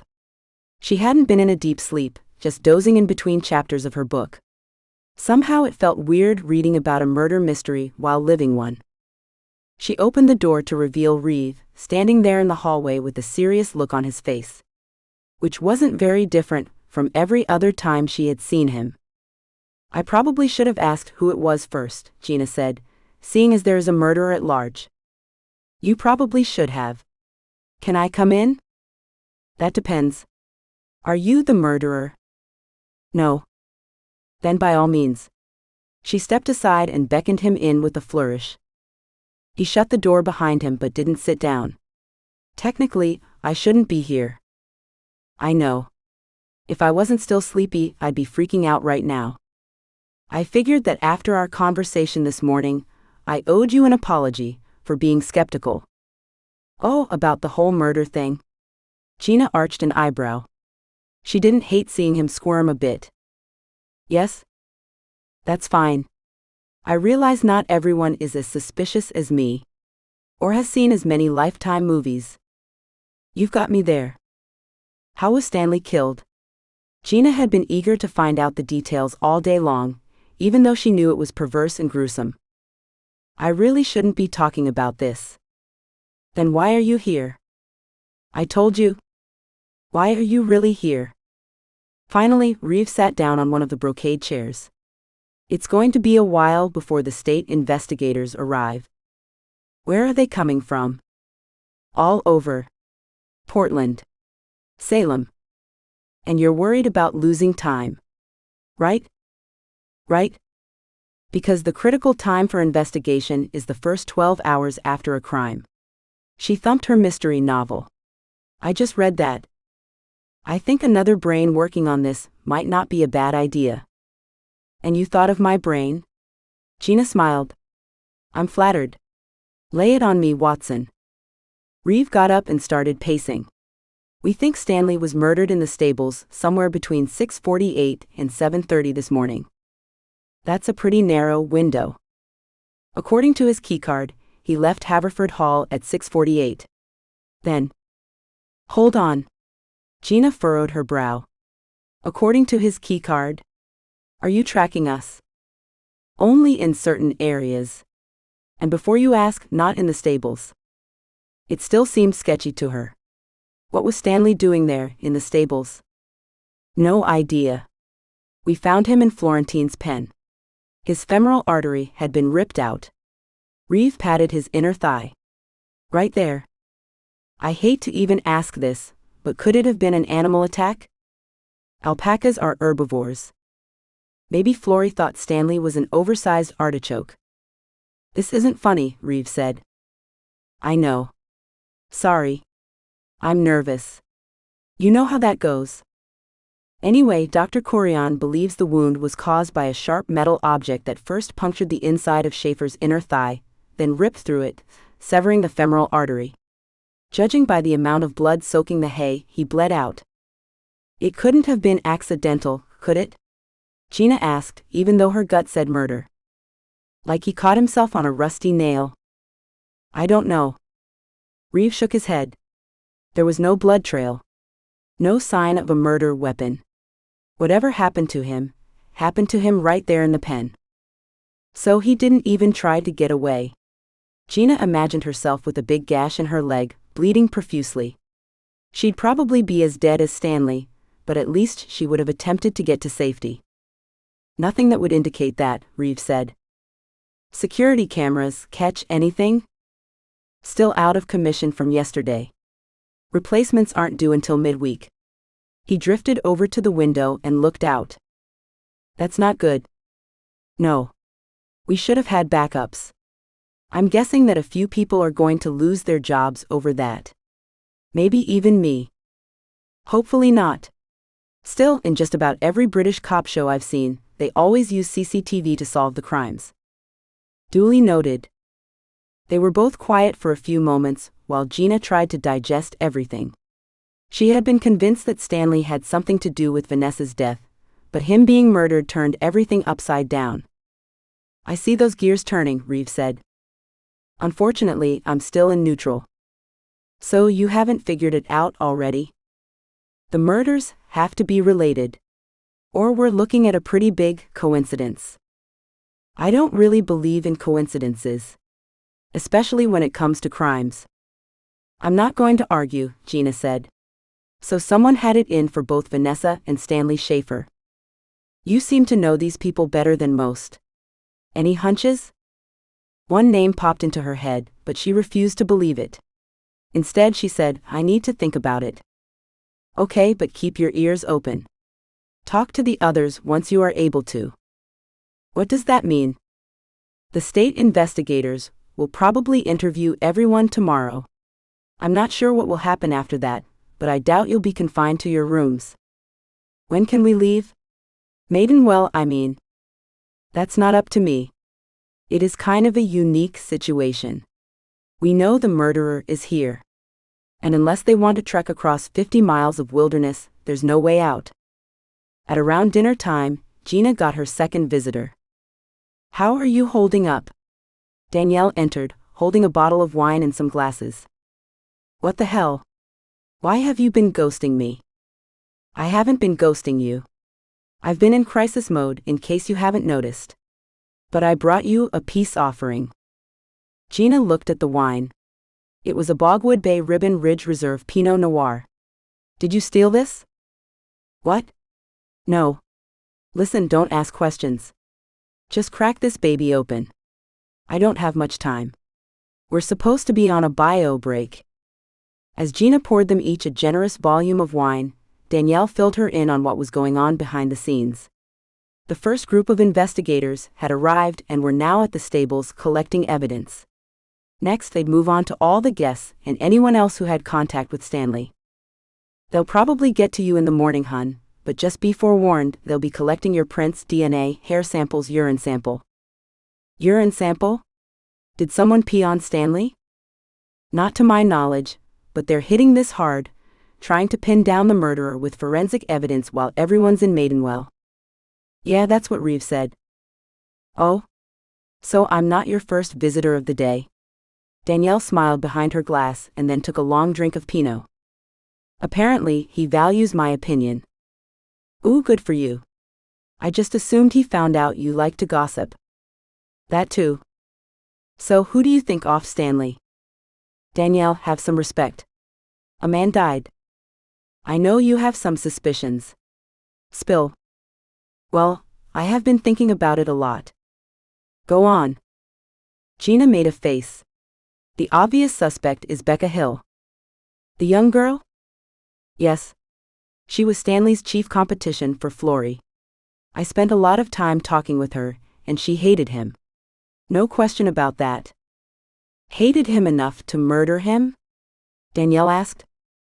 "That's the question. My gut feeling is no. Becca's passionate and idealistic, but she doesn't seem like a killer." "Okay, who's next on your list?" "Well, Becca said that the competition was really between her and the Schaefers. She didn't think that Frau Lonscombe would seriously consider selling to either Edward Orval or Frankie Roth." "Why not?" "No idea. But we do know that Frankie Roth was bankrupt. If she managed to win Flory, she might be able to turn her alpaca business around. So I could see her wanting to eliminate one or more of her competitors." "I don't know," Danielle said. "She doesn't strike me as the murderous type either. Most murderers aren't obvious murderers." "If you say so." "Anyone else?" "There's the wine lady. Amadora Seville." "You remember her name?" Gina asked, genuinely surprised. "What can I say? I thought she was hot." "Well, she was stumping Stanley." "What?" "No. I saw them together." "You did not?" "Yeah, I not accidentally burst into his room while they were doing it." "Awkward." "Yeah, I'll say. But why would Amadora want to kill Stanley?" "No idea. If I was stumping Stanley, I'd want to kill myself. But I'm just throwing it out there as a data point." "Okay, anyone else? I need to get back." The only people left are Noel and her mom, Stanley's assistant, and Tomas. "Noel's the vet, right?" "Yeah, but she was with me when we got the call." "What were you guys doing?" Gina felt her face flush with warmth. "I kind of stumbled upon her skinny dipping." "Babes? What do you mean, stumbled upon?" "I wasn't doing anything weird. Just walking back up to the manor from town. I kind of got lost and then saw this lake where she was swimming." "Naked?" "Yeah. Then I tripped and knocked myself out and she helped me. No big deal? Sounds like a big deal. Are you okay? In all the commotion about the murder, Gina had forgotten all about her own mishap. She felt sore, but didn't think she had a concussion or anything. Still? Yeah, but I wouldn't mind seeing the doctor. Just to make sure. I'll let someone know and we'll get you checked out. Danielle pulled her in close for a hug. I'm sorry. Not your fault. I'm a klutz. Danielle checked her watch. I've got a briefing call with Matthias Lonscombe in 1 hour and 47 minutes that I need to prep for. Is he coming here? I don't think so. He's in Dubai. She drained the last of her wine and turned to leave. Aren't you going to ask me about Ian and Tomas? Can't. You keep working on it. I've got to go. Peyton's on the warpath, as you can imagine. By the way, I had to tell her you really didn't work for me. Full-time, I mean. Fine. I don't think I can get more black marks in her book. True. I'll tell them to send up a medical person to check you out. And maybe another bottle of wine while you're at it. Gina's dinner arrived before anyone came to inspect her head. The food was nothing special. Just some sandwiches, although the bread seemed freshly baked. She decided to lay off the wine, in case she really did have a concussion or something. Then at around 8 p.m., Yvonne Lonscombe's personal physician showed up himself. He was a short, round man, a little older than Gina, with a kind-looking face and a little black doctor's bag. When he spoke, Gina detected a slight British accent. Ms. Biletti? I'm Nikhil Kurian. Thanks for coming to see me. So rare to see a doctor who makes house calls or manor calls. Ah yes. They said you fancied yourself a comedienne. I don't know about that. It might be the concussion talking. Let's hope not. That would be most concerning. He gestured to the chair. Please sit. Gina eased into a brocade chair. I'm actually feeling okay. Just a little sore. Aha. And did you hit your head? I think so. I actually blacked out for a little bit. How long? He gently placed his hands on her shoulders. Lean forward a bit. I have no idea, to be honest. But not long. Someone was with me. Oh. Dr. Kurian felt along her spine and base of her neck. Noel Garland. She's the alpaca vet. Next best thing to having a doctor there, right? If you say so. And where exactly did you strike your head? Well, I fell back. Okay, I'm just going to check very gently. He probed around her head. Does that hurt? Not really. It feels good.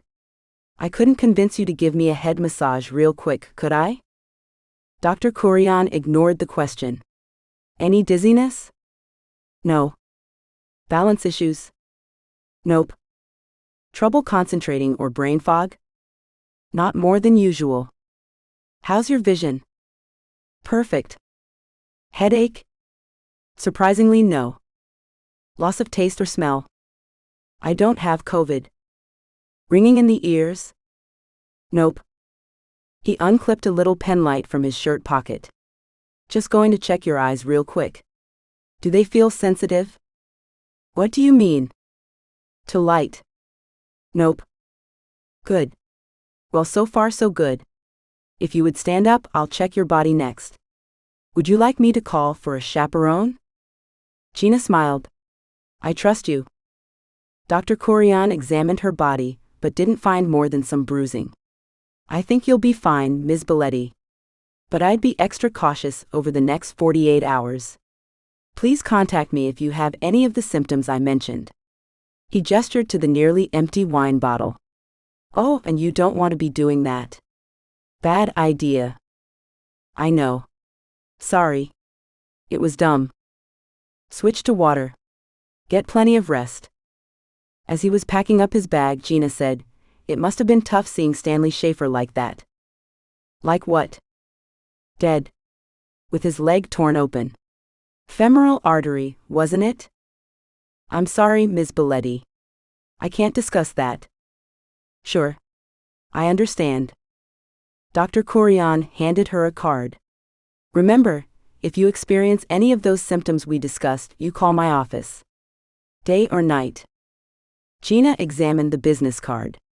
Isn't this a little low-tech? The doctor shrugged. I'm a traditionalist. Besides, your keycard has text recognition. Just scan the card and you'll be good to go. Oh yeah, sure, Gina thought. Just scan it. Easy. And what about this visit? Do you need my insurance card? Dr. Corian smiled. Compliments of the house. With that, he ducked out. Gina poured out the rest of the wine into the sink, took a shower, and got ready for bed. It was weird not having a TV or her phone or her iPad. All she had to occupy her time was her mystery novel and her thoughts. She wished she could meditate like Danielle. About 5 years back, Gina had tried really hard to get into yoga. Her instructor was a 65-year-old woman named Bali, who had the body of a 30-year-old. Gina wanted a slice of that action, hoping to dodge being a 40-year-old woman trapped in a 50-year-old's body.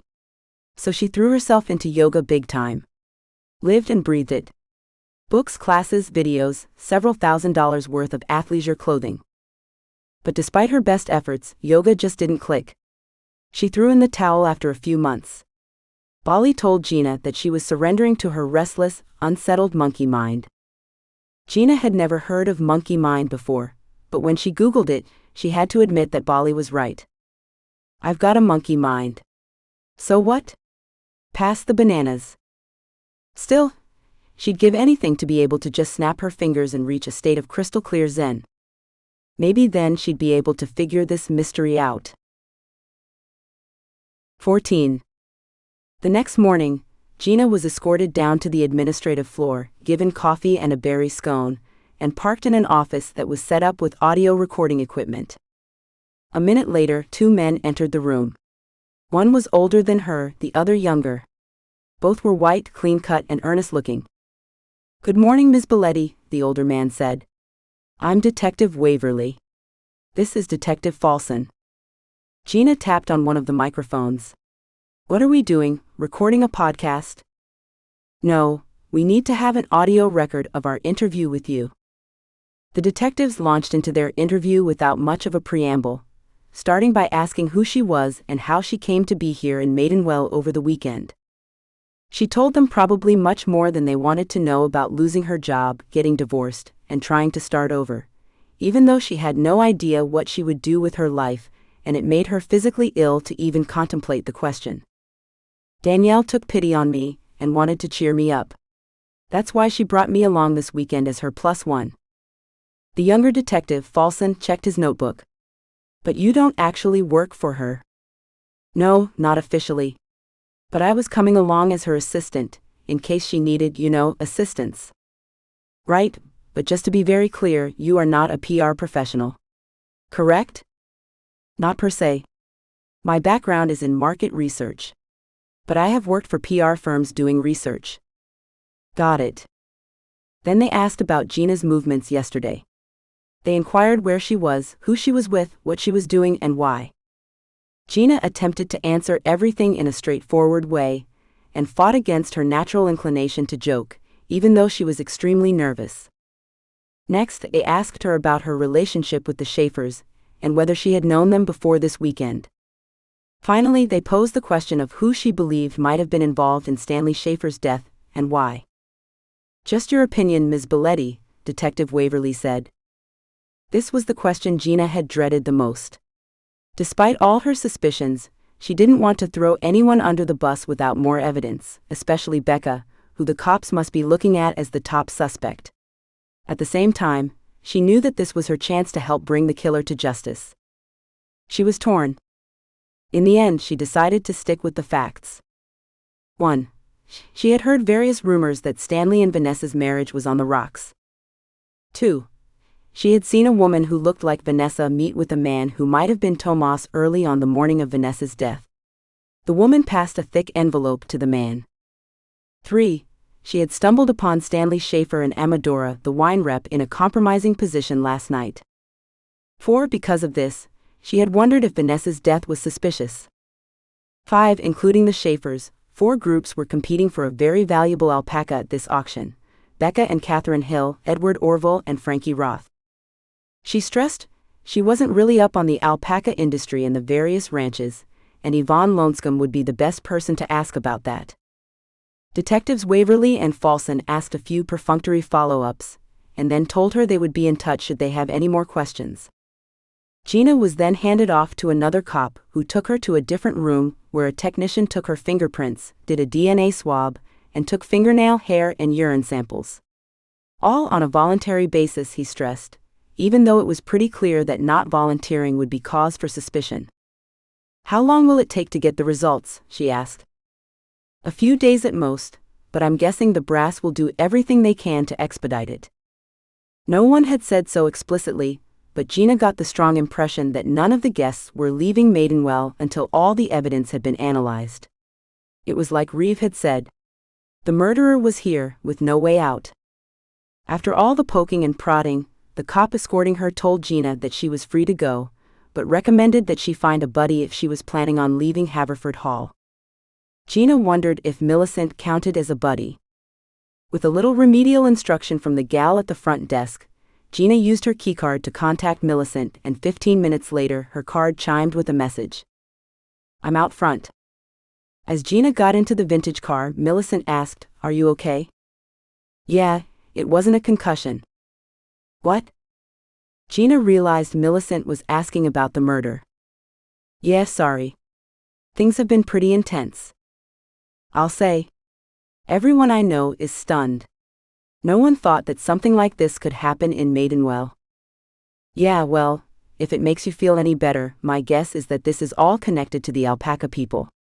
I don't think anyone in the village had anything to do with it." "That's pretty much a given. Have they found the guy that did it?" "Not yet, but there's a very limited pool of suspects."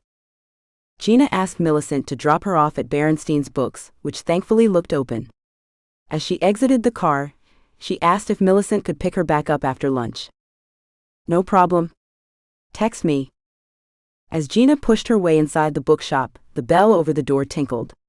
There were no customers, and no sign of the proprietor. Or his cat. "Barrenstein," she called. "Maybe he was in the back, stocking shelves, or whatever you do when you own a store." "Larry," she called again, winding her way through the stacks. "This is weird." The door had definitely been unlocked, and there was no "sorry we're closed because I'm taking a nap" sign in the window. "You-hoo, Larry Barrenstein, anyone home?" Gina continued to explore the store. It wasn't that big, so she was able to examine the entire space. Still no sign of Barrenstein. A tickle of apprehension ran along her spine. Not full-blown fear, but close. She spotted a curtained doorway against the back wall. It probably led to the back room. "Barrenstein," she called out again. "It's Gina. No, I haven't come to buy your store. I just want to talk." Cautiously she poked her head through the curtain. Yep, definitely a back room. There were shelves and a long work table filled with books and stacks of boxes. At the far end of the room was a tiny little kitchenette with a grimy-looking coffee maker and one of those cube-like dorm fridges. Beyond the kitchenette were 2 doors. Between them stood a vacuum cleaner and a bucket filled with brushes and cleaning supplies. Maybe he's talking to the maid out back.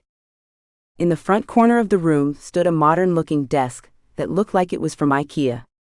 Definitely out of place. And on the desk was an open laptop. Its screen displayed a screensaver of animated colors and wave-like patterns. How come everyone gets a computer besides me? Gina ambled over to the desk. She couldn't help but wonder what Barrenstein was working on. It was probably something super boring, like taxes or sales reports. But maybe he was writing a novel or something. Surrounded by all these books all day long, how could you not be tempted to throw your hat in the ring? If she worked at a bookstore, she'd definitely write a novel. Ahem. Gina jumped and whipped around to see Barrenstein, wiping his hands with a paper towel. "You know you get access to all the financials once you tell me you're serious about buying. Where the hell were you? I thought the serial killer got you." "I was indisposed." Gina wrinkled her nose. "Oh. You know you're not supposed to be back here. Didn't you see the sign, kiddo? He ushered her out into the main part of the store. No. I didn't see Waldo either. I was experiencing very dark thoughts.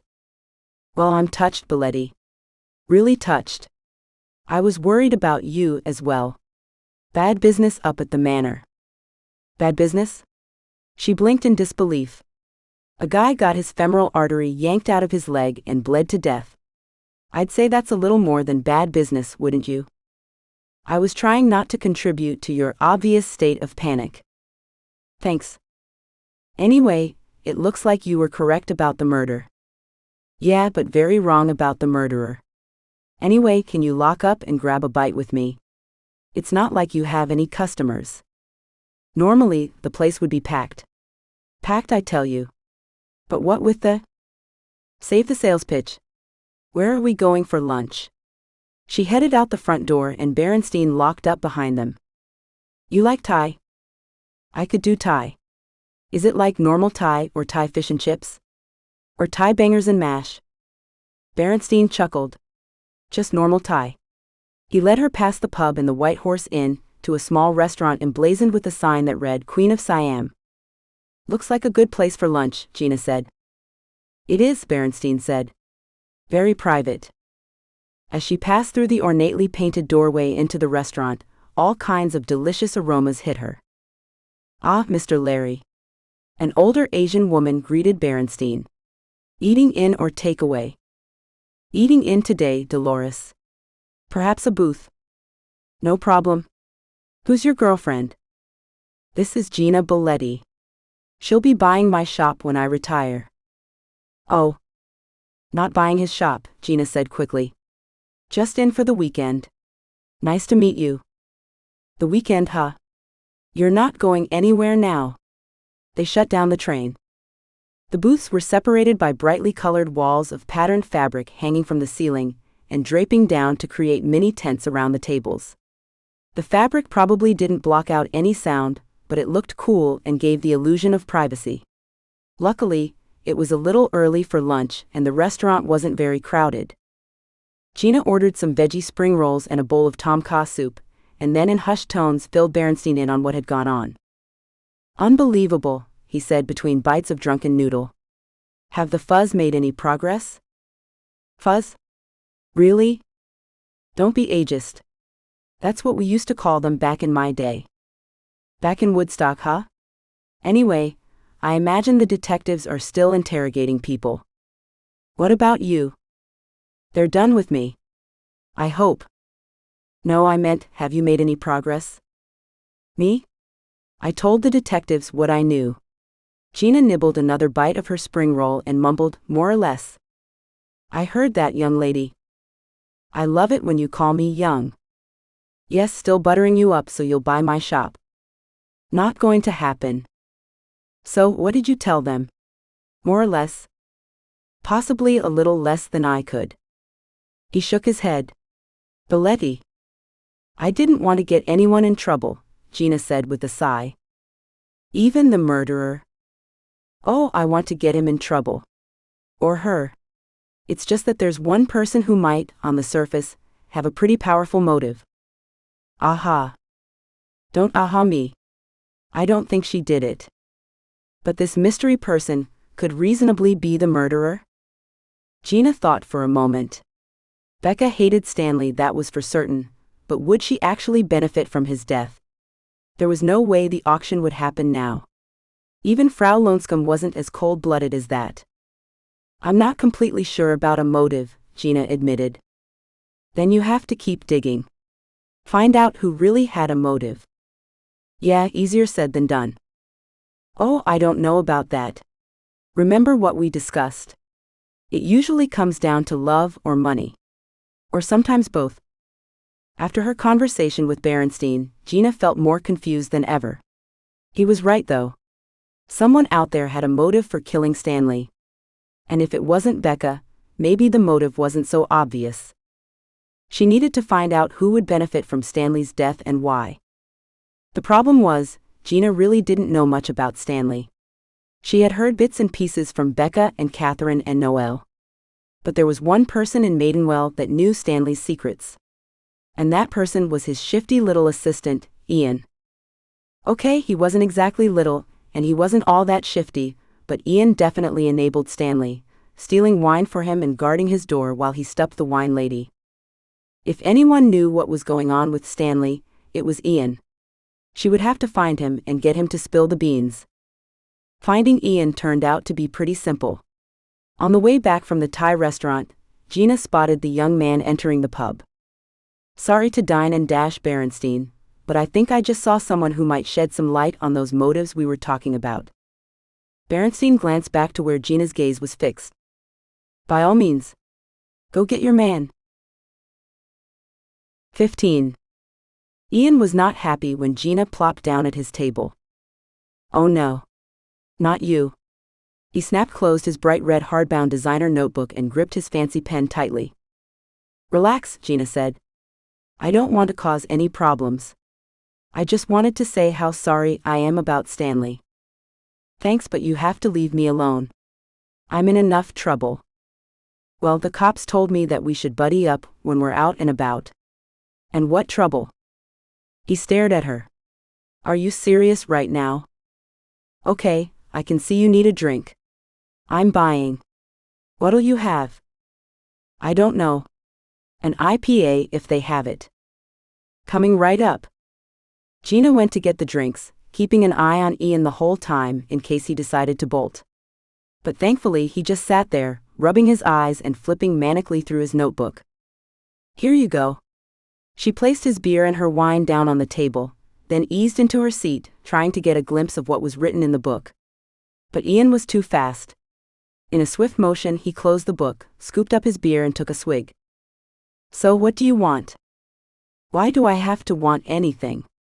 I just saw you alone, and I was alone, and I remembered the cop said we should not walk around by ourselves, so I thought maybe we could be alone together. We're in a village of several hundred people right now. I don't think that qualifies as being alone. Probably not. What do you really want? Gina took a deep drink of her wine. It wasn't as good as the wine lady's Pinot. I just want to talk about Stanley. I feel so bad about what happened. Why? Did you kill him? No, of course I didn't kill him. Why would you even say that? You're right. I have a pretty good idea who did it. Oh. It's obvious and I told the cop so. Well, spit it out. That Rebecca chick. Becca? Yeah. She hated Stanley and everything he was trying to do. Yeah, sure, I'll give you that, but she doesn't strike me as someone who would sever someone's artery with a pointed weapon and... What? All the color drained from Ian's face. What do you mean what? His throat was slit. It dawned on Gina that Ian didn't know how Stanley had died. No, she said softly. It was the artery in his leg. Severed. Jesus. He turned away. Who the fuck would do that? That's what I intend to find out. You, he scoffed. You're just a PR lady. No, I'm not. Then who the hell are you? Someone who's pretty good at asking questions and getting answers. Right? Ian took another long drink of beer, draining the rest of his glass. Okay, I'll play along. If it wasn't Rebecca, who was it? I don't know. Yet? Who do you suspect? Everyone, Gina said evenly. Everyone? Me. If that's the truth, you picked the wrong person to buddy up with. Big time. I don't think it was you, Ian. Good, because it wasn't. I hated that son of a bitch Stanley, but I didn't want him dead. Of course not. Gina was doing her best to sound agreeable. Hold that thought. She hustled back over to the bar and ordered some shots of tequila and another beer for Ian. Might as well keep him lubricated so he'd keep talking. She had to make 2 trips to carry all the drinks, but Ian didn't seem to care that he was being plied with alcohol. Shots, he asked. Tequila, Gina said. I figured we should toast Stanley. Sure. Ian raised his shot glass and held it up unsteadily. To Stanley. To Stanley, Gina echoed. always making more work for me. Even after he croaked. Ian downed his shot, while Gina sipped hers in what she hoped was a ladylike fashion. She wasn't really a shot kind of gal. Not since her bachelorette party in Lake Tahoe anyway. And those were Jaeger bombs, so they didn't count. More work? What do you mean? You're a free man, Ian. Gina pushed the pint glass of beer towards him. You'd think so, but no way. I'm not a free man. Not by a long shot. Well, I'm reasonably certain that indentured servitude is frowned upon in this day and age, so. I'm the executor for Stanley's estate. Oh. The word dragged from Gina's mouth as the implication dawned on her. I see. I don't think you do. His estate's a mess and he doesn't have a full will. How could you be an executor without a will? I know, right? Stanley kept dragging his feet about the will because he thought he was basically invincible. Asshole.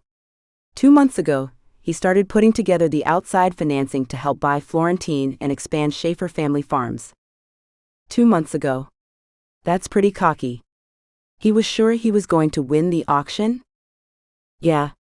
Cocky. But the private equity firm required that he have certain provisions in place, business documents, and an estate plan determining what would happen to the ranch's assets, including Florentine. I still don't get it. Stanley fudged it. He had a partial will drawn up, with me as an executor. Oh, Gina said again.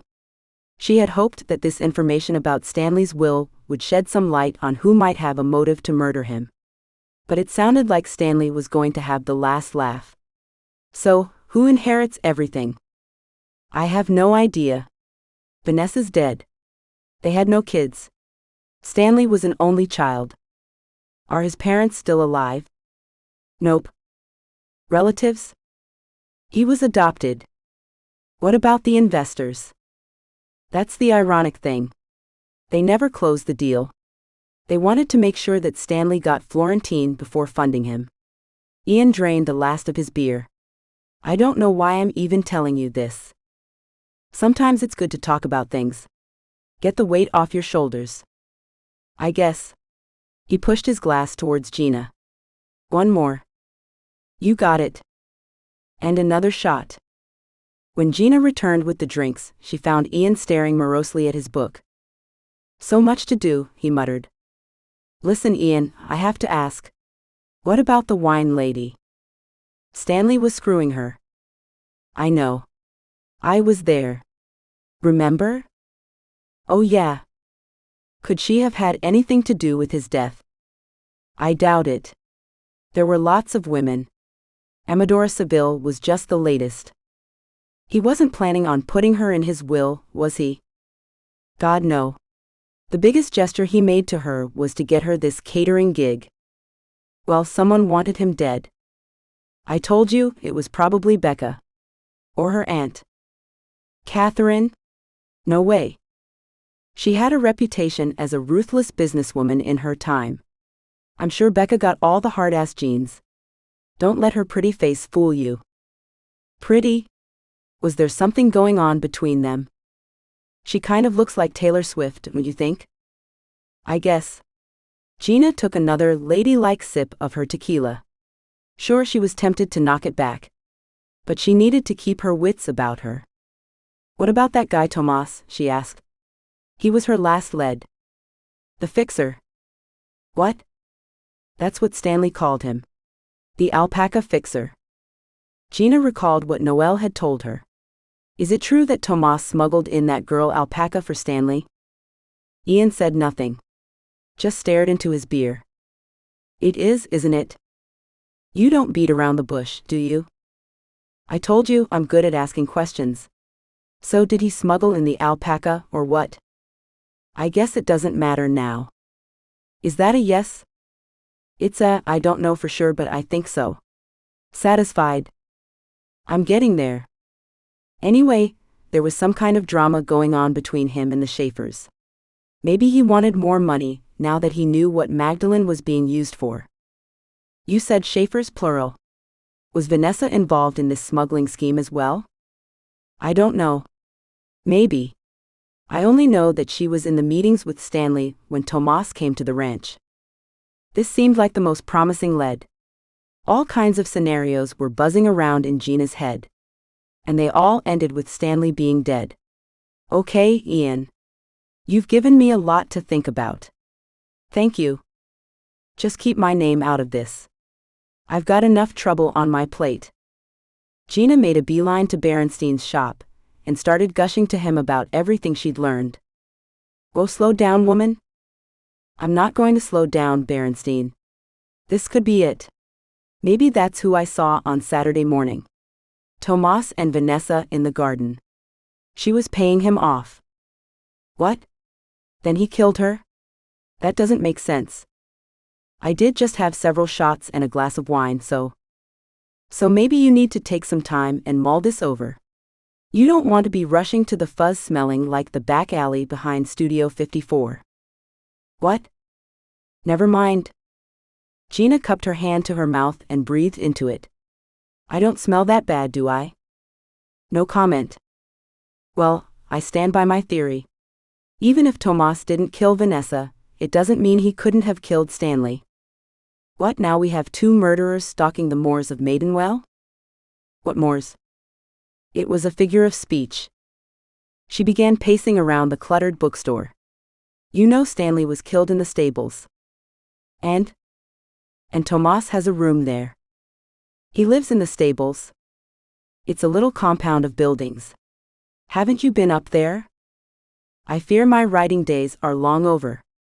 Gina shot him a glance. It was a joke, Barrenstein said.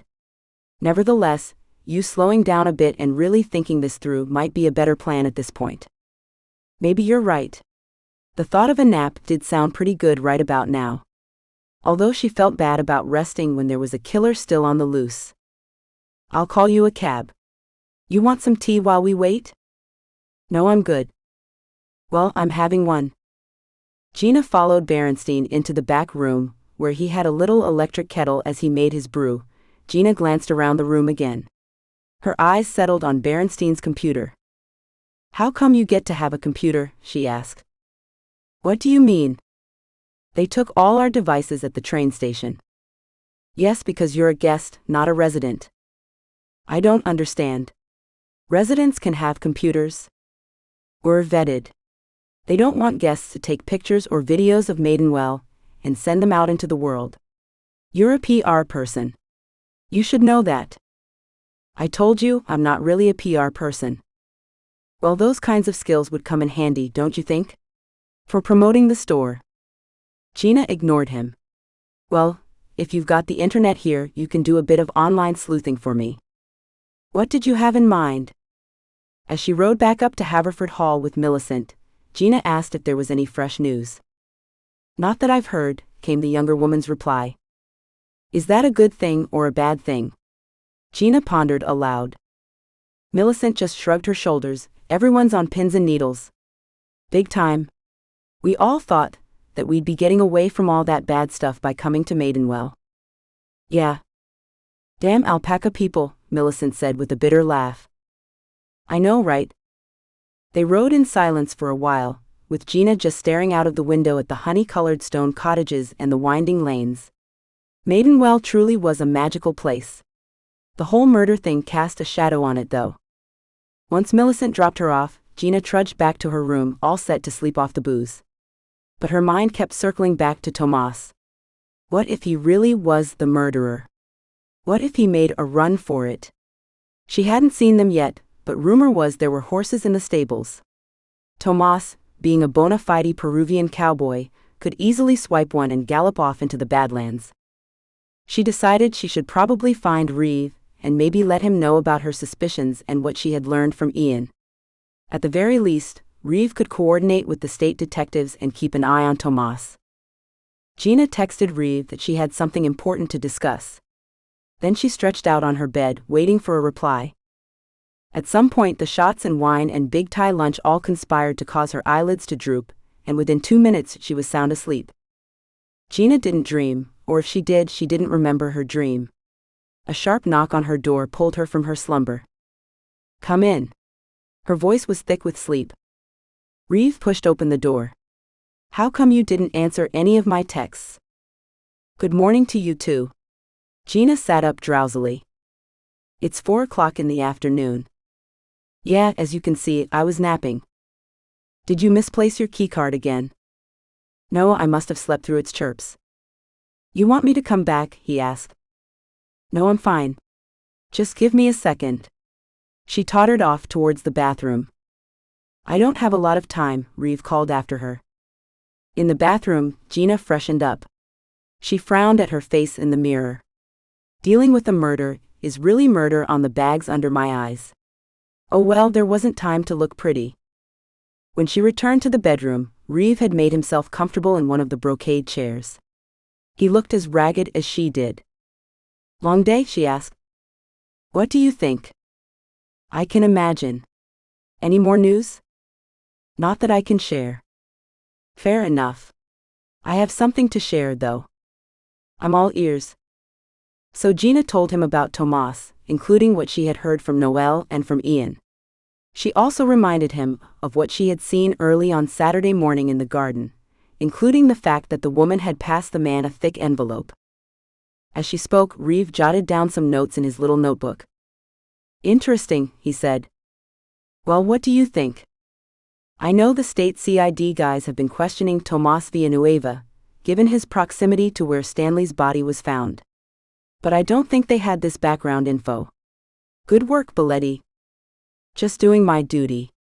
She beamed at him. Much appreciated.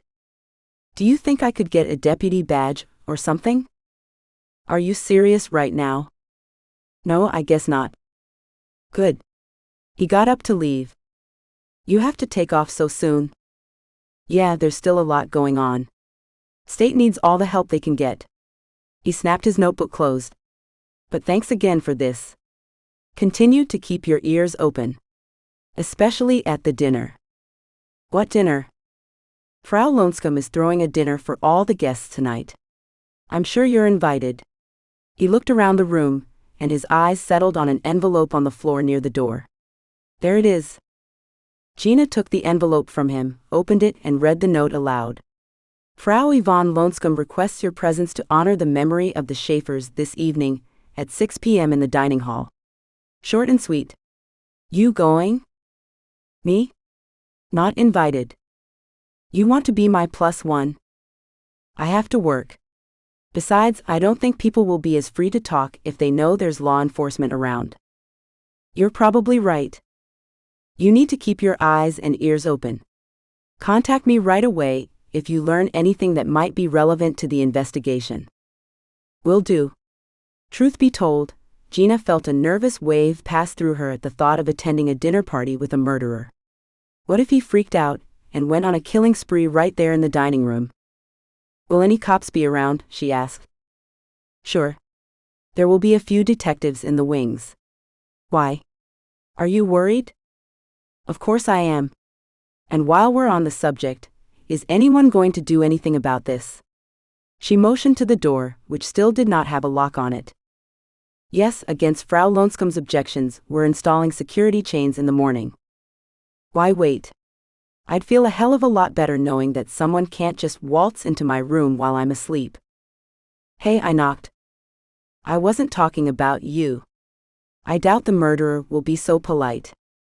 Well, we didn't have them in town, so we're sending someone to the Home Depot in Bend.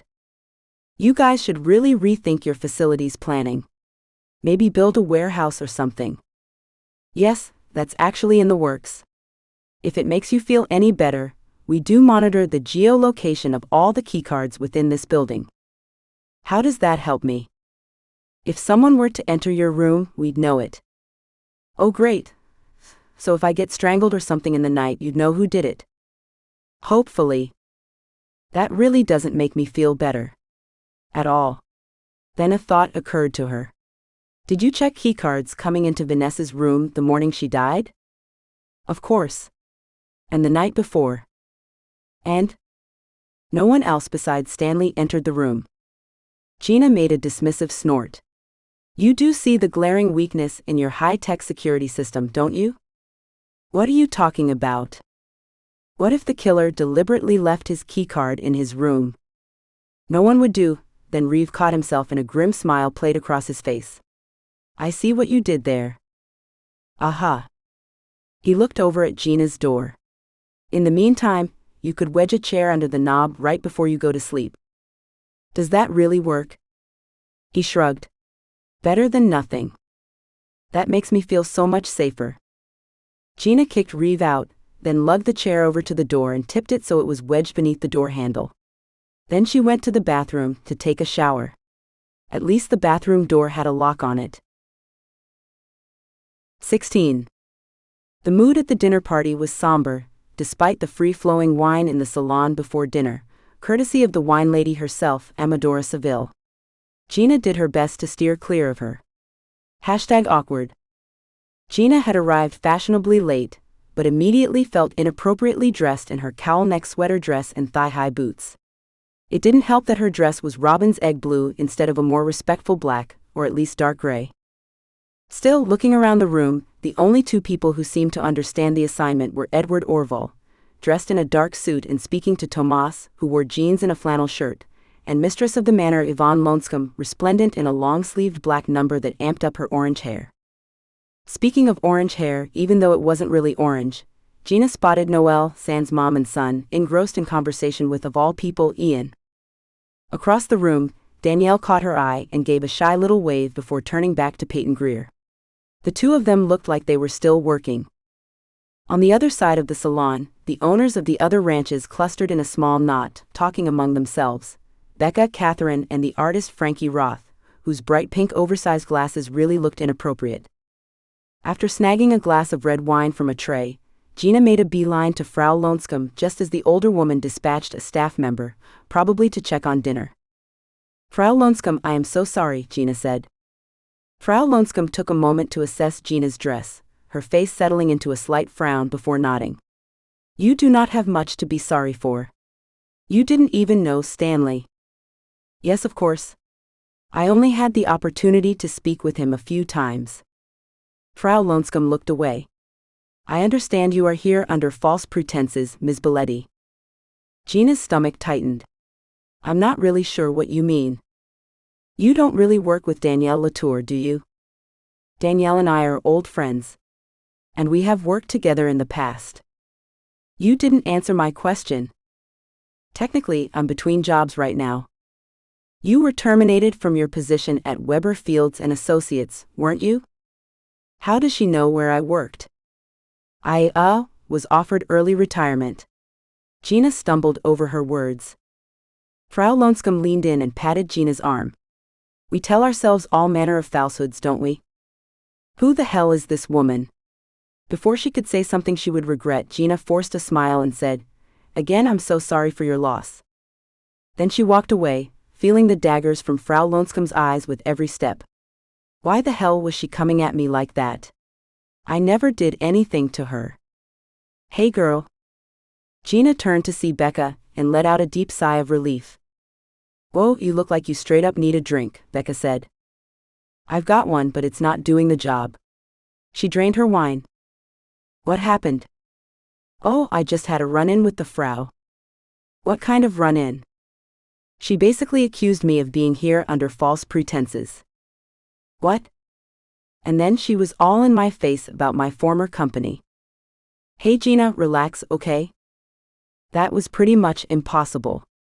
How did she even know where I worked? Gina scanned the room for more wine. She knows a lot of things. Don't forget who her son is. I know. It shouldn't surprise me. But it's extremely rude. Becca shrugged. The rules don't apply. Then she smiled. Let's find you a drink. Unless you want something else. She mimed taking a puff. Gina was tempted, for purely medicinal reasons, since she was so keyed up right now. But she quickly realized it wasn't a good idea. I don't think we have time for that right now. Wine it is then. Becca flagged down a server and snagged 2 glasses of wine.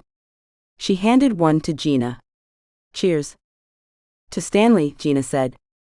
Seriously? The man died. Well, yeah. Since you put it that way, I'll drink to that. You're horrible. Gina whispered. They drifted to one side of the room, away from the other guests. So, how are you holding up? Gina asked. Me? Fine, I guess. I mean, this whole thing is so surreal. Did the cops talk to you? Oh yeah. I believe the correct term is interrogation. And they did interrogate me. Big time. Me too. How did that go? Fine, I guess. It's a little weird, because it's common knowledge that I knew what Stanley's game was and I called him on it. Yeah. I'm not going to lie, I'm not shedding a single tear for Stanley. I'm pretty sure the world's a better place with him not in it. Maybe keep your voice down just a bit. Whatever. So, do they suspect you? Gina asked. Of course. Gina was surprised by the younger woman's nonchalance. They suspect all of us, Becca said. Well, they don't suspect me. How do you know? Gina was surprised Becca would even ask the question.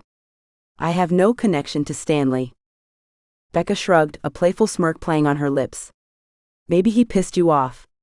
He's been known to piss off complete strangers. If anyone could drive me to the point of murder, it'd be Frau Farbacina. Seriously, the way she talked to me. Gina shook her head. She's a crazy old lady, just hanging on to her power.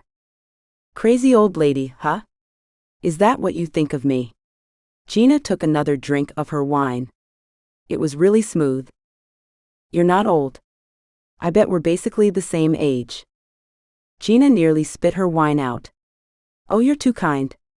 Trust me, I've got a good 15 years on you. At least? Well, you definitely don't throw off any crazy old lady vibes. Oh yeah? What kind of vibes do I throw off? Maybe a cool aunt. Cool aunt? I'll take that. Gina beamed at Becca. At that moment a bell chimed, and all the guests were ushered into the adjoining dining room.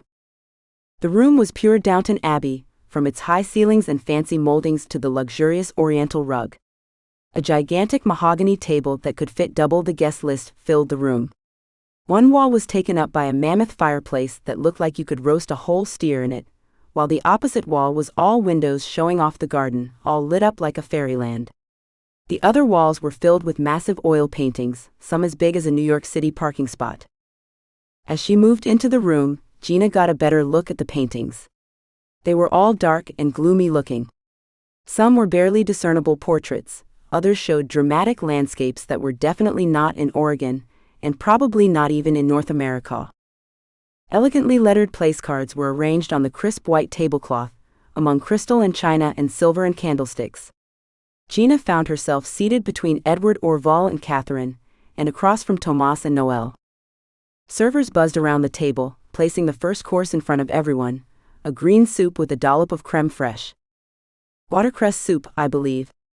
Edward must have picked up on Gina's curious expression, and her barely restrained urge to sniff the soup. I don't think I've ever had that before, she said. I think the watercress is grown here on the grounds. Then I probably strolled past it. Oh? Have you toured the gardens?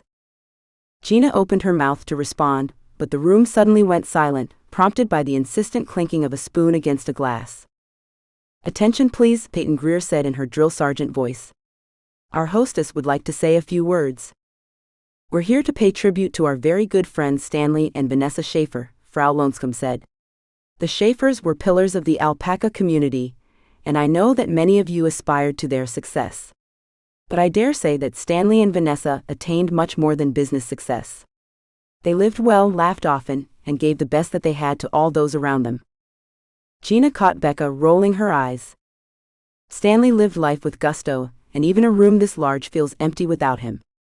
And Vanessa's grace and beauty and sharp sense of humor will never be forgotten. She raised her glass. In the immortal words of Chaucer, now let us sit and drink and make us merry, and afterward we will their bodies bury. To Stanley and Vanessa. Everyone toasted, even Becca. Okay, that was bizarre, Gina thought. Thankfully, no one wanted to follow up Frau Lonscombe's toast, so the guests hesitantly dug into their soup. Edward had been right. The soup was watercress, and it was surprisingly good. Light and flavorful, and not too grassy. The soup was served with rustic sourdough bread that must have just come out of the oven. As she ate, Gina vaguely recalled reading somewhere that guests at a formal dinner were first supposed to speak with the person on their left. In her case, that was Catherine. "Did you end up catching anything?" Gina asked. "What?" Catherine seemed distracted by something. "When you were fishing." "Oh God, that seems like a million years ago." "Yes, actually, I did. I caught 3 good-sized trout after you left." "My reverse luck coming into play, I guess." Gina smiled. "Is that one of the fish you caught?" The server offered a platter of poached fish with a creamy dill sauce, garnished with sliced cucumbers and chives. Catherine smiled. "Maybe. Although I released all of mine. Still, I wouldn't be surprised if this fish came out of the streams here." Gina couldn't tell if it was salmon or trout, but the dish was amazing. Fresh and delicious. The dinner turned out to be a fairly sedate affair. Most of the guests were focused on not doing or saying anything that might offend Frau Lonscombe. And because there was no real opportunity to speak privately, Gina couldn't snoop and ask the questions she really wanted to ask. After coffee and dessert, a truly scrumptious pear clefautus, everyone traipsed back into the salon where the Frau broke out the sherry, digestives and whiskey. Gina's head felt as light as a bubble, while her tummy was rebelling like she had downed a kettlebell during the feast. But she felt she needed to soldier on. Who knew if there would be another opportunity to talk to her fellow guests while everyone was so drunk? "Hello there." She sidled up to Tomas, who was nursing a whiskey, and looked like he was trying to gauge when he could safely depart the dinner party without insulting his boss. "Hola. I'm Gina. We didn't really get a chance to speak at dinner, but I met you the day Flory escaped." "Ah yes. Florentine. You were the lady who let him out."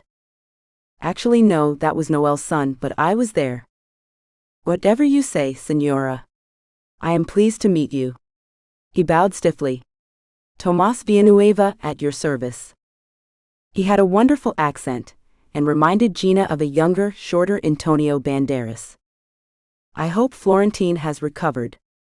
Tomas shrugged. "He is an alpaca." He stressed the first syllable. "Alpaca. So horrible about Stanley and Vanessa. How are you holding up?" "Holding up, Senora?" "Coping. I hope you are not too upset." "Very bad about Senor Stanley." "You must have known him well." Tomas shrugged again. "Yes, I see him here. With the alpacas." "Well, not just here, right?" Gina finished up her sherry. It tasted horrible, but she figured it would get her into less trouble than the whiskey. "Senora? Well, I understand you did some work with the Schaefers. Some animal transport work." She let her last sentence hang there. Tomas just blinked a few times, then a huge smile bloomed on his face. He had perfect teeth. "Not me, Senora. I only work for Frau Lonscombe." "That's not what I heard." Gina watched Tomas' face closely. "I heard you were the one who found Stanley's prize female. What is her name?" "Magdalene?" "Yes, Magdalene." Interesting that he knew exactly what I was talking about. "She is a magnificent creature, yes. But you are mistaken, Senora Gina. I cannot claim to have found her." She looked right into his eyes. "Shifty. For sure. Sorry, my mistake." She smiled thinly. "I must have heard the story wrong." Tomas bowed again. "So nice to chat with you. My apologies. I have early duties tomorrow, and I must bid good night to our hostess now." "Of course. Have a good evening, Tomas." "And you as well, Senora." There's definitely something going on with that guy, Gina thought. She should have asked him if his early duties involved lurking around in the gardens.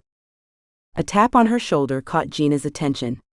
She turned to find Noel, eyes bright and a big smile on her face. "Hey stranger. Just wanted to check how you were doing. Physically, I mean." "Good, thanks.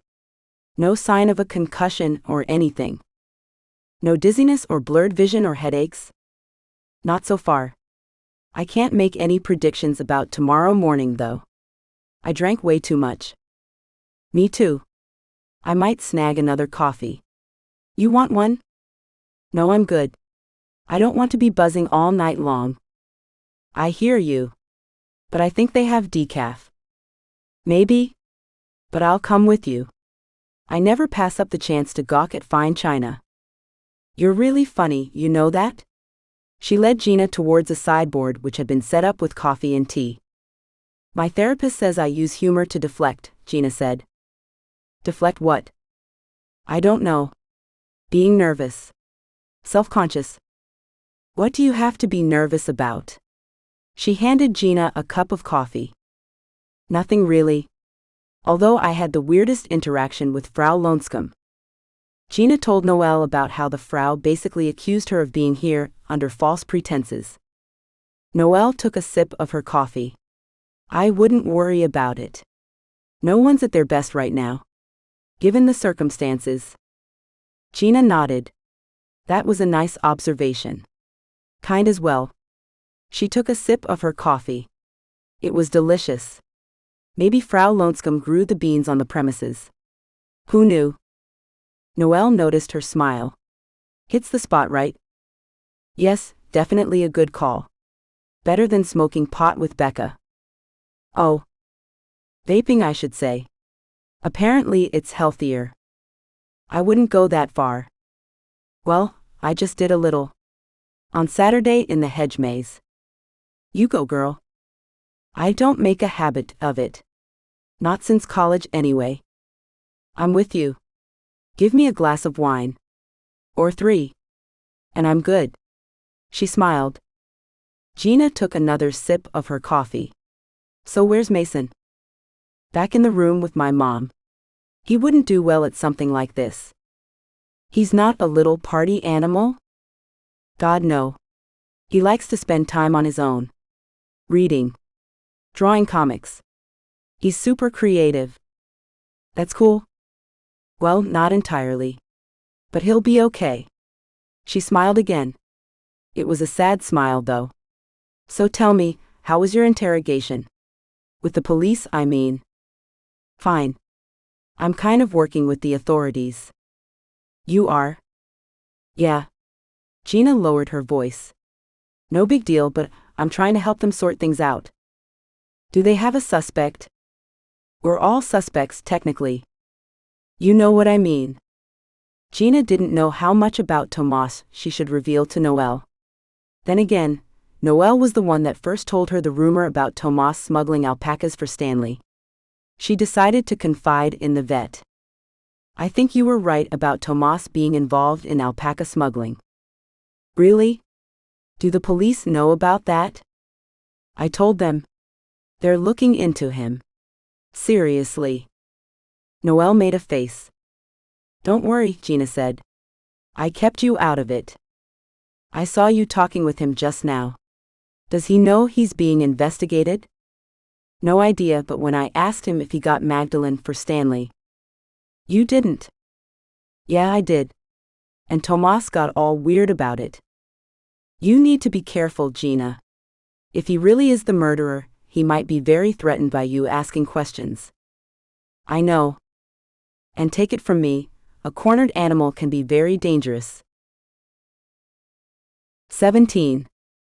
Gina wanted to walk back up to her room with Danielle, but her friend was still immersed in a conversation with Peyton Greer and the Frau. Gina couldn't wait. She was definitely feeling the effects of all the booze, and she had to pee really bad. As she exited the salon, she half expected to see Reev waiting for her in the hallway, but it was empty except for a lone serving trolley stacked with dirty glassware. Someone's going to get in trouble for that. She made her way up the grand staircase to the residential floor, definitely a little wobbly as she walked. I'm way too old for this kind of drinking, Gina thought. She wasn't in college anymore. That was for sure. At least she had the good sense not to sneak out and smoke pot with Becca. Oh, excuse me. Vape pot. As she made her way down the hall, she silently cursed whoever decided that the guest rooms here at Haverford Hall didn't need little signs with numbers on them, or locks on the doors for that matter. Where the hell is my room? All these corridors look the same, narrow passages with the identical pale wallpaper, framed oil paintings, wainscoting, and brass light sconces. The only thing that was different, barely different, was the subject of the landscape paintings. Sometimes the painting depicted a meadow with a horse, never an alpaca. Sometimes the painting was a slightly different meadow with rolling hills. Sometimes it was rolling hills without much of a meadow. Every 50 feet or so, there was a little alcove with a pair of big overstuffed armchairs. Presumably so that guests could rest up during their wanderings. This place is even twistier than the hedge maze, Gina thought. She continued down the corridor, around a corner, and past another alcove. Finally she arrived at her room, marked by a horse and hound painting. At least, she thought this was the right painting. Maybe the lead foxhound has a little more brown on his head. Who knows? Gina entered her room and flicked on the light. She stood there blinking for a moment in confusion. Not only was this not her room, but everything looked weirdly tilted. Maybe she was drunker than she thought. She looked longingly at the bed, thinking it might be a good idea to lie down for just a bit, but the bed had been stripped down to the mattress, which was odd. The dresser drawers were pulled out as well, like someone had hastily searched the room. Gina made her way into the bathroom, and saw all sorts of makeup and toiletries cluttering up the counter around the sink. Bottles of high-end shampoo and conditioner perched on the shelf in the shower. Gina's eyes flickered in recognition, a thought forming in her woozy mind. This must be Vanessa's room. She poked around the toiletries and discovered several expensive anti-aging serums, including a jar of La Mer that she was briefly tempted to take. No bad, Gina. Back in the main bedroom, Gina looked around some more. If she could only find something that linked Vanessa's death to Tomas. She knew there had to be something here, but it was hard to focus. She felt herself slipping away minute by minute. After 10 or 15 minutes of looking around, she realized that she really had to get back to her own room and her bed, before she wouldn't be able to. The only thing she had found were a ton of soda bottles in the garbage. At least a dozen. It was a brand she had never heard of before, Rock River Breeze. In her confusion, Gina snagged one of the empty bottles and teetered out into the hallway. Things were not good. The hallway was definitely spinning. Gina felt her way along one wall, moving as quickly as she dared. About 40 feet down the corridor, she reached another little alcove. I just need to rest for a second. She swayed and fell back into one of the overstuffed chairs and took a deep breath. That felt better. She fished out her keycard. Someone had told her it could help her find her room, but good luck figuring that out. She could barely get the thing to send a text. As she fiddled with the card, she heard the voices of someone approaching. A man and woman were talking in hushed tones, but the hallway magnified the sound of their conversation. You need to just calm the fuck down, the man said. Gina recognized Edward Orville's voice, although the words he used were at odds with his usual polite utterances. I'm not going to calm the fuck down, Ed, the woman said. Once they find out about the money, it will all be over for me. 3 bad things. A jolt of adrenaline cleared Gina's head a bit. She stood up and pressed herself against the back wall. No one's going to find out about the money. You didn't put anything on paper, did you? I'm not stupid. Gina finally placed the woman's voice. A little nasal with a hint of East Coast accent. Frankie Roth. Well then, you have nothing to worry about, Edward said.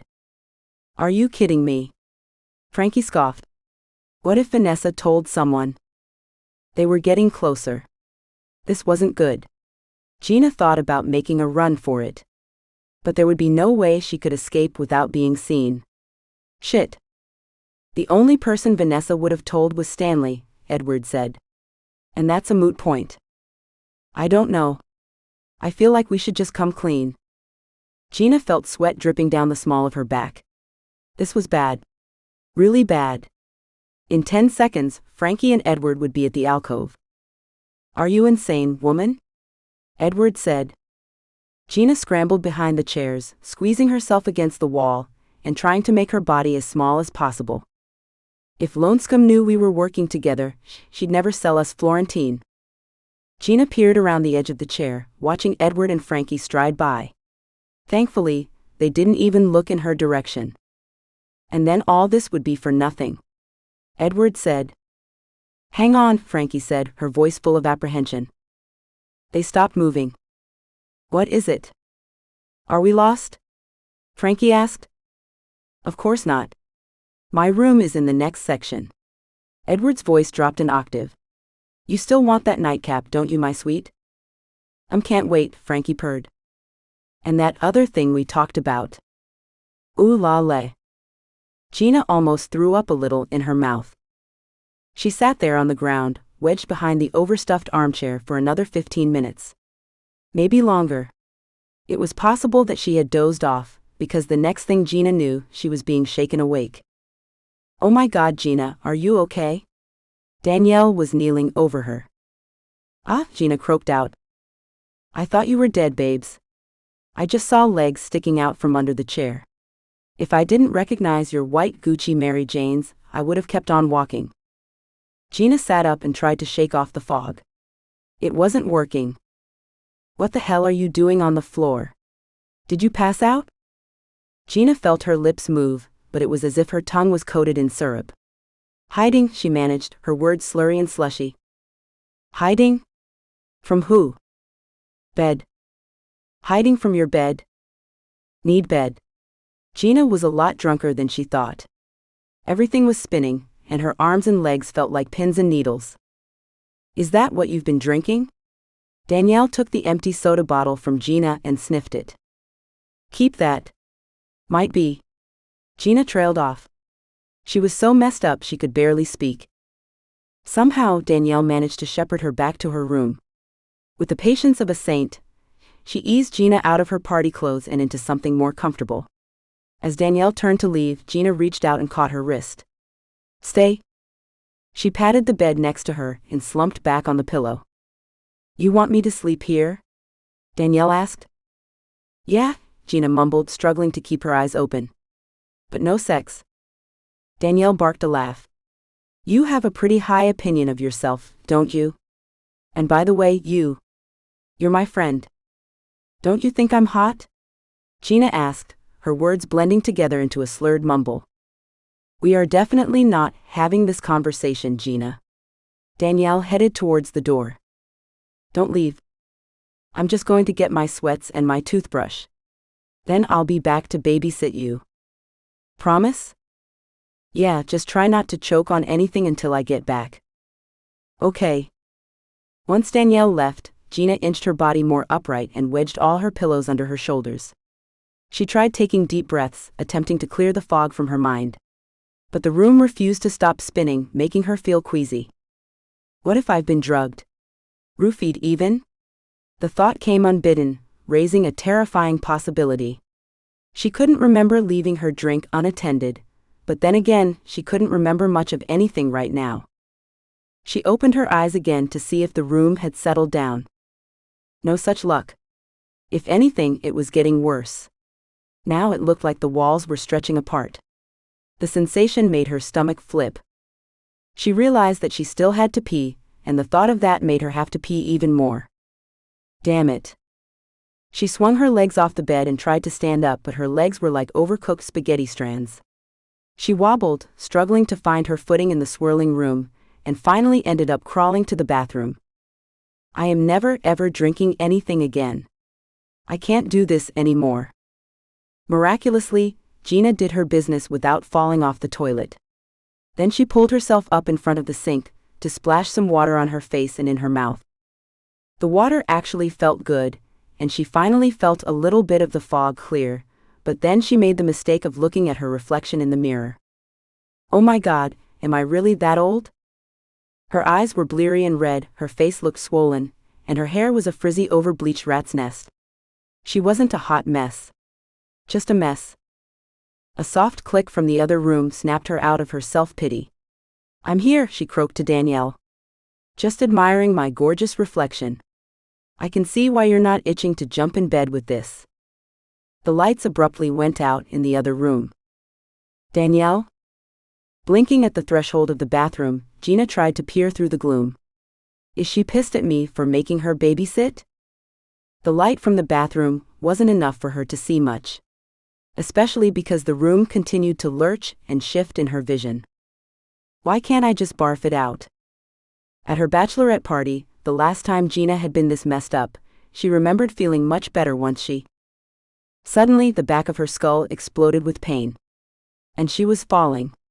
Either that, or the room decided to tilt big time.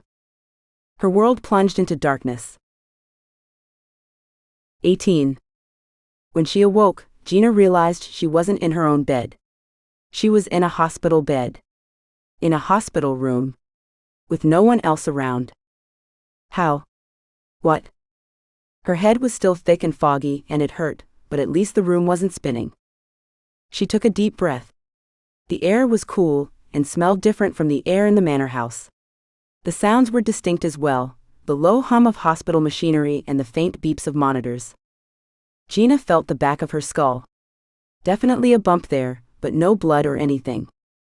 She looked around for some kind of call button near her bed. The last thing she remembered was walking back to her room after the dinner party and overhearing Edward and Frankie. What had they said? Something about working together, secretly, to get Flory.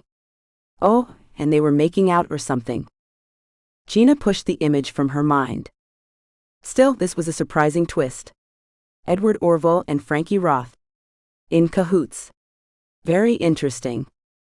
She remembered what Becca had told her. Even though Edward and Frankie both owned large alpaca operations, Becca was convinced that they were not seriously in the running to win Flory. A woman appeared at the door of her room, a nurse or doctor judging by her scrubs. She had a round face and long straw-colored hair. Well. You're awake. Finally. She also had a pronounced English accent. Where am I? Am I in England? The woman smiled. Not quite, although I could see how one might think that. You're in hospital. Maidenwell General, to be specific. Wow, Peyton wasn't kidding. You guys really do have a hospital. We do. And you're here. The woman smiled at Gina. My name is Jane Dooley. Let me know if there's anything I can do for you. Nice to meet you, Jane. Please call me Nurse Dooley. Ah, formal. Got it. So I guess I should ask. Am I going to live? Most certainly. You're only in here as a precaution. Your friend found you passed out in your room. Quite intoxicated. Really? Because I don't think I drank that much. Oh, you did, I'm afraid. Your blood alcohol level was 0.26%.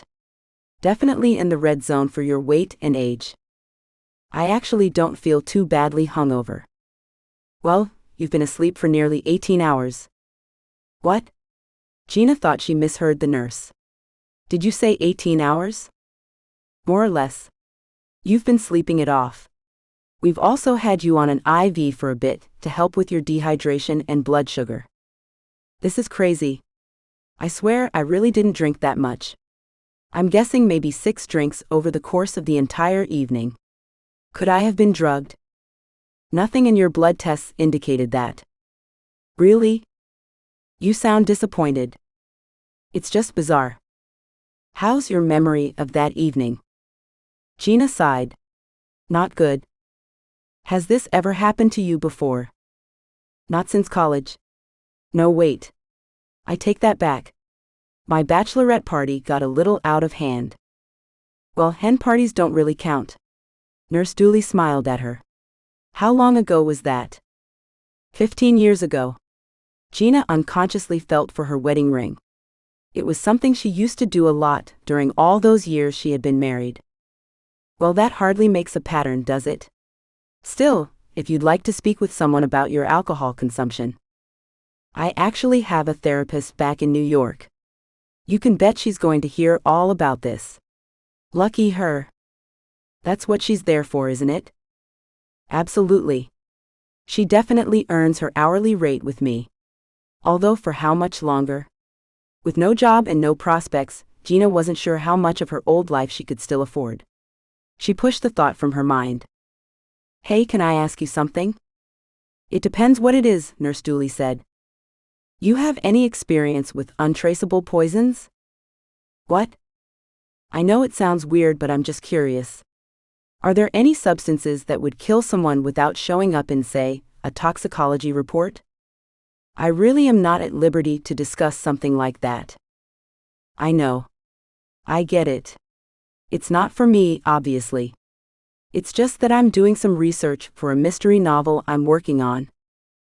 Aha. Nurse Dooley gave Gina the side eye. You know what, never mind. I think that's best. I'll get Dr. Kurian for one last look, and then we'll get you sorted. Oh, do I need to meet with your financial person? I have insurance. Not necessary. All healthcare is included here in Maidenwell. But I'm not actually a resident. I know. That policy extends to guests as well. Sweet deal. Can you figure out how to do that for the rest of the country? Mr. Lonescome's working on it. She winked and then left the room. Lonescome? Who is this guy? About a half hour later, Dr. Kurian entered the room, reading his tablet computer. Good to see you again, Doc. I'm surprised you don't have my chart on your keycard. He smiled at her. You seem to be in good spirits. No pun intended. Well, how are you feeling, Ms. Biletti? Probably better than I have any right to be. I would concur. I understand this binge drinking was an isolated incident. You understand correctly. Well, good. How's your head feeling? A little sore. But I guess that's the price you pay for having one too many. If that's what actually happened. I meant from your fall at the pond. Oh, that. With all the booze, I forgot all about that. Dr. Kurian frowned. Kidding. I actually feel great. Thank you for everything. Well, let's not make a habit of this, shall we, Ms. Biletti? The front desk nurse had called a car for Gina, but it turned out she didn't really need it. When Gina emerged from the hospital foyer and got her bearings, she realized she was only a block away from the village green. Leave it to Maidenwell to hide a full-blown hospital in the center of the village. The hospital building was deceptive. It was fairly large, but from the outside it matched the architecture of the surrounding buildings with the same honey-colored stone blocks, gabled roof, chimneys, and lattice windows. It looked almost like a larger version of the White Horse Inn. But based on the elevator ride from her recovery room to the exit, the hospital must extend 6 or 7 stories underground.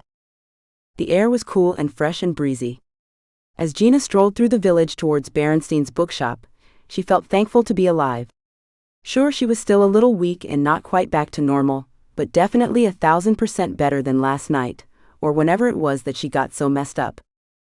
The more she thought about it, the more she was convinced that someone had drugged her, despite what the nurse said. She would have to ask Barrenstein if he had a book on poisons or something. The late afternoon sunlight bathed everything in a warm amber glow, and the streets were filled with a good number of people going about their business. And unlike the pedestrians back in New York, these people didn't shove by Gina, glare at her, spit in front of her, or expose themselves to her. Some people actually smiled and said hello. How odd. When she arrived at Barrenstein's bookshop, he was just closing up.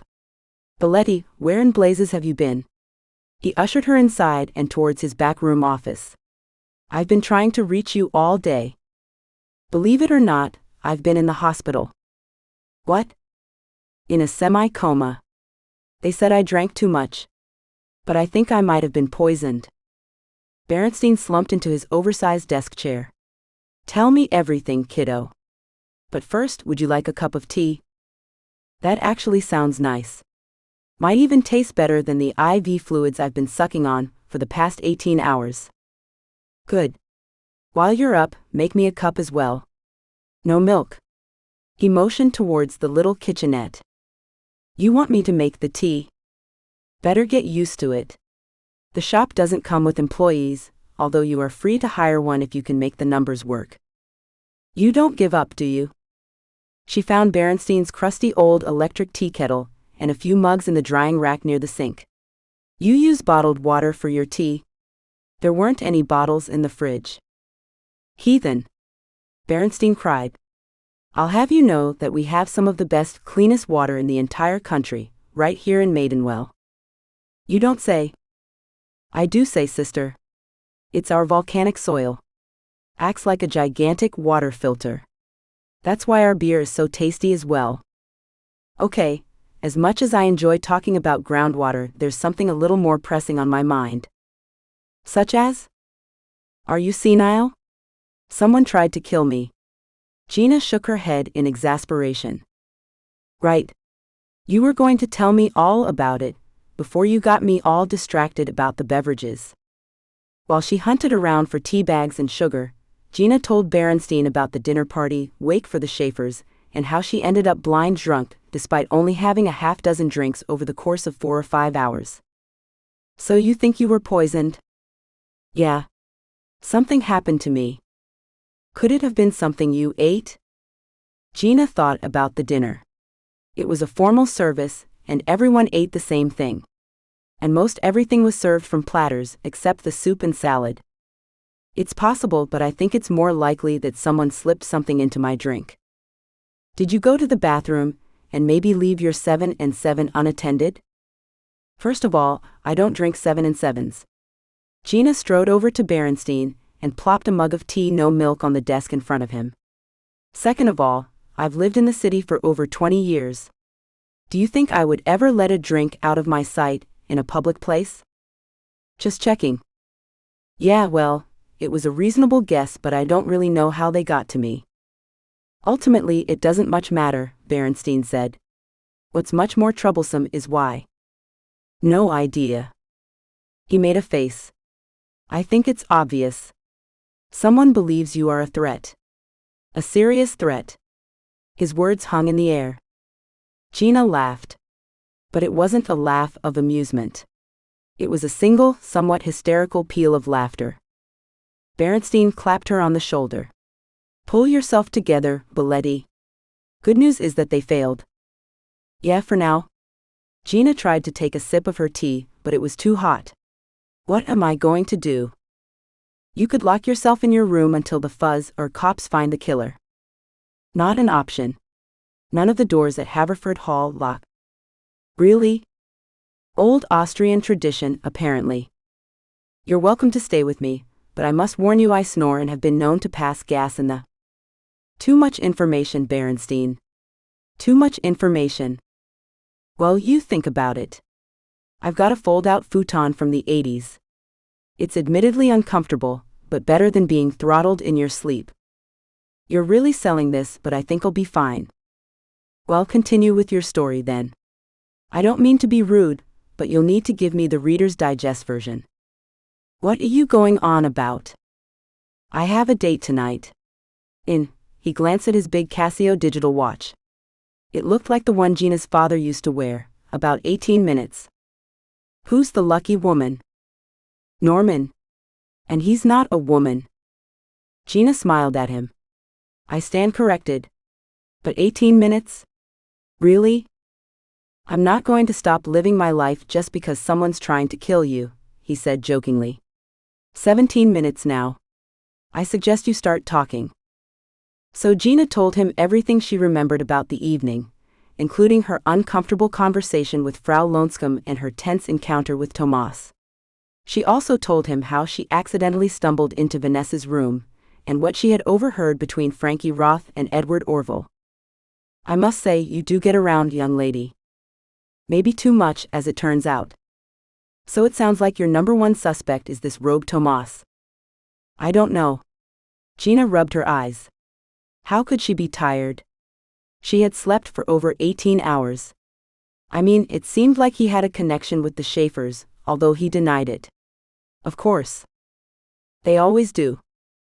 And although I can't be 100% sure, Tomas could have been the guy they first saw meeting with the woman in the garden, who could have been Vanessa Schaefer. Lots of coulds, my dear. I get that a lot, but I have to trust my gut. An admirable trait, of course. But the powers that be require more than a trustworthy gut if they are going to make a move against Tomas. You have to find some actual evidence.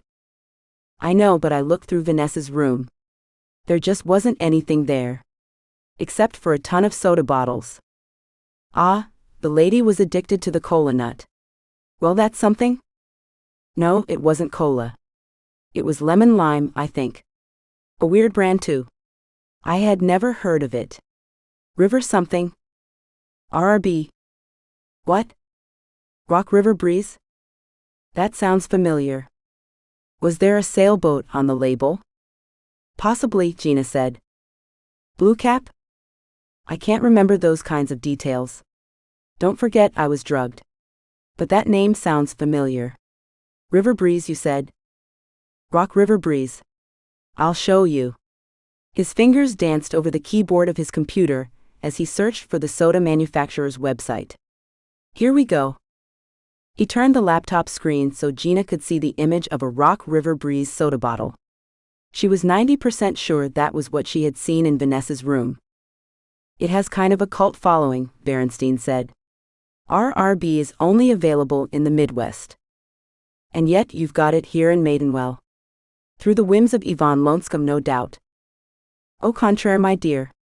RRB is nowhere to be found in our fair village. In fact, most sodas are frowned upon here. Well, clearly you are mistaken. There must have been a dozen bottles of the stuff in her room. Unless she brought it with her. Barrenstein said. Vanessa is from the Midwest. Well, there you go. There I go, what? You think the poor woman owed on lemon lime soda? Doubtful. Barrenstein looked at his watch again. The good news is that I found quite a lot of information about the other victim. He tapped at the keyboard again. All bookmarked for you. You're going to give me your laptop? No, I'm going to give you this. He produced a key on an Alf keychain. Lock up when you leave. Are you serious? Better get used to it. 19. At first, Gina felt distinctly uneasy about being in the bookstore alone.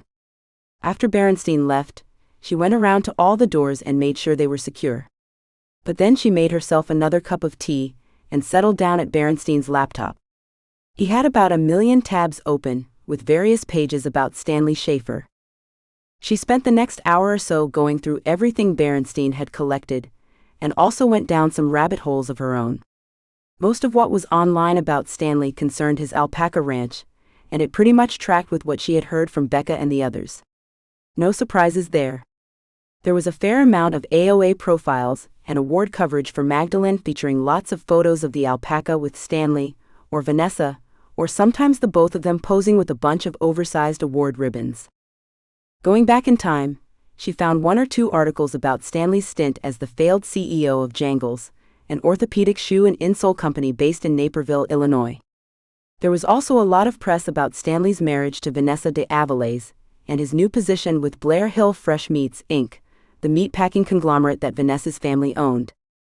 Probably the most interesting thing Gina found was a YouTube video of a 2001 local news broadcast about how a 23-year-old Stanley Schaefer from Decatur, Illinois, had landed the opportunity to be a contestant on a BCS Who Wants to Be a Millionaire. Unfortunately, he didn't make it to $1 million, but managed to walk away with $13,300. Not a bad haul for a kid right out of college.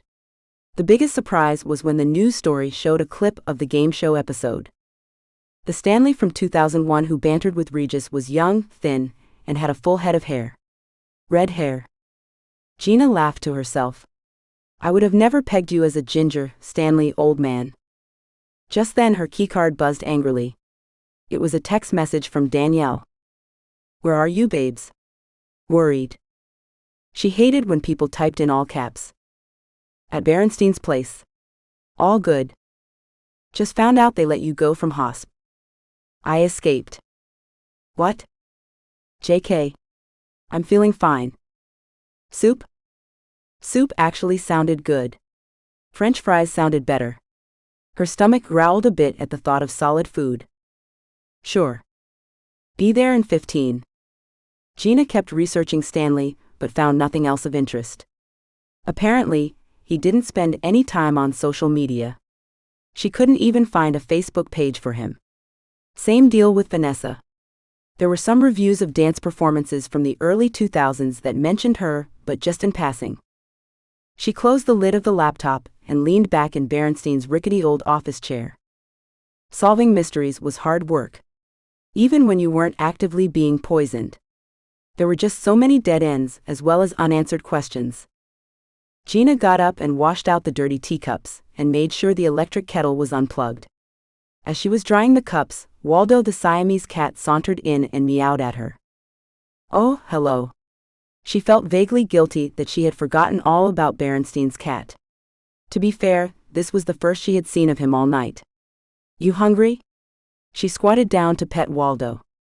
He arched his back and favored her with a loud purr. Let's see if we can find your food.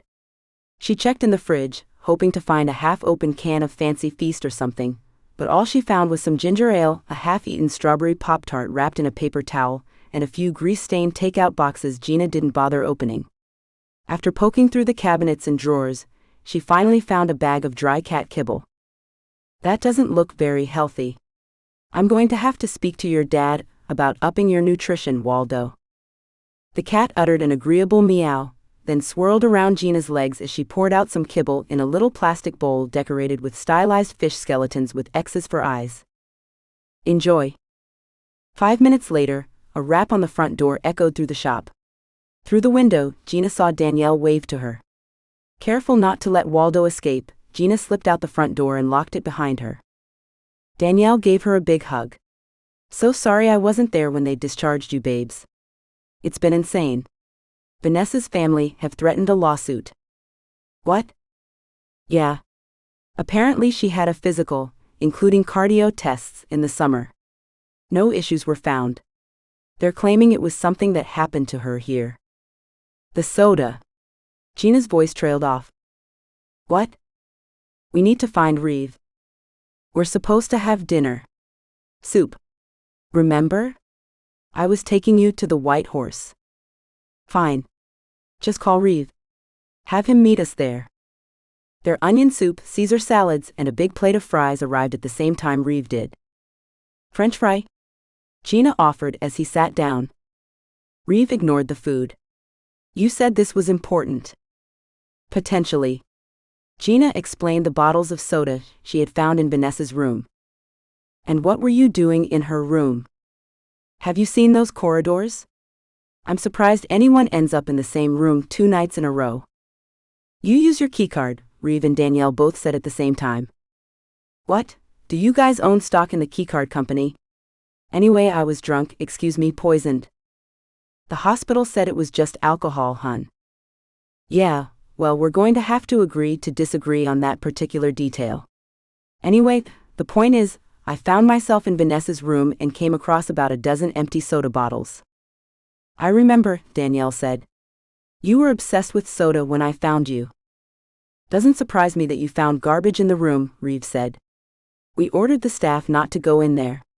The place hasn't been cleaned since Friday morning. The bottles were of Rock River Breeze soda. So?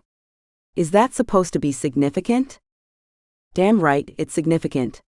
Gina popped another fry into her mouth. Apparently this Rock River Breeze soda, or RRB to people in the know. Ooh, Danielle said. Is a regional brand that isn't sold outside of the Midwest. Reev thought for a moment. So Vanessa Schaefer brought her own pop with her. Rich people do things like that. The thing is, Danielle and I saw the Schaefers board the train. Everyone did, really. They were late. The train had to stop in the middle of the tracks while the Schaefers' helicopter landed. I heard about that, Reev said. Well, I happened to notice their luggage being brought on the train. It was very nice. Okay, I'm still not tracking. I didn't see anyone carting on cases of soda. That was for sure. Maybe she called ahead, Danielle said. Put in a special request at the hall. What? Did she have a rider or something? Gina said. Stock my room with green M&Ms and Rock River Breeze or else. You're right, Danielle said. I can't see Frau Lonscombe being quite that accommodating. You said it, not me. So you believe Vanessa Schaefer was somehow poisoned with this Midwest soda? Reev asked. I'm sure that's easy enough to find out. Just check the bottles in her room. Reev jotted in his little notebook. Anything else? Maybe take another look at Edward Orval and Frankie Roth. In connection with the pop.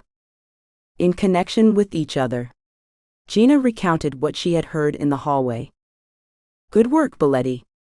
Reev rose from the table. You're leaving so soon? Why not join us for a drink? Gina raised her mug of chamomile tea. Are you kidding? You just tacked on 3 more hours of work to my shift. He nodded and left the table.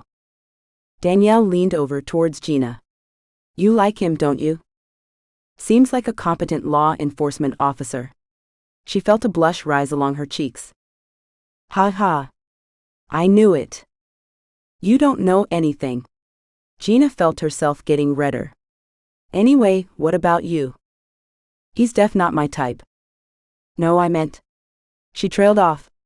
I don't know what I meant. I'm just tired. Although I don't know why. Apparently, I slept for 18 hours or something. You've gone through a lot. Getting blind drunk can be draining. Not you too. For the last time I was poisoned. By who? That I do not know. She took one last French fry. Let's get out of here. Danielle paid the bill and called for a car. While they waited outside of the inn, Gina's keycard buzzed. It was Reev. There were no soda bottles in Vanessa's room. When they arrived back at Haverford Hall, Reev was there to meet them. Before he opened his mouth, Gina asked if Vanessa's room had been cleaned. No. That's the thing. Nothing else was disturbed. Just no bottles. And you looked everywhere? He narrowed his eyes at her, but didn't respond. Okay, dumb question. There's a bottle in your room, Danielle said. What? Gina and Reev both turned to her.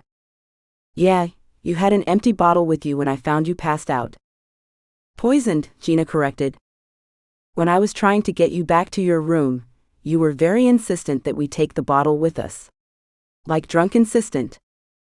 I don't remember any of that, Gina said. But good on me. Unfortunately, when they arrived at Gina's room, there was no sign of the bottle. This room has definitely been cleaned, Danielle said. Where did you leave it? Gina asked. On the dresser. Danielle pointed. Right there. The 3 of them checked the room, including all the garbage cans. No luck. I'll check with housekeeping, Reev said. It was here, I swear it, Danielle said. I believe you, Gina said. Reev had stepped away, and now stared at his keycard intently. I've got to go. What happened? They found the murder weapon. What was it? That's what I'm going to find out. Can we come? Gina asked. Reev just gave her his look. Okay, fine. Well, good luck then. Whatever. As he left, Reev motioned to a fresh addition to the inside of the door. A chain lock. Gina said. Nice. Don't say I never do anything for you. He winked. After Reev left, Danielle hung around and they chatted for a while.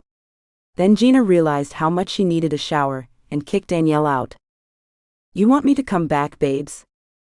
I'll be fine, now that I've got a door that actually locks. Well, maybe if you're up, I'll see you in the morning. I have to be downstairs by 8 though. Peyton runs a tight ship.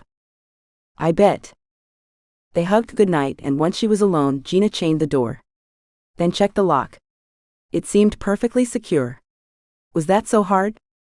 She availed herself of the room's deep soaker tub, even though she wasn't usually a bath kind of girl. The first 5 minutes of a bath were always great. Soothing and therapeutic. But as the water cooled, Gina would get more and more uncomfortable. She knew she could refill the tub with warm water, but the spell would always be broken and she'd find herself dripping wet on the bath mat. Cold. Unfulfilled. And vowing never to take a bath again. But within a year, she'd be back in the tub again. I just can't quit you, Dr. Teals. So she soaked and read her book until the water got too cold. Then she crawled out and shivered on the bath mat. Her novel had distracted her for a bit, but she found her thoughts swirling back to the murders of Stanley and Vanessa and the question of who killed them. As she crawled into bed, after double-checking that the chain lock was still in place, she kept thinking about all the information she had uncovered and wondering what remained just out of reach. First, her thoughts went to Tomas. He was still the likeliest suspect. He had had shady dealings with the Schaefers. He was likely an alpaca smuggler. And let's not forget that Stanley's body was found in the stables, right where Tomas lived. A distant second in her list of suspects was the team of Edward and Frankie. While she didn't know much about Edward, she knew Frankie was on the verge of bankruptcy because of her involvement with the Church of Triskology.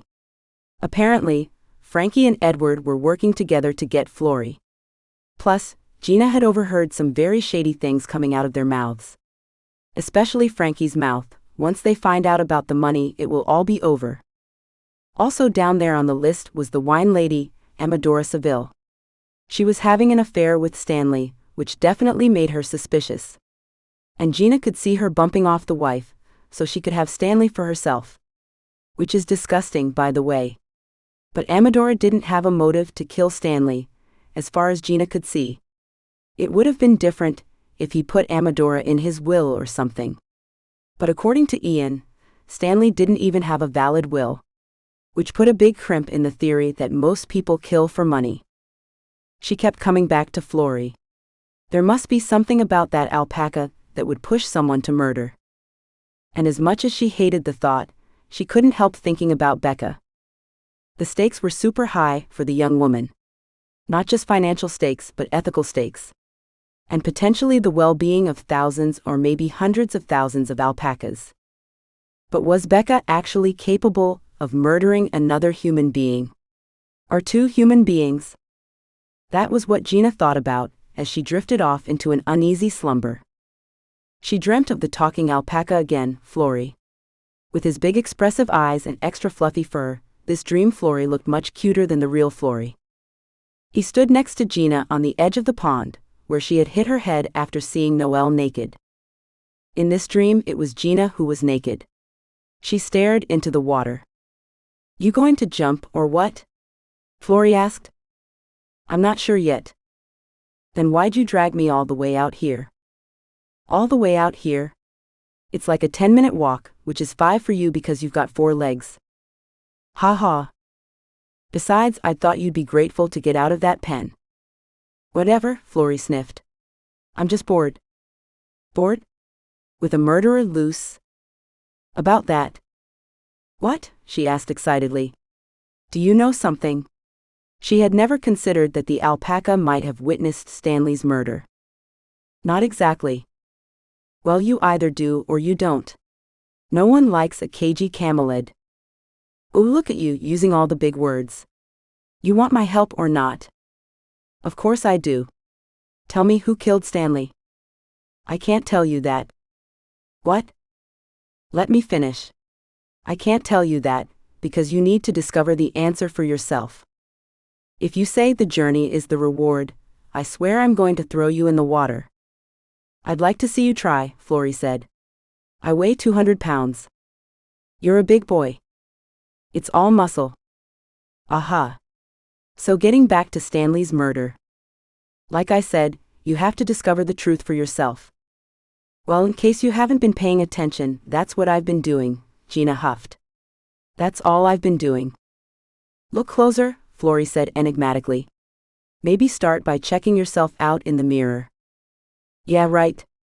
A, there are no mirrors here, and B, I have no interest in staring at my own naked body." "Well, you happen to have a fabulous body, for a human.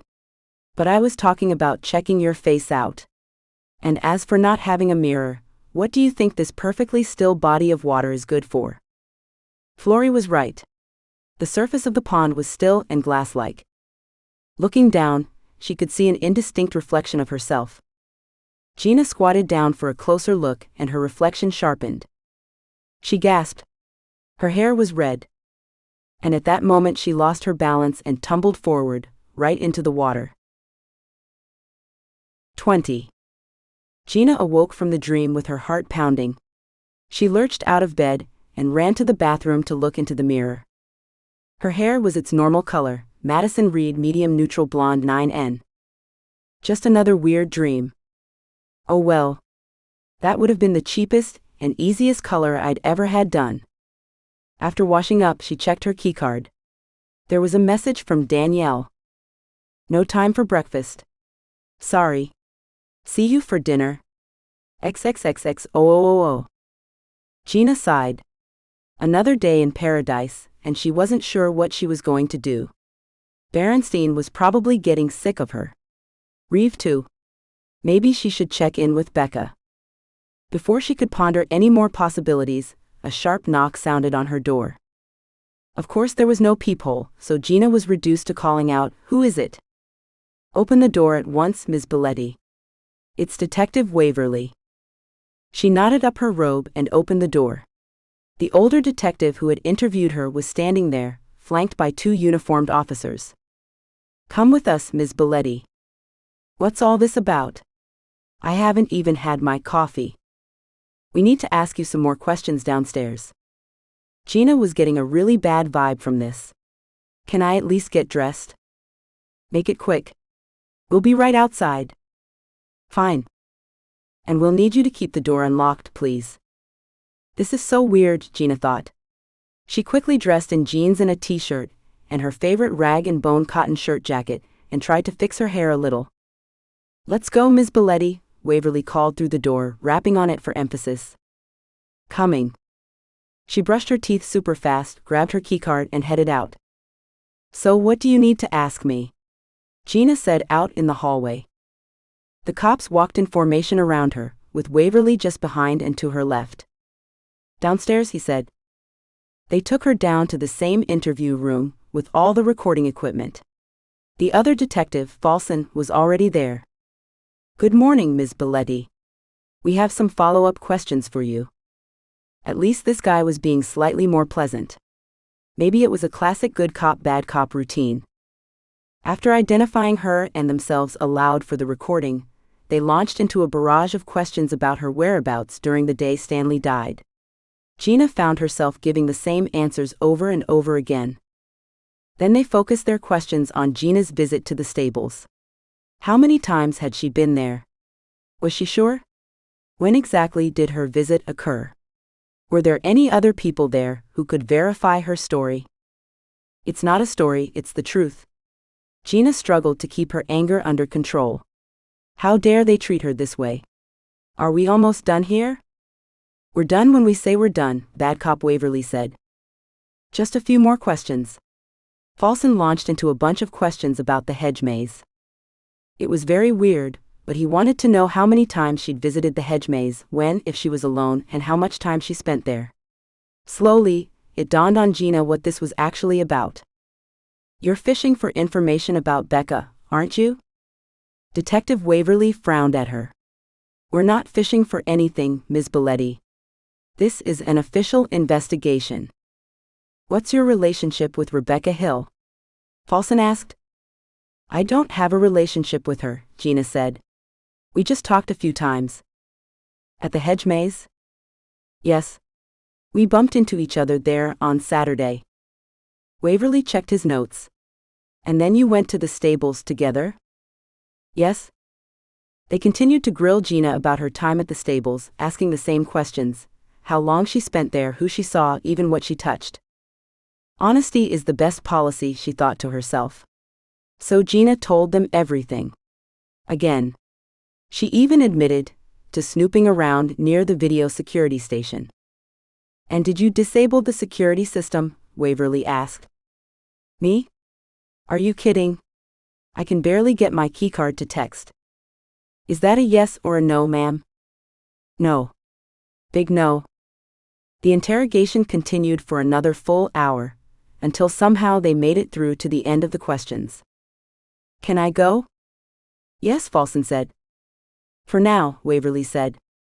"Thank you for your cooperation, Ms. Biletti," Falson said. Gina got up to leave. One of her feet had actually fallen asleep, and she limped as she rose from the table. "I have to say, for what it's worth, I don't think Becca had anything to do with this." "We'll form our own conclusions," Waverly said. "Thank you very much." "I'm an excellent judge of character," Gina added. "I suggest you focus on Tomas and Frankie Roth and Edward Orville. They're the ones who are the sketchiest in my book." "You don't have a book, Ms. Biletti," Waverly said. "You know what I mean." After they let her go, Gina called for a car to go into town. It was a beautiful morning, warm, dry, and sunny, and she would have preferred to walk, but she knew that wasn't a good idea. While she waited for the car to show up in front of Haverford Hall, Reev drove up on his little golf cart. He didn't look happy. "Good morning." "Not really," she said. "So far it's been a pretty crappy morning. Do you know I just spent nearly 2 hours in the gulag downstairs being interrogated? They're just doing their jobs, I guess. And they let you go." "Barely." "That's something." Reev seemed distracted. "You okay?" she asked. "Fine. Where are you headed?" "Into town. I thought I'd grab some breakfast and visit with Barrenstein." "Hop on. I'll take you. There's something we need to talk about." A little jolt of electricity crackled down her spine. "I've got a car on the way." "Let me see your card for a second." She made a big show of fishing it out of the breast pocket of her jacket. "Yes, I do have it on my person." Then she handed the keycard to Reev.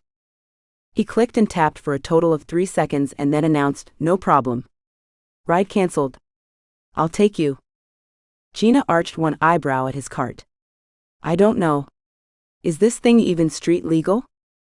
"It is if I say it is." Reev smiled a rare smile. "Alrighty then." As they rode down the main thoroughfare, he said, "We got more info on those pop bottles you saw." "You found them?" "Yes, in the recycling area near the kitchen. They had been washed." "Washed?" Gina's mind raced. "Yes. We're not sure who washed them. It's not something they normally do. Everyone who's worked for the past week has been questioned. Also, hospitality says that they don't stock that brand of pop, and it's not available anywhere in town. So either she brought them with her, which is doubtful, or someone else did." Reev nodded. "Also, I probably shouldn't be telling you this, but we got the info back from the Schaefer's postmortems." "Really?" Gina tried to contain her excitement. "Yes, Vanessa's blood work came back clean. No sign of poisons or anything unusual. So she really did die of a heart attack. No way to know for sure, but so far there's no other explanation." "What about Stanley?" "He died from blood loss." "The artery?" "Yes. But they did find something unusual in his system. Pentobarbital." "I've heard of that." Gina wished she had her phone so she could look it up. "There was a partially digested pill in his stomach." "What's it used for?" "It's a barbiturate. It used to be prescribed as a sleeping pill." "Used to be?" "It was discontinued over 20 years ago." "Then how did Stanley get his hands on a 20-year-old sleeping pill?" "He didn't. These days the pills are used for assisted suicide." "What?" "It's legal in Oregon." "Wait, rewind. Stanley committed suicide." "It's possible." "How do you explain the severing of the artery?" "Based on the angle of the wound, it could have been self-inflicted." "No way. Who cuts open their own artery?" "I said it's possible. Not probable. The CID is still treating this as a homicide." Gina thought for a moment. "You said that they found the weapon." "Yes." Well, what? "I can't tell you anything about it." "Come on, Reev. It's me. I thought we were partners." "Partners? Since when?" A flush of anger colored Gina's face. "Okay, stop the golf cart." "What?" "Stop it." Reev pulled over to the side of the road. They had just made it down the hill, and were on the outskirts of the village proper. "What are you doing?" he asked. "Leaving." "Why?" "You're being shitty. I helped you. I've shared what I learned. Now you're cutting me out." "I'm not cutting you out. There are rules I need to follow." "Oh bull." "Gina," he called after her. She ignored him and stalked away. She had no idea where she was going. She just needed to get away from him. But Reev jumped out of his vehicle and chased after her. He grabbed her shoulder and spun her around. "Listen, you're a suspect, okay? A serious suspect." "What?" She couldn't believe what she was hearing. You and Rebecca Hill. Gina barked out a laugh. That's ridiculous. They have your prints and DNA on the weapon. My prints? She couldn't believe what she was hearing. And what weapon? The weapon that killed Stanley. Gina shrugged wordlessly and made a face at Reev, waiting for him to continue. You can't unload a bomb like that and not keep talking. He gave up. It was a hay hook. I have no clue what that is. It's exactly what it sounds like. A metal hook about yay big. He moved his hands about 8 inches apart. Still doesn't ring a bell. Sharp pointed end. With a handle opposite.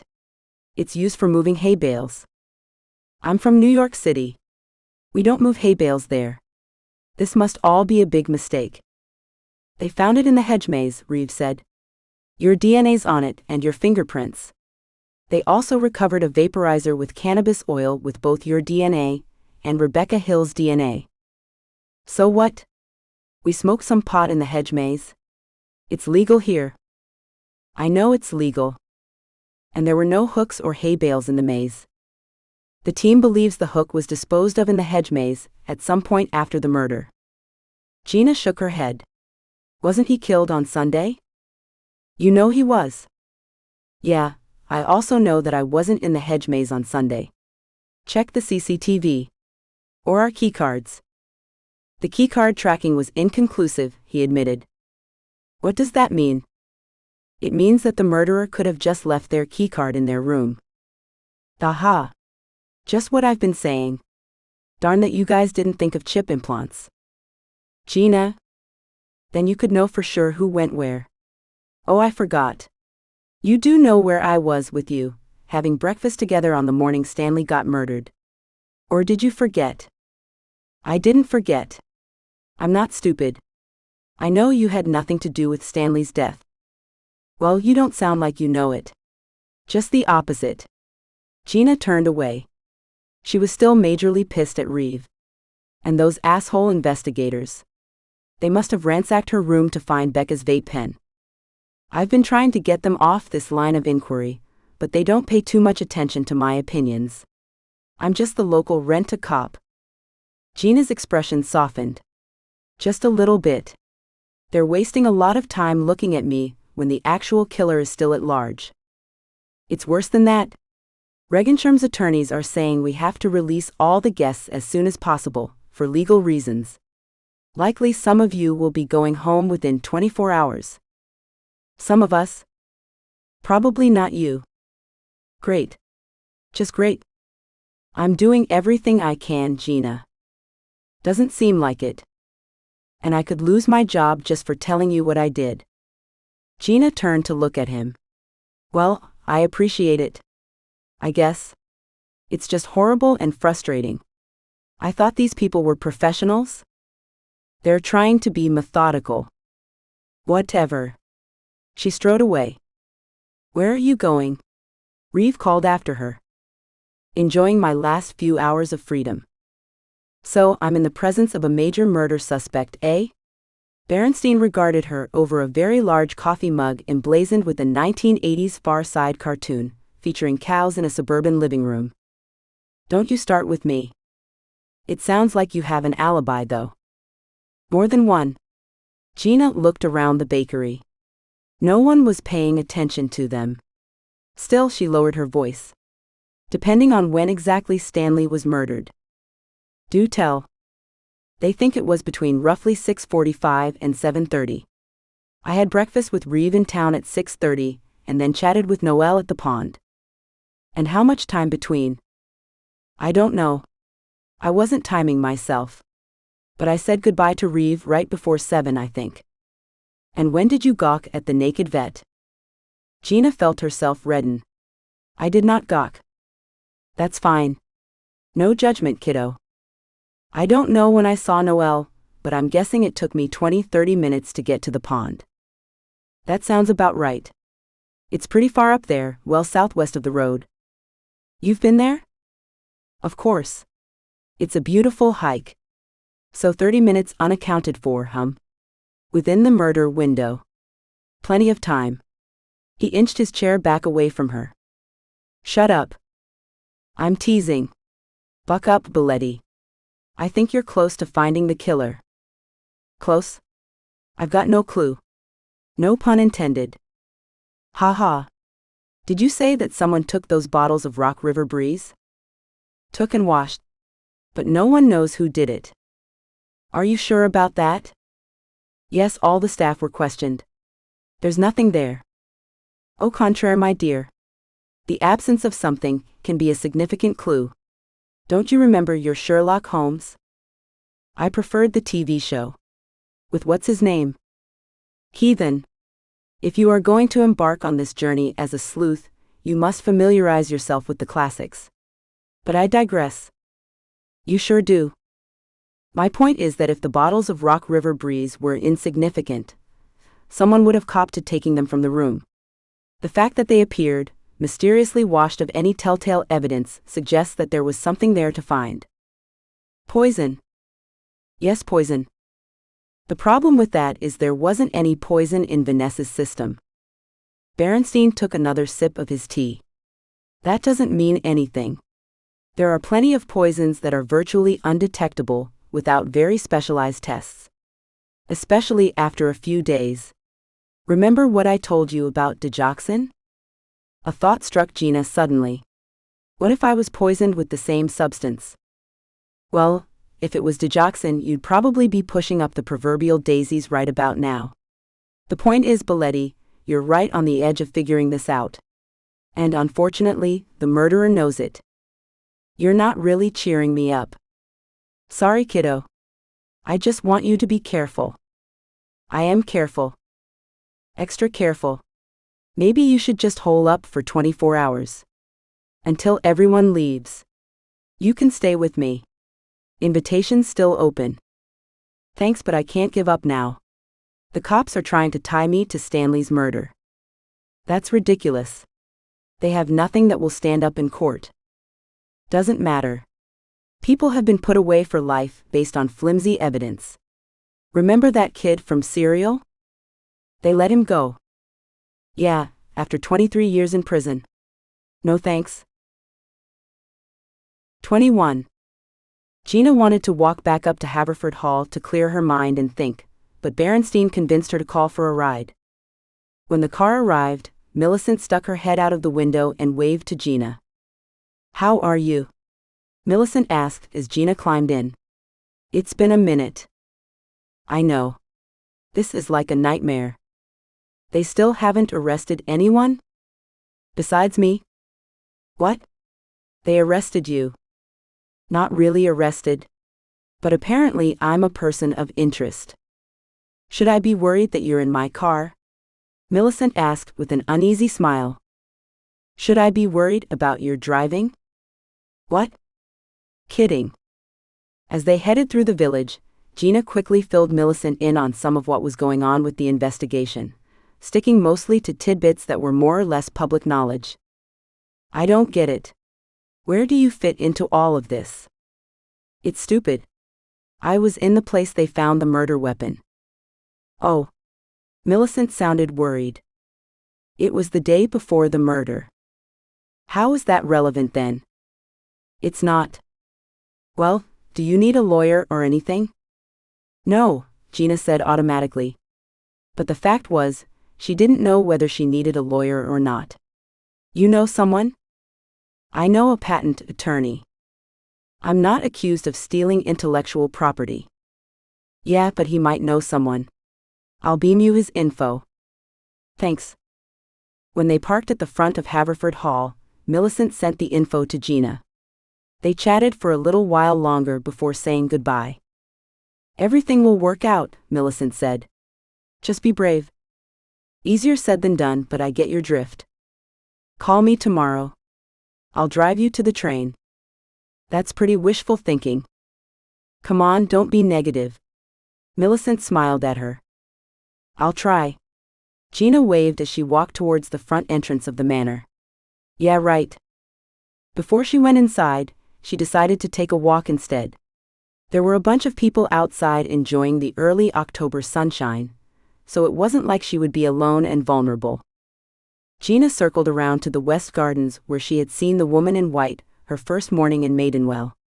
It seemed like a lifetime ago, even though it had been less than 5 days. Of course she had lost a day in there somewhere, what with the whole being poison thing. As she strolled down the wide stone steps into the formal gardens, she caught sight of an older woman sitting on a bench. Not far away, a little boy was playing with a stick. Mason Garland. But the woman wasn't Noel. It was her mom. "Morning," Gina said as she walked over. "Oh, hello. You're Noel's mom, right? I'm Gina Biletti. We met near the stables." "Yes, I'm Leah. Good to see you, Gina. Have a seat." "Don't mind if I do. It's a beautiful morning." "It's the afternoon now." "Oh, really? Without my phone, I've completely lost track of time." "Your keycard has a clock on it," Leah said. "Of course it does." Gina smiled and nodded toward her grandson. "How's Mason holding up? With all that's been going on, I mean." "He doesn't really understand it, thank goodness. I think he's just eager to get home to Idaho."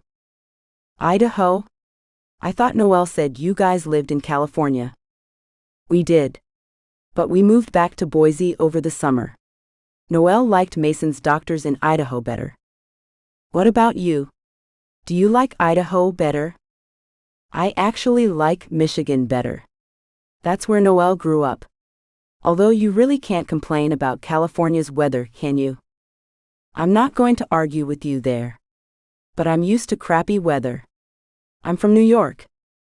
"Whereabouts in New York?" "The city." "That must be exciting. To live in New York City." "It can be. But mostly it's expensive." Leah turned away, focused on what her grandson was doing. "Mason? Stop that," she called.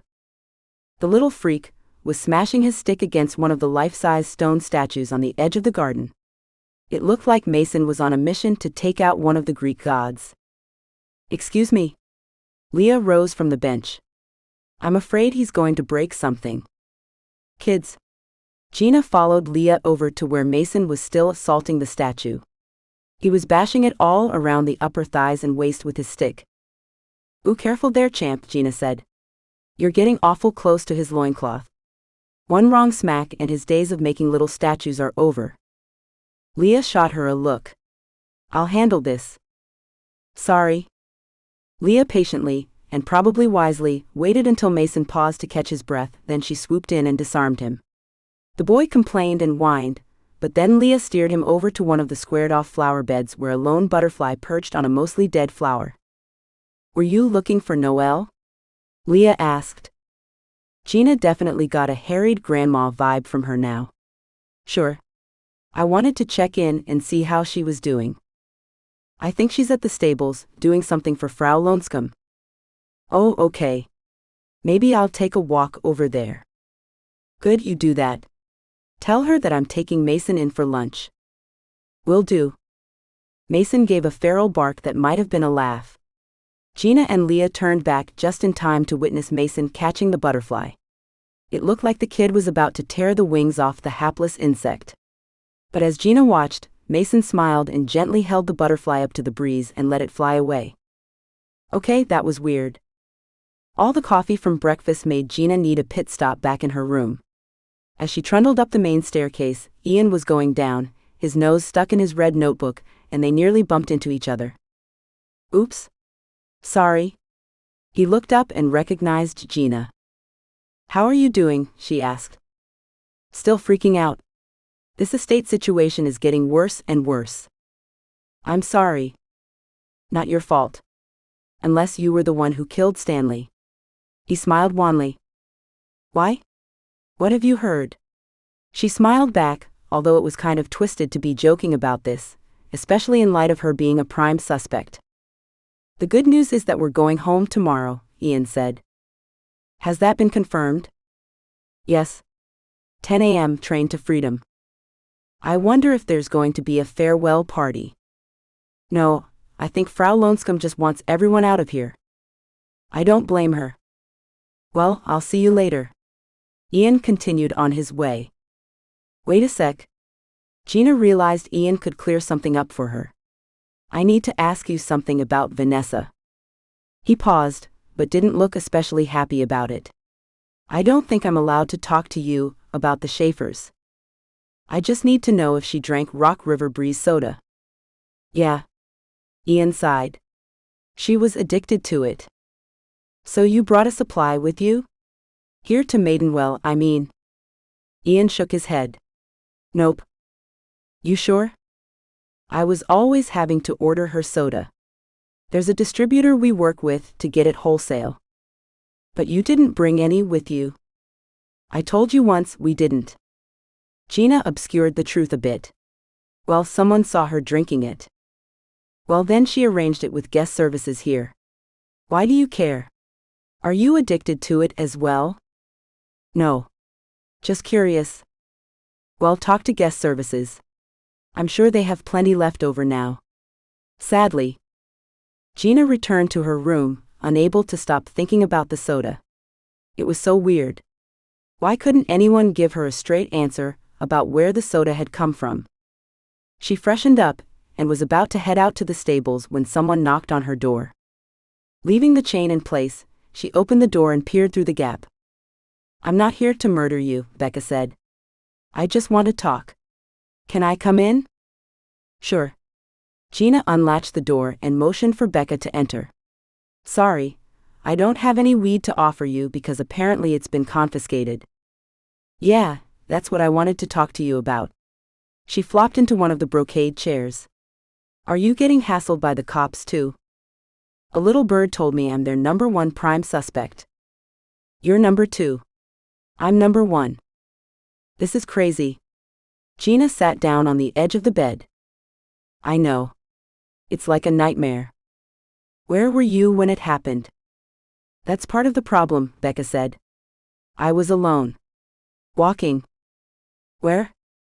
In the gardens, near the fern building. The fernery? Fernery? Becca smiled. You're making that up. No, I swear. That's what it's called. One of the old guys that works in the greenhouse told me. Well, whatever. That's where I was on Sunday morning. What time? I don't know. Early. Before 7, I think. That's weird. I was kind of near the gardens, also going for a walk. I had just come from breakfast and I needed the exercise. Me too. I didn't sleep the night before because I was so keyed up about the auction and my pitch to the Frau. I'm surprised we didn't bump into each other. Do you think that's why they suspect us? Maybe they have video of us walking around in the area. I was nowhere near the stables on Sunday. Were you? No. Gina shook her head.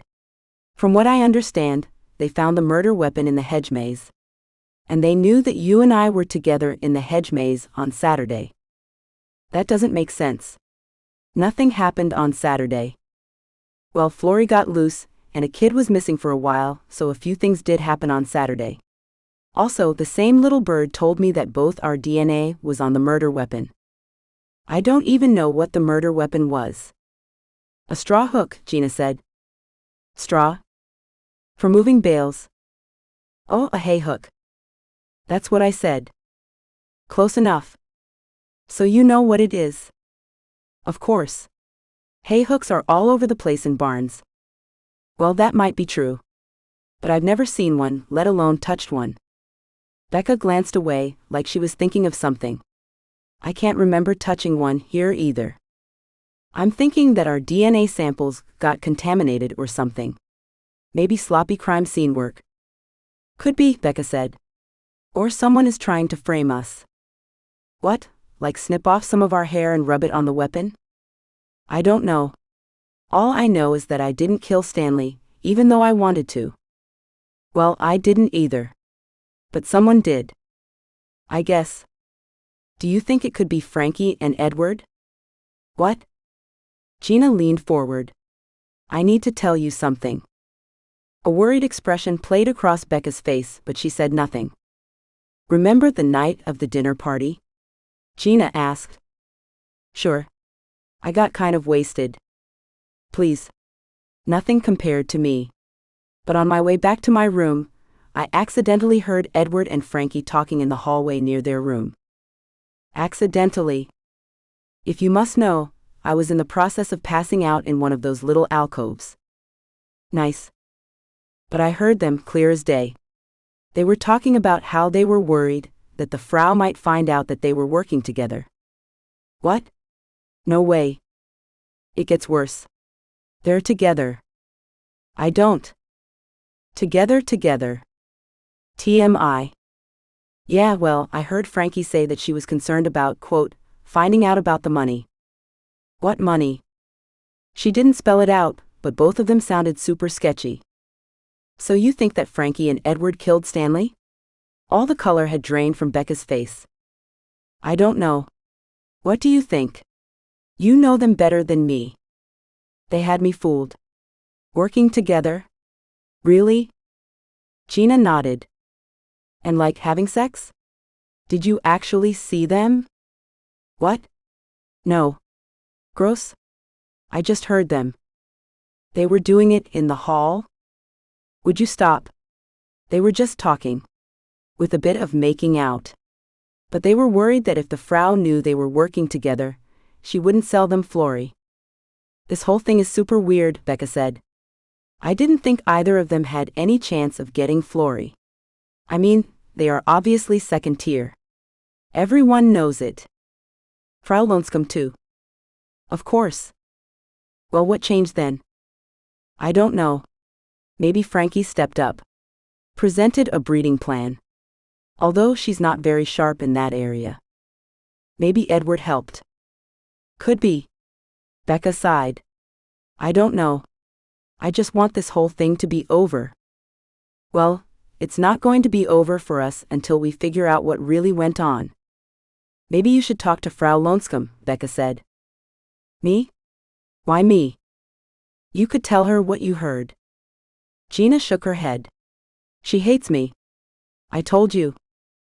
I remember. You could talk to her, Gina said. Give her a heads up. No, it can't come from me. She already thinks I'm maneuvering to get Flory. How's that going, by the way?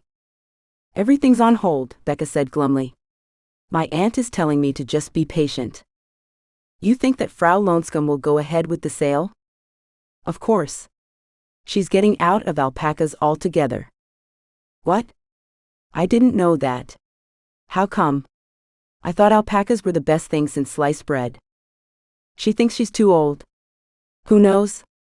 Maybe she is. This actually is a young person's business. You can't hurry genetics, you know. It takes time. Multiple generations. I think the Frau realized that. Gina nodded. Seems like this might play out sometime in the future. I don't even know that I have a future. Becca looked away. Come on. Buck up. They really don't have anything on us, besides some janky DNA evidence that would get thrown out of court within 30 seconds. You think so? I'm no legal expert, but I do watch a lot of TV, Gina said with a straight face. What if they don't let us leave? I think they would have already arrested us. The fact that we're both running around leads me to believe that they don't have enough to hold us. I think my aunt is trying to get a lawyer over here. Really? It sounded like Catherine wasn't as optimistic as Gina was. It's not that easy, logistically speaking. No trains going in or out. If they arrest us, then they're required to give us access to a lawyer. But honestly, let's not go there. Be positive. Who else could have murdered the Schaefers? I have no idea, Becca said. Maybe Stanley's assistant. But I'm just guessing. Gina shook her head. I don't think that Ian had anything to do with it. I've talked to him a bunch, and Stanley's death means a ton of work for him. He's the executor of Stanley's estate. Becca snapped her fingers and her eyes went wide. The will. Yes. Who inherits all his money? That should point to the killer. If only it were that straightforward. Turns out Stanley was in the process of writing a will. As of right now, he doesn't have one. So no one is set to inherit. They didn't have kids. Also, no siblings or living parents or other relatives. That's why Ian is so overwhelmed. I wonder if they're going to liquidate Schaefer Family Farms, Becca mused. They'll have to, if no one's going to inherit it. I don't know. This isn't my area. I'm guessing that the state of Idaho might have a claim, if there's no one to inherit. Vanessa has a big family. Plenty of relatives on that side. Yeah, who knows? Gina said. Changing subjects, do you know Tomas? Frau Lonskam's guy. Yeah. He seems sketchy to me.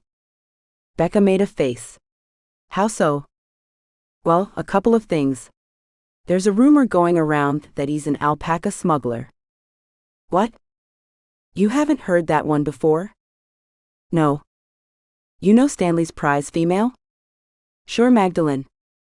Noel mentioned that people think she was smuggled out of Peru illegally.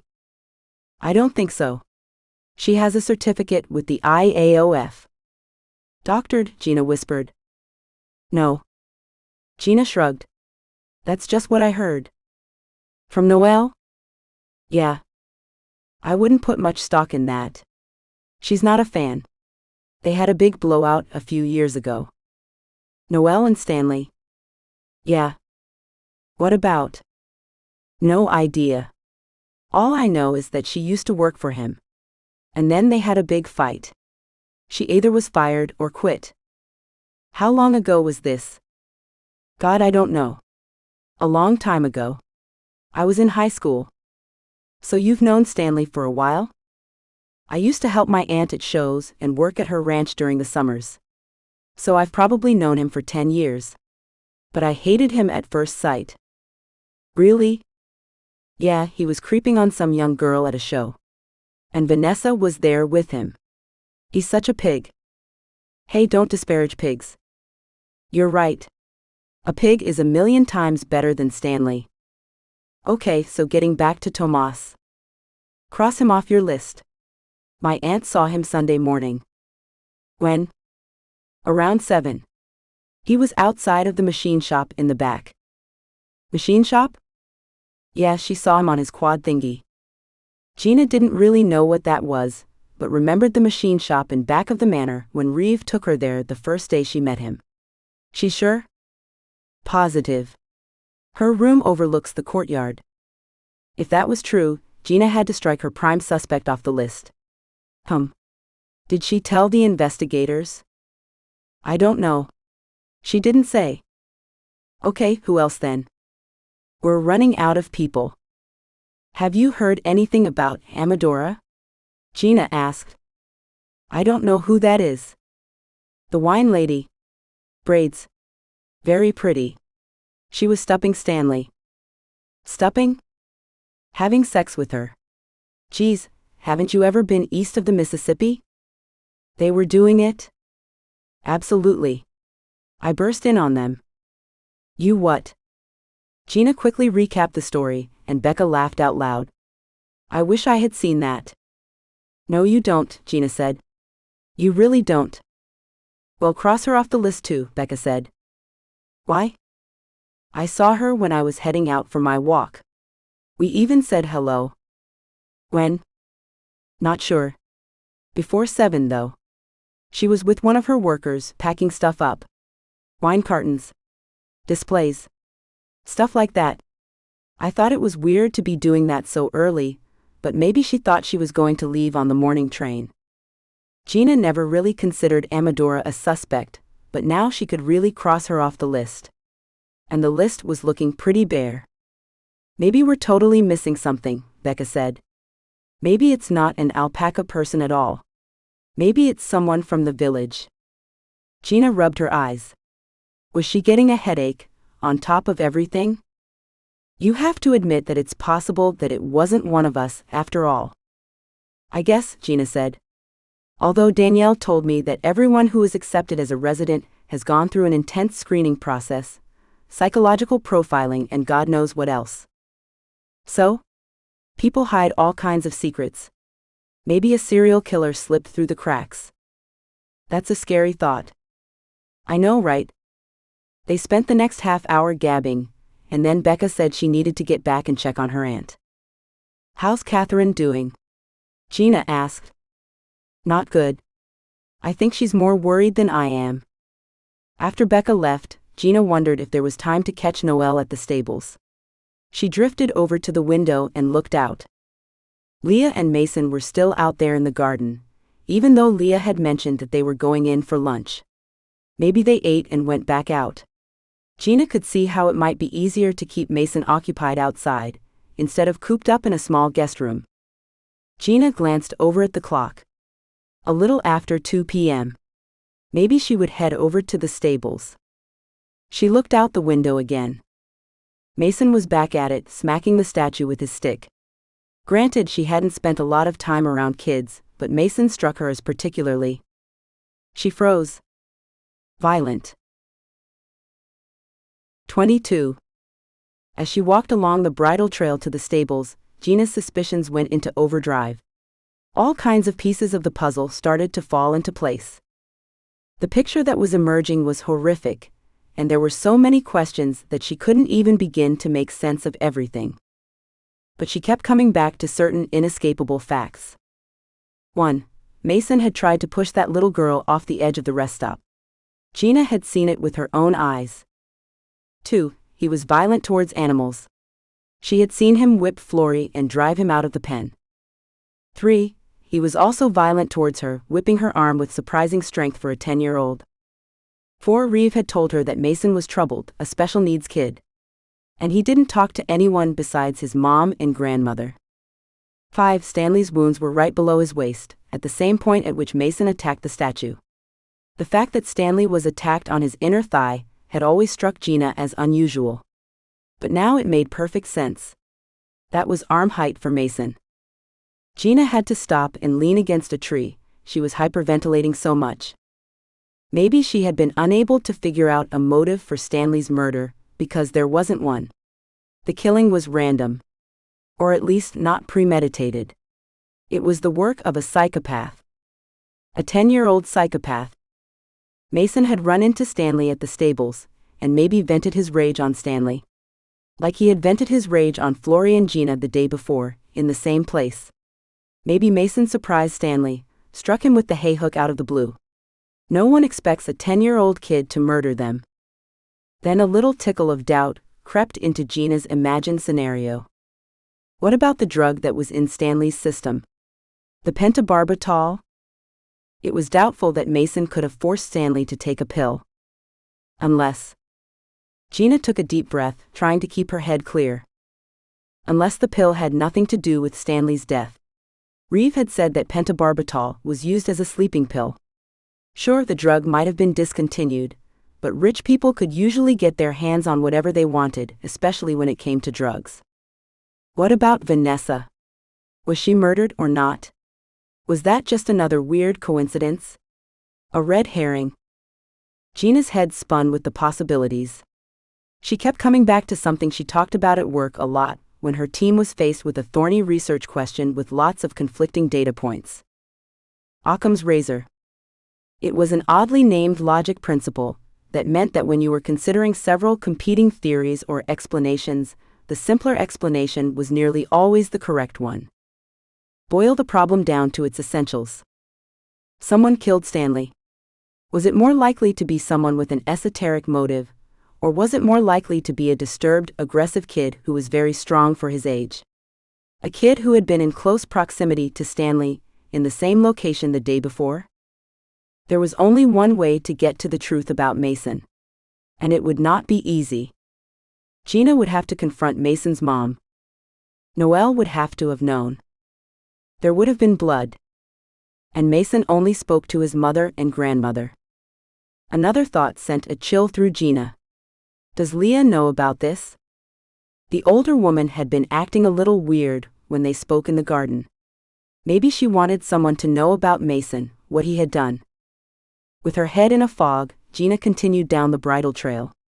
She barely registered where she was or where she was going. Everything around her looked surreal, especially the patterns of dappled light filtering through the trees and the long shadows that shaded the trail in darkness. At one point she got the distinct feeling that she was being watched, but when she whipped around, no one was there. I need to pull myself together. But she couldn't help it. A million thoughts raced through her mind at light speed, She stopped again and took a deep breath, forcing herself to calm down and focus. Away with you, monkey mind. What would she say to Noel? How could she bring up her suspicions without the other woman completely shutting down? She would just have to go for it. See what Noel's reaction was. Maybe she'd be relieved. After all, she was a rational person, a vet. Maybe she had even diagnosed what was wrong with Mason. Gina glanced over her shoulder again, not sure if she had seen anything. Oh God. What if I'm wrong about the kid? What if the actual murderer is stalking me right now? She picked up her pace, panic welling up inside her. How far are those damn stables? When she had come here with Becca, it seemed like a short 5-minute walk. Now it felt like she had been on the trail for 20 minutes. And on top of everything, Gina was getting a cramp in her side from race walking. Great. She pushed through the pain and kept walking, still looking back to see if she could see anyone following her. But there was no sign of life other than some birds. Finally, through the trees she spotted the big arched entranceway with the clock tower. Gina paused to look around. The courtyard of the stable block was quiet, so she entered the main barn through the door she had gone through the last time she was here. Hello, she called. Noel? No one answered, and she didn't see any humans inside either. A few alpacas were milling around in their stalls. For the first time, Gina noticed that several of the stalls were connected. Maybe the alpacas got lonely and didn't want to hang out on their own. The great Florentine was not in his stall, but the door to his outside pen was open, so he was probably outside. Maybe Noel was with him.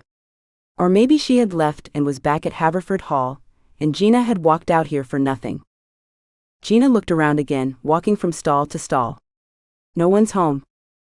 She decided to check the outside pens, and if Noel wasn't there, she'd get the hell out of here. Why isn't anyone around? There should be people feeding the alpacas, shouldn't there?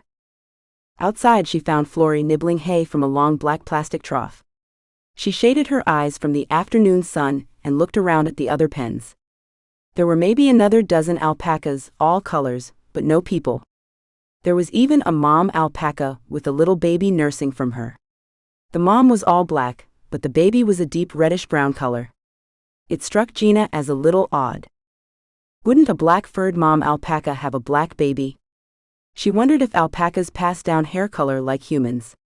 Supposedly, 97% of humans on the planet had brown or black hair. 2% had blonde. And less than 1% were redheads. She wasn't sure, but she vaguely remembered reading that you needed both parents to be blonde to produce a blonde child. Or was that for redheads? Something about recessive genes. She looked around the various pens and shaded her eyes, and peered into the pastures beyond. No sign of Noel or anyone else. Great. Now she would have to walk all the way back by herself. And who knew if there was someone out there stalking her? This was not a good idea, coming out here all alone. What had she been thinking? Now that she was coming off the buzz of her theory that Mason might be the perpetrator, doubts seeped into her mind. A lot of doubts. The more Gina thought about it, the more she realized that Barrenstein had been right. Someone was on to her. Between the disappearing soda bottles, the mysterious meeting in the morning, and the attack on her Monday night, things just didn't add up. A kid couldn't have been involved in all that. Neither could Stanley, because he had already been out of the picture. Gina? She spun to see Noel emerging from the main building behind her. The vet smiled. I thought I heard someone. What are you doing here? Oh, hi. Noel's red hair caught the autumn sunlight, and it reminded Gina of how surprised she had been when she saw the photo of young Stanley Schaefer on the old news story. He had red hair too, once upon a time. A weird thought popped into her mind. Could Stanley and Noel be brother and sister? No, that was wrong. Becca had said that Stanley had been involved with Noel way back when. Which was very weird. I was actually, looking for you, Gina said. But she could hardly string two words together, her mind was racing so fast. Could Noel have gotten pregnant by Stanley? Was he Mason's dad? Well, I'm flattered. Noel stepped closer. How come? Oh, I don't know. I just ran into your mom, and she mentioned you were here. The few times Gina had seen Stanley and Noel together, he made it very clear that he didn't like Noel. Maybe the affair went off the rails. Maybe Stanley didn't like the idea of having an illegitimate child. So you thought you'd take a walk? Yup. Then it hit Gina. Stanley had no children, which meant no heirs. Except maybe he actually did. Mason. Are you okay, Gina? You look pale. Noel moved even closer. I'm not sure. I might be having a relapse. Right. You were in the hospital, weren't you? A strange look flickered in Noel's eyes. Tetrahydrozoline overdose, wasn't it? Did you say tetrahydrozoline? The drug sounded vaguely familiar. Gina wondered if she had done a focus group on it at some point. It's a vasoconstrictor. What? Gina backed away. The doctor said it was just alcohol poisoning. Tetrahydrozoline is kind of hard to detect, unless you are specifically looking for it. Gina glanced around frantically. She was up against a fence. There was nowhere else to go. It builds up in the system and mimics a heart attack. Of course, there's no time for that now. I don't understand, Gina gasped, even though deep down she did understand. It was Noel. She was the one who had murdered Stanley and Vanessa. Noel moved closer, and something glimmered in her hand. Is that a knife? From the look in your eyes, I think you know what's going on, Noel said, her voice perfectly calm. I always thought you were a smart woman. Smart and beautiful. Wait, did she just call me beautiful? But before Gina could process anything further, Noel lunged forward. Everything seemed to move in slow motion.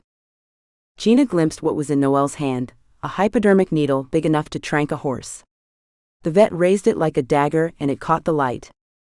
Heart pounding, Gina struggled to get away, but Noel grabbed the front of her shirt jacket with surprising strength and pulled her close, coming in for the kill. You won't feel a thing, Noel murmured. Then she plunged the hypodermic needle right into Gina's heart. Stop! Gina heard a voice yell. But it wasn't her own. Then Noel's body slammed into hers and Gina felt herself topple backwards. Everything went black. You did it this time. Florey looked down at Gina with his big brown eyes. Gina sat up, rubbing the back of her head. She was in a green pasture that seemed to stretch forever in every direction. The sun was warm, and the faint aroma of juniper hung in the gentle breeze. There was no sign of Noel, or even the stables for that matter. What happened? She was pretty sure that she was dreaming. Or dead. The talking alpaca was a big clue. Didn't you learn anything from watching all those murder shows? Florey asked. You never confront the killer on your own. Never. In my defense, I didn't know she was the killer when I went out to see her. Aha. Florey seemed bored by the discussion. You figured it out pretty quickly. Not quickly enough. It depends who you ask. So I am dead. Gina inspected herself. She must have injected me with some kind of poison. Tetrahydrozoline. Which by the by is what's in eye drops. Eye drops? Yeah, the stuff you use to get the red out when you've, I don't know, been overindulging. Ah, gotcha. Then, like a bolt, the memory of the party on the first night came back to her. After she had confronted Ian about stealing the wine for Stanley, she found a bunch of empty little plastic bottles. Bottles of eye drops. Ian, she gasped. Don't get your panties in a bunch, girlfriend. He had nothing to do with this. It was all Noel. I was right then. She wanted Mason to inherit Stanley's money. Bingo. Gina scrambled to her feet. I have to stop her. The alpaca actually laughed. The sound was even more unsettling than hearing him speak. Look at yourself. You're in no position to do that. He was right. Gina felt like someone had taken a sledgehammer to her ribcage. She tentatively felt her chest where Noel had stabbed her with the hypodermic. There was something hard there, rectangular. It was in the breast pocket of her shirt jacket. Her fingers closed around the object and she pulled it free. Her keycard. Her goddamn keycard.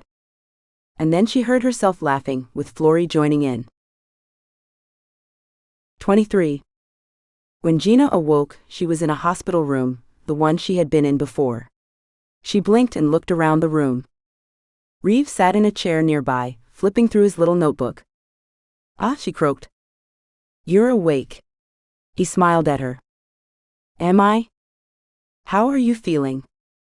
"It depends. Was I injected with a big hypo filled with eye drops?" His eyebrows quirked.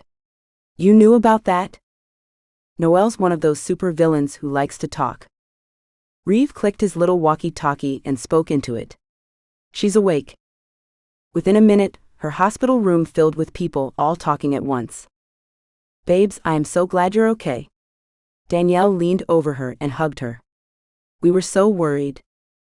Becca set a vase of flowers down on Gina's nightstand. The flowers were the same pink color as the tips of her hair. "It was so brave of you to face Noel down like that." "Yeah, you totally could have been killed," Millicent said. "She was just trying to get out of buying my shop," Barrenstein huffed. "Nice try, kiddo." "So anyone want to bring me up to speed?" Gina asked. "Well, you're here for observation," Nurse Dooley said. She was the last one to arrive. "We just want to make sure you don't have a concussion." "Again," Danielle added helpfully. "I actually meant, bring me up to speed about the whole being attacked by a murderer with a hypodermic needle thing." "Noel Garland's in custody," Reev said. "I witnessed her attacking you." "More than that," Danielle said. "He pulled her off you and disarmed her." "She was going for your neck next," Reev said. "But the needle broke after it impacted with your keycard." "My keycard? I thought that was a dream." "Saved your life, Missy," Barrenstein said. "This is insane." "No, you're very lucky, Miss Biletti," Nurse Dooley said. "If she had injected you in the heart, there wouldn't have been enough time to." Okay. Danielle ushered the nurse away. "She doesn't need to hear about that." "Was I right about Mason? Is he Stanley's son?" "What?" At least 3 people exclaimed simultaneously. Gina explained how she had made the connection between Mason's hair and Stanley's hair, and how it prompted her to theorize that they might be father and son. Reev furiously scribbled in his notebook, as Gina shared her idea that this whole thing had been an elaborate plot to ensure that Mason would inherit Stanley's estate. "Anything else?" Reev asked. "I don't think Vanessa died of a heart attack. I think Noel poisoned her, with tetrahydrozoline in her soda." "Ah, Rock River Breeze," Barrenstein said. "I knew that stuff could kill you." "She said something about it taking time," Gina said. "That's true," Nurse Dooley said. "A drug like that builds up in your system, and could cause your heart rate and blood pressure to drop to dangerous levels." "And it could kill you?" Danielle asked. "Absolutely. Or put you in a coma." "During the party on the first night, I found a whole bunch of empty bottles of eye drops," Gina said. "I bet the stuff in the soda wasn't working fast enough. So Noel spiked Vanessa's drink at the party." "Okay, I've heard enough," Reev said. "I need to get this information to the state investigators, pronto. They'll want to interview you now that you're awake. Might as well get it out of the way. I'll let them know." He turned to leave, but then stopped and turned back to Gina. "Oh, and good work, Biletti. Really good work." "Anytime," Gina beamed. "You know where to send my check, right?" But Reev was gone. "So how did she kill Stanley?" Becca asked. "I don't get it. He didn't die of a heart attack. He bled to death." "He had another drug in his system," Gina said. "Pentobarbital. It's used for euthanasia," Nurse Dooley said. "They found the remnants of a capsule in his system," Gina said. "But I wouldn't be surprised if she injected him first. I think that's what really killed him." "Injecting would be a lot quicker," Nurse Dooley said. "Depending on the dose, he'd be out of it in less than a minute and probably dead within 3. "But why the leg wound?" Becca asked. "As sick as it sounds, I think she was trying to frame Mason for the murder. Maybe she thought he wouldn't serve time because of his age or his, disability or whatever. Who knows? She was obviously really messed up." They chatted for several more minutes, until Nurse Dooley kicked them all out because she needed to get the room cleaned. "That's it?" Gina asked. "I'm free?" You're perfectly healthy. Thanks to her iron-hard noggin, no doubt, Barrenstein said. And hopefully we won't ever see you back here, Nurse Dooley said. Not much chance of that, Danielle said. We're out of here. For good. Gina turned to her friend. You mean? 10 a.m. train tomorrow, babes, Danielle said. The state investigators met Gina when she returned to Haverford Hall and whisked her downstairs for 90 grueling minutes of interrogation. Besides relaying all the facts of what had happened at the stables, she also told them all her theories about what might have been going on behind the scenes. Waverley and Falson both seemed impressed, despite doing their best not to show it. After collecting all her contact information, they finally dismissed her without so much as a word of thanks. Oh well. Gina headed back up to her room to wash up and change. Danielle had asked if she might be up for a farewell dinner. Gina said that was exactly what she needed. So an hour later she found herself at the Feathers pub with Danielle, Becca, Catherine, Millicent and Barrenstein. Danielle had also invited Reev, but apparently he was still working. It was a wonderful dinner, and although Gina stuck with non-alcoholic cider for the evening, everyone ended up being loud and laughing a lot.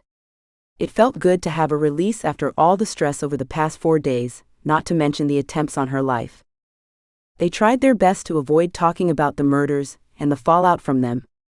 Of course, Gina was intensely curious about the PR implications, but she knew Danielle wouldn't talk about work in front of the others.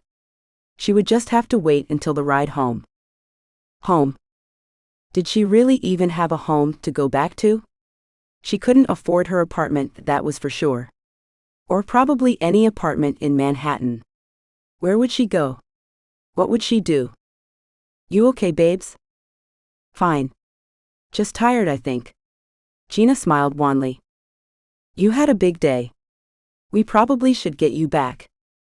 Last chance, Biletti, Barrenstein said. By the bookstore, and I'll even pick up the tab for dinner. Tempting, Barrenstein, tempting. I already paid the bill. Danielle said. You sneak. Barrenstein said. At the end there was a lot of hugging and preemptive declarations of missing one another. Even though Gina would see Becca and Catherine on the train, and Millicent would be driving them to the station in the morning. Gina actually found herself a little teary when saying goodbye to Barrenstein, though. He held her tight and said, I have a feeling you'll change your mind about the shop. Call me anytime. Gina slept like a baby that night, and she didn't dream of Flory or any other alpacas. She almost overslept as well, barely having time to shower and pack up before Danielle knocked on her door. The train ride back was bittersweet. Despite all the murder and mayhem, there was something special, magical even, about Maidenwell, and Gina knew she was going to miss the village. A lot. She said her final goodbyes to the alpaca people as they disembarked at a Union station, exchanging info with Becca so they could keep in touch, even though, deep down, Gina knew she'd probably never see the young woman again. At the station, Gina and Danielle traded their keycards for their personal electronic devices, and Gina actually kissed her phone. I missed you so much, baby. You're such a freak, Danielle laughed. Aha. Gina was already digging into her unread texts and emails. The drive back to Portland went quickly. And although Gina peppered Danielle with questions, her friend had little information to share. There's no way we can keep a lid on the death of the Schaefers, she said. Best we can hope for is to keep Regenschirm out of it. Good luck with that.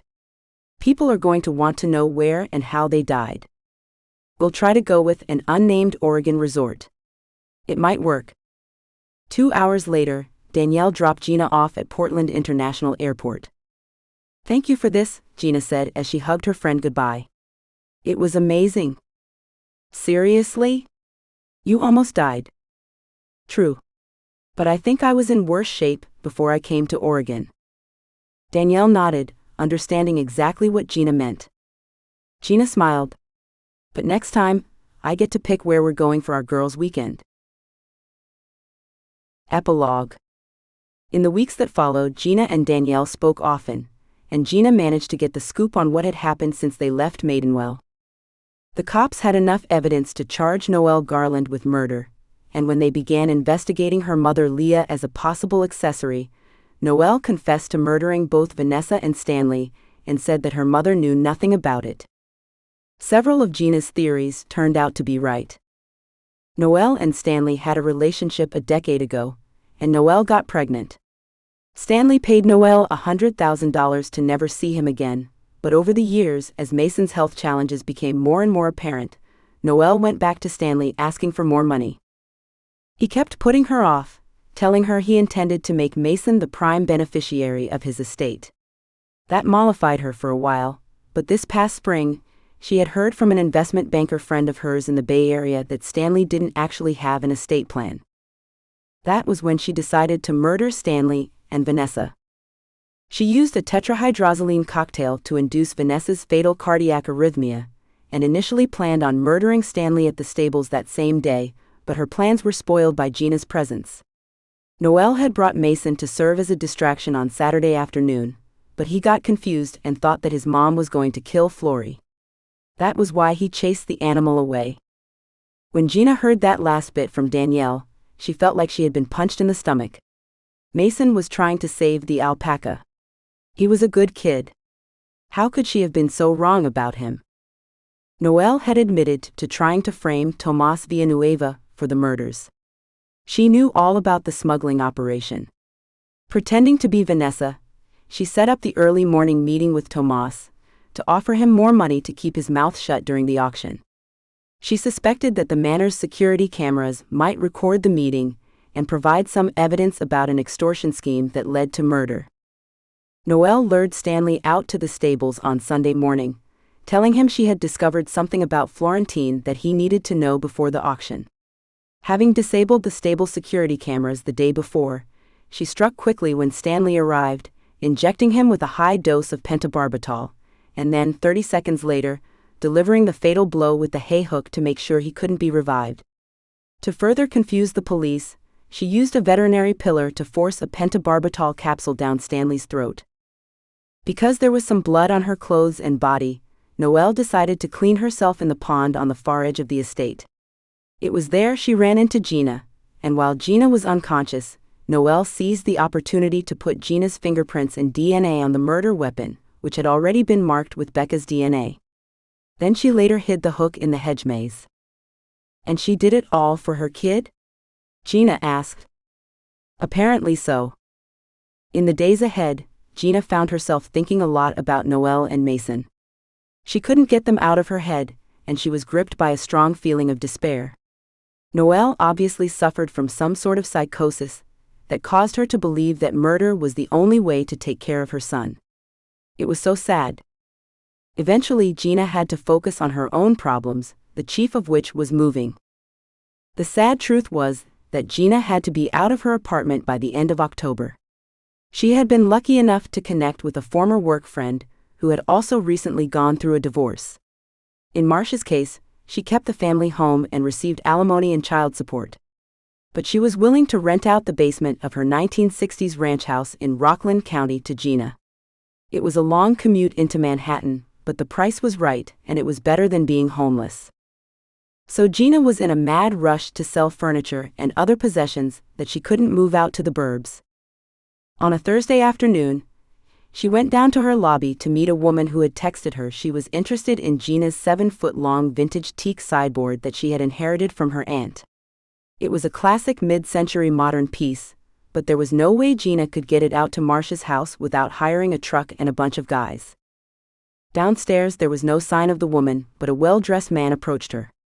He was older and had kind of a rough-looking face that didn't fit with his tailored Martin Greenfield suit. "Miss Biletti?" he asked. "Who wants to know?" She wondered if this guy was a detective, but quickly realized that a detective wouldn't be dressed so well. He murmured something to himself. Gina couldn't be sure, but it sounded like "she's here," which was weird. She glanced around the lobby. There were a few people milling around near the mailboxes, and Mr. D'Agostino, the doorman, was around here somewhere. Hopefully, if this guy tried anything, she'd be able to get some help. The man reached into his jacket pocket and withdrew something, which he offered to Gina. It was a Maidenwell keycard. "What's this for?" "It's an invitation." "What do you mean, an invitation?" I just got back from an invitation for employment, another man said. He had just come in through the front door, and he looked incredibly familiar. Then it clicked. Matthias Lonescombe. In the flesh. Gina's heart jumped and she felt her face flush. Nice to meet you, Gina. I'm Matthias. He offered his hand. I saw your video. Oh my God, what a stupid thing to say. The Maidenwell one? It was a little cheesy, but I think it got the message across. Yeah. Definitely did. Matthias Lonescombe was a lot shorter in person. Maybe 5'7" or 8. Well, I know you're probably in the middle of something, so I'll be brief. I'd like to offer you a job at Maidenwell. I don't understand. You were the one who got to the bottom of what happened. He looked around to make sure no one else was listening. The unpleasantness. Excellent work. Thank you, but I still don't understand. My mother spoke very highly of you, and... Your mother? Really? Yes. You seem surprised. I'm very surprised, Gina said. Extremely surprised. Well, we could use someone of your talents on staff. This whole thing was surreal. Gina wondered if this was some delayed concussion or something, but she decided to just play along. You know I'm a market researcher, don't you? He smiled quizzically. I know you were a market researcher.